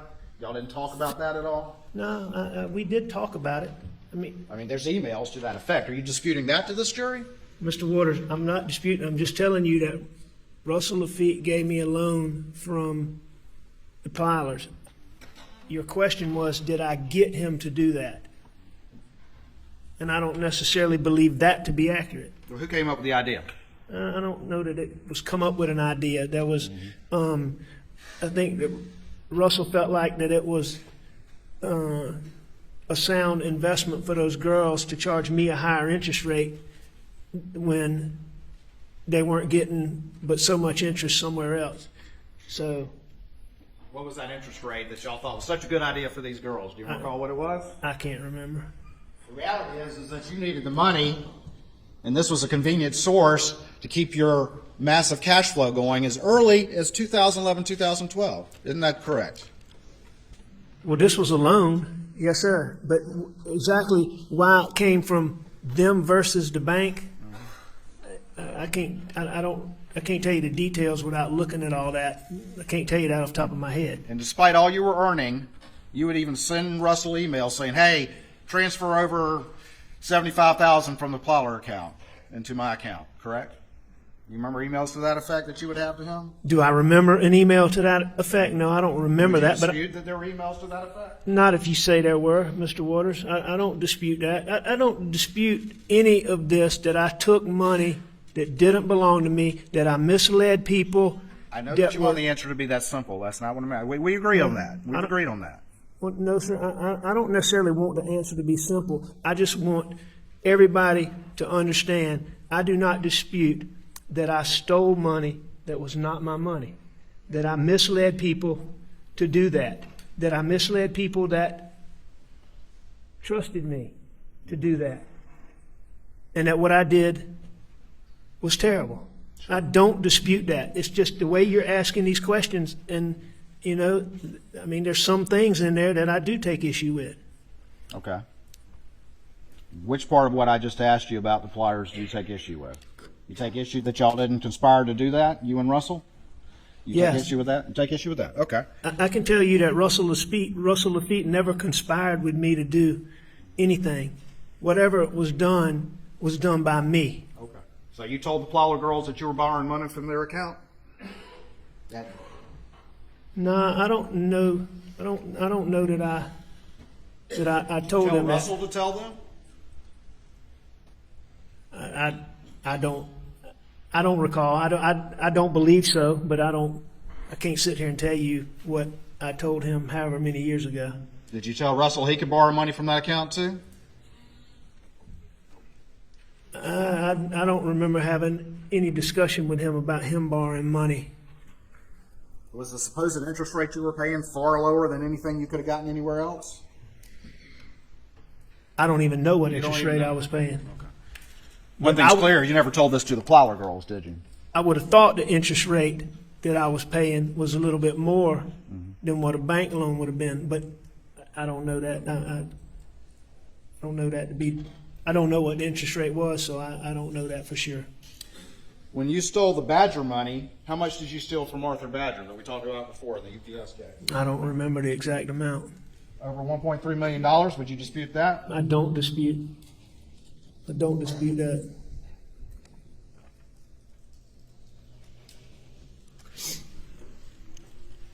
And that was in addition to the $1.2 million in attorney's fees for his case alone that would have been attributed to you through the phone? What I stole from Arthur Badger Let me ask you this. inappropriately was in addition to any fees that I legitimately earned. I shouldn't have stolen the money from Arthur Badger. I misled him, and I was wrong.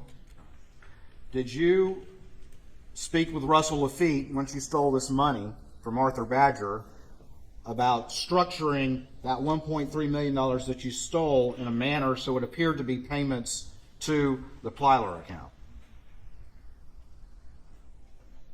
You understand the question? No, sir. Say that again. Did you have any conversations with Russell Lafitte about structuring this $1.3 million into multiple payments and then applying it to the Plyler account? I've heard the testimony and I've seen some of I'm those asking records. if you did. Did you have any conversations with Russell about that? I had to. Okay. I had to have. All right. You even asked him to recut the check, correct? To have Jeanne recut the check. I've seen. I believe an email or a text to that effect. So you don't dispute that? No, I don't dispute that. What I dispute is if you're insinuating in any way, this was stuff that I did. Okay. I mean, this stuff that I did these things wrong. Russell Lafitte didn't do anything.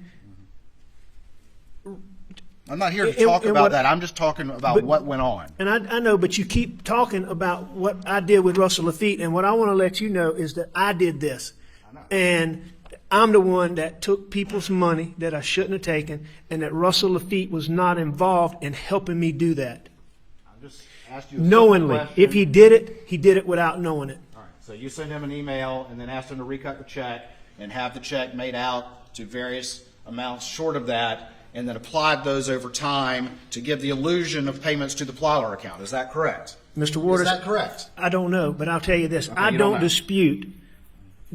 dispute what's in those emails as far as, or texts as far as what I told Russell and as far as what I did to again, take money that didn't belong to me, that wasn't mine, and that I was wrong for taking. It's just the specifics of that you want me to give you details on, and I can't do that. I do not dispute what's in those texts or emails. And did you steal that Badger money because you had to pay back the Plyler girls' money before they turned 18 and reached the age of majority? And Russell would then have to be held to account for that money that he had loaned to himself and to you. First off, I don't know anything about any money that Russell loaned to himself. I only know about what he loaned to me. And I don't believe that me stealing Arthur Badger's money and taking that money that did not belong to me, that I wrongly took, had anything to do. I don't remember it having a relationship with having to pay back a loan, or there being some time pressure to pay back a loan that he gave me on the Plyler conservatorship. No, and I'm not saying that that didn't happen. I'm saying that I don't remember. That's not the way I remember it, and I don't remember it. Did you ultimately borrow $1 million roughly from the Plyler girls without their knowledge? $1 Does million? that sound right? About $1 million in total? If you tell me that's the number, I mean, that surprises me, but I don't dispute what's in the records, but I didn't believe I had a loan for, are you saying $1 million? I didn't believe that I had a loan. Mr. Waters, if that's what the records say, I don't dispute it, but that's not what I thought. I didn't think I had a $1 million loan from them. But if that's what the records say, I don't dispute that. But I can tell you this, if I had $1 million loan from them, I don't remember that, and I may be confusing it with what a loan from the bank. But again, if that's what's in the records, I don't dispute it. All right. So you have no memory whatsoever, and so for all you know, it's just a coincidence that the Plowers were about to turn 18 when you stole this Badger money and you applied a significant amount of it to pay that off before they turned 18. You don't have any memory of that. No, I can tell you that was never an issue or motivation for me. Again, taking Arthur Badger's money that I shouldn't have taken, that didn't belong to me, and that I was wrong for. I don't remember a loan from the Plyler conservatorship as being motivation for that. So for all you can remember, it's just a coincidence. Why I stole Arthur Badger's money? Just being a No, coincidence? why you applied it to the Plyler loans right before they turned 18. No, I'm not saying is a coincidence or not a coincidence. What I'm saying is I don't remember that. Okay. And so I don't remember that being the motivation. If it was, I didn't know I had $1 million loan from the Plyler conservatorship, at least as I sit here today. But, I would have known I had a loan from somewhere. And if I took Arthur Badger's money and applied it to that, I mean, again, I stole money that didn't belong to me. I misled Arthur Badger to take that money, and I was wrong. How many times have you practiced that answer before your testimony today? Because you keep never- giving the same one over and over again. I've never practiced that answer, but you keep asking me these questions, and I keep using that answer. Let me show you what's been entered in evidence as states 321. You recognize generally that document? I do. And what is that? This is the disbursement sheet on the Dion Martin case. What happened to Deion Martin? He got in a wreck. Do you know his family? When he got in the wreck, Prior to him getting in the wreck.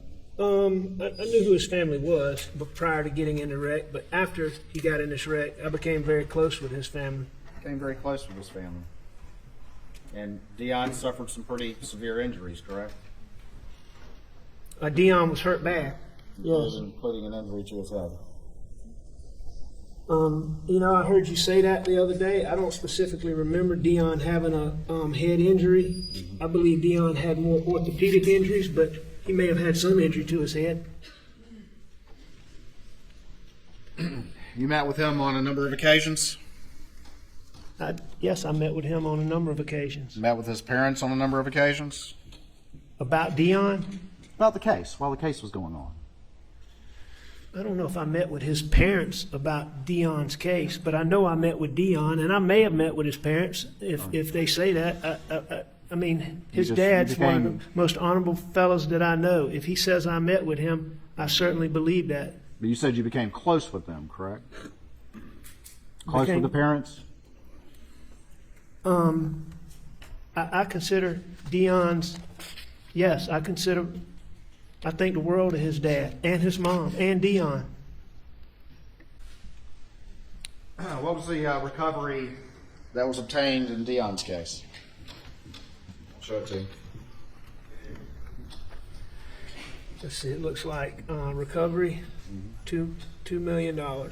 Actually, this is let's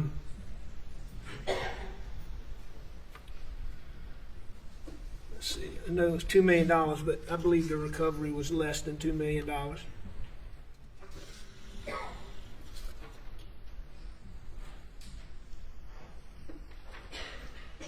I believe the recovery was less than $2 million. I believe that I said it was $2 million.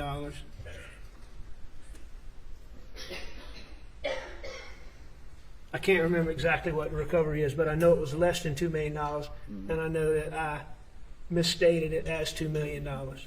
So you falsified the paperwork, correct? It appears that I put inaccurate information on the paperwork. Yes, sir.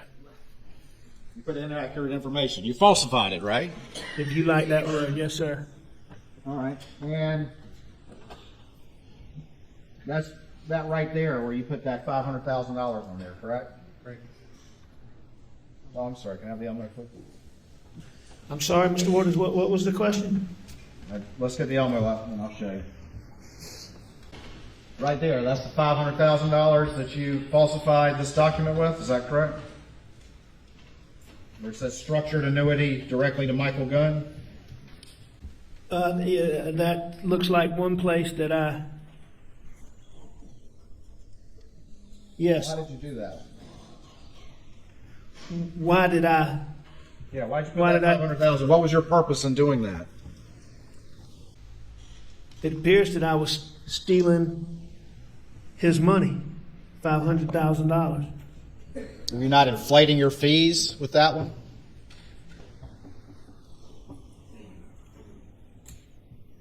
I mean, You don't remember? I know that I inflated the fees like I just talked about, but I believe go back to that top of that thing, I believe what I must have done with the structured annuity is I had that $500,000 check, and I must have had that made to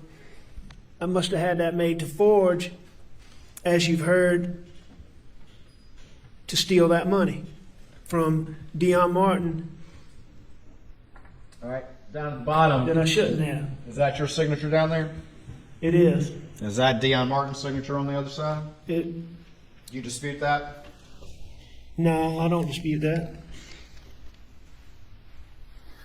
So you would have sat down with Dion Martin, this document with him, and convinced him that there was nothing amiss here? You know, again, I don't know if I went over the document with him or not, but I certainly misled Dion Martin. I certainly lied to Dion Martin. I certainly took money from Dion Martin that did not belong to me, and I shouldn't have done it. You don't specifically remember talking to Dion. There was nothing in you that causes you to remember talking with Dion, sitting there with this document in front of him, as you looked him in the eye, knowing that you were lying to him the whole time. You don't even remember that? Nothing in you that causes you to remember that? To specifically remember, I'm not sure that I did sit down with Dion Martin. But I certainly, Mr. Waters, I misled Dion Martin. I lied to Dion Martin. I took Dion Martin's money when I shouldn't have. Well, let me ask you this. Of all the people on here, all these exhibits, do you have any independent recollection of a time where you sat down and looked that person in the eye and you were lying to them and convincing them that everything was okay while you stole their money? Do you remember it, even one of them? I'm sure I do. Okay, well, tell us about one. I mean, you have to show me. You have to give me. I'm asking you if you remember one time where you're sitting there in your heart, looking somebody in the eye, knowing you're stealing from them, and you remember it. I remember stealing from people. I remember lying to people, and I remember misleading people. For me to tell you that I sat down with each one of these people. I'm asking you to tell me about just one conversation, one time where you recall looking somebody in the eye and convincing them with your lies that nothing was amiss. One conversation. There were plenty of conversations where I looked people in the eye and I lied to them. There were plenty of times where I took money that I shouldn't have taken. There were plenty of times where I stole money. For me to sit and tell you a specific time that I sat down with a specific document and what exactly was said. If you ask me questions, but I can't remember sitting down with Dion on a. They certainly remember it, don't they, Mr. Murdaugh? I don't know if they do or not, but I would assume so. But you can't tell us one time where it just sticks out in your memory where you're like, I'm pulling a fast one right now. Oh, no. Or anything, whatever reaction you had. You Oh, can't no. remember a single one? No, sir, that's not correct. I can remember a lot of times where I lied to my clients, I misled my clients, and I stole money from my clients in conversations. But for me to sit and tell you that I had a conversation about this particular document, I don't dispute it. I know you don't dispute it, Mr. Murdaugh. You've said that 100 times, haven't you? But you can't recall for this jury one of these people looking them in the eye while you lied to them. You can't recall a single one. I've asked you this 3 times now. Oh, I promise you. Answer. Your Honor, asked and answered 3 times. Well, here.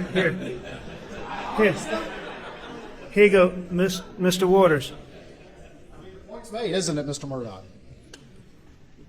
I don't know if your point's made or not, but here's You don't know that either, do you? here's what I will say again. I remember lying to clients of mine. I did it on more than one occasion. I took their money when I shouldn't have taken it. I'm sure that I looked them in the eye. I'm sure that I misled them. But I can't tell you exactly when those occurred 12 years ago, is the only point. I don't dispute that they occurred. I don't dispute that everything about what I did was wrong. But I can't sit and tell you the specific details that you're wanting me to give you. We could just write that answer down on a sheet of paper and you could hold it up each time you want to say that, couldn't we, Mr. Murdaugh? Objection is overruled. If that's what you want to do, Mr. Waters, but I'm trying to answer your question. All right. These were real people you were dealing with, right? Absolutely. They were, I you know what? know you want to give that answer, but these were real people, aren't they? No, they're very real people. And you know what one of the saddest parts of this whole thing is, you know, they're people that I still care about, and I did them this way.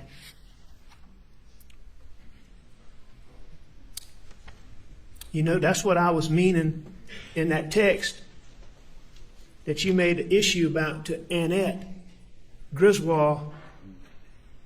And it was a lot talking about my partners, but it was a lot talking about these people. I mean, I know the people that I did wrong and that I hurt and that I stole from. I mean, they're people that I think a lot of.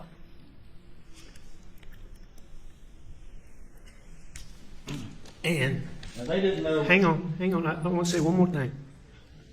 And there's no question that the actions that I did, the things that I did wrong, hurt a lot of the people that I care about the most. And I did a lot of damage. And I wreaked a lot of havoc. That A lot of damage and wreaked a lot of havoc. I hear you. there's no question about it. Let me show you what's been marked as States 315. See if you recognize this.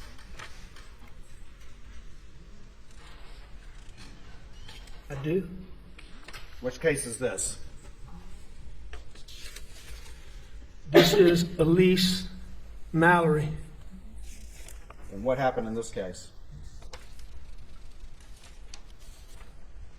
I stole her money.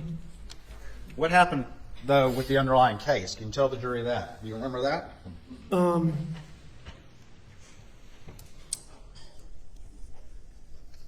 I believe it was Miss Taylor, Miss Mallory's. I believe it was her daughter. It might have been her granddaughter, but I believe it was her daughter. Was in a wreck, Did she die? and she got killed. And Miss Mallory came to you for help? She did. You remember that one I at do. all? I remember. Okay, we remember one now. Oh no, Mr. Waters, I remember all of these people. Okay. It's not that I don't remember them. You're just asking me details about conversations. Okay, great. I can promise you, I remember all of these people that I did wrong. Right, and you stole all of the money, didn't you? In this case. I stole all of the money, most of the money that I've been accused of stealing, I stole. No, I mean, you stole every single dime of the recovery. She didn't get one dime. Isn't that right? I have to look at the records, but if You that's credited yourself with legal fees, and then you stole all the rest of the money, correct? I don't dispute that. If, All right. if you Tell let me me see- about, first of all, tell me about Miss Mallory. So she lost her daughter, correct? Is that correct? That is correct. And she came to you for Her help, daughter, is that her correct? granddaughter, but All right. one. All right. And she came to you for help, correct? Yes, sir, I agree with you on that. Very, very sweet lady, correct? Very sweet lady. All right. Tell me about your conversation when you looked her in the eye and lied to her while you were stealing every dime of the money. This is a perfect example, Mr. Waters. I stole her money. I did her wrong, but I don't even believe that Elise Mallory was there when I stole that money. I don't. If you look at that disbursement sheet, I don't even believe I ever showed that to her. Okay. But you don't remember having any conversations with her when you lied with her about this case while you were stealing all her money? I don't think I did in this case. I don't think I had any meetings with her. I think I stole her money, and I don't believe that I had a meeting with her. See, again, you can't tell us one conversation you have with any of these people when you look them in the eye and convince them that you were doing them right, that you were telling the truth. That's not true, Mr. Waters. I remember a lot of those conversations. I remember a lot of them. Okay. All right, you just testified you remember a lot of them. I've been asking you now for the past 10 minutes to tell me about one of them. Well, it's stuck in your heart. There are a lot of Stuck in your brain. There are a lot of conversations I had where I misled my clients and I stole their money, where they trusted me. And I remember them. Okay. So But you keep- can you tell me one? Tell me how it went down, what you said, how you convinced them, how you looked them in the eye, how you made them believe, how you used your skills as a trial lawyer to convince them. Can you just tell me about one of those? What was going through your head when you did it? Your Honor, objection under Rule 403. We've been going over and over and over this. Objection is overruled. All right. What's your question, Mr. Waters? Can you tell me about one of the conversations you had with all of these people? Just one. I can When tell you- what was excuse going me. through your head and how it went down when you sat there and looked them in the eye and convinced them that you were doing them right while you were lying to them and stealing their money. Yes, sir. I had a lot of conversations with a lot of my clients that I cared about. And so I will tell you that I had conversations with them where I misled them and I lied to them and I took their money. And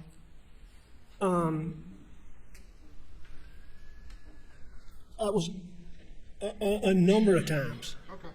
But you're asking me, Just one specific one, Mr. Murdaugh? every single one of these clients I would have had conversations with at some It's point. fine, it's But fine. this particular, like Mr. Waters, that disbursement sheet, I didn't have, there was never a sit down with Miss Mallory about the dispersing the money. You don't recall talking to her about the status of her case and telling her lies and convincing her that you were on her side. You don't remember that. No, I definitely remember that, but that's not what you Tell me asked about me. I had numerous conversations with Miss Mallory, about this case. But the fact is you were asking me about me sitting down with this disbursement sheet, looking her in the eye and convincing her. And I'm telling you that didn't happen in this case. Now, I had a lot of conversations with her where I misled her, Mr. Waters, where I lied to her Tell me about one. about Tell me how it went down. where We're going to recess for the day and resume at 9:30 tomorrow morning. Everyone remain seated while the jury leaves.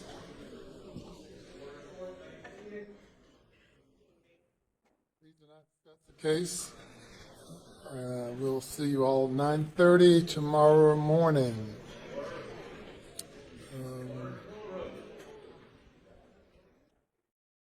Before we adjourn for the day. I'll say, Your Honor. Yes, sir. Your Honor, we have two experts we brought in. Basically, one of them last night, and another one came in today from out of state. They're not complicated. One's pathologist, his testimony perhaps take 30 to 45 minutes. On direct, I don't believe there's going to be much cross. The other one is a crime scene analyst who's testifying not about the whole crime scene, but specifically based on the pathologist's testimony about what happened in the fever. Total, it should not take more than 2.5 hours. I wonder, since this apparently is going to go on for a while, if we might put them up tomorrow, either first thing in the morning or at the morning break, if that's what Mr. Waterside would do, to get them out of here, because I believe his cross is probably going to go into Monday anyway at the rate we're going. It's just an accommodation. They're not controversial. They're not going to opine on who killed who, when, and how. Just the mechanics of what happened. What says the state? Your Honor, and I think the defense would have to concede, I've been very as accommodating as I can throughout this, but I do not want to interrupt my cross. They took a very long time today, and the state's entitled to the same consideration without interruption. Can you project how many more hours you have? Well, I'm actually didn't think it would take this long to get this far, but I think I've got some more financial to move through, and then we'll get to the other evidence. So 4 hours, 6 hours. I'm so bad at that, Your Honor. 3, 4, something like that. Yeah, I mean, if that's out at the outside. Right. So perhaps tomorrow afternoon we could get to 1 or 2. We could probably do this fairly quickly if Your Honor just leave that door open. I'm going to keep them here, but if I have to keep them here over the weekend, the financial impact of that is huge. I understand the dilemma, but I'm not going to require the state to break up the cross-examination of this witness. Well, again, you know, as I sit here and listen to this, I could have sworn this was a murder case. For 2 hours now, we haven't heard the word murder once. And not criticizing the strategy, obviously denigrating his character is what this is about, but really not relevant to the issue of whether he killed him. Credibility is an issue as it relates to all witnesses in every case. The world adjourned until 9:30 tomorrow morning.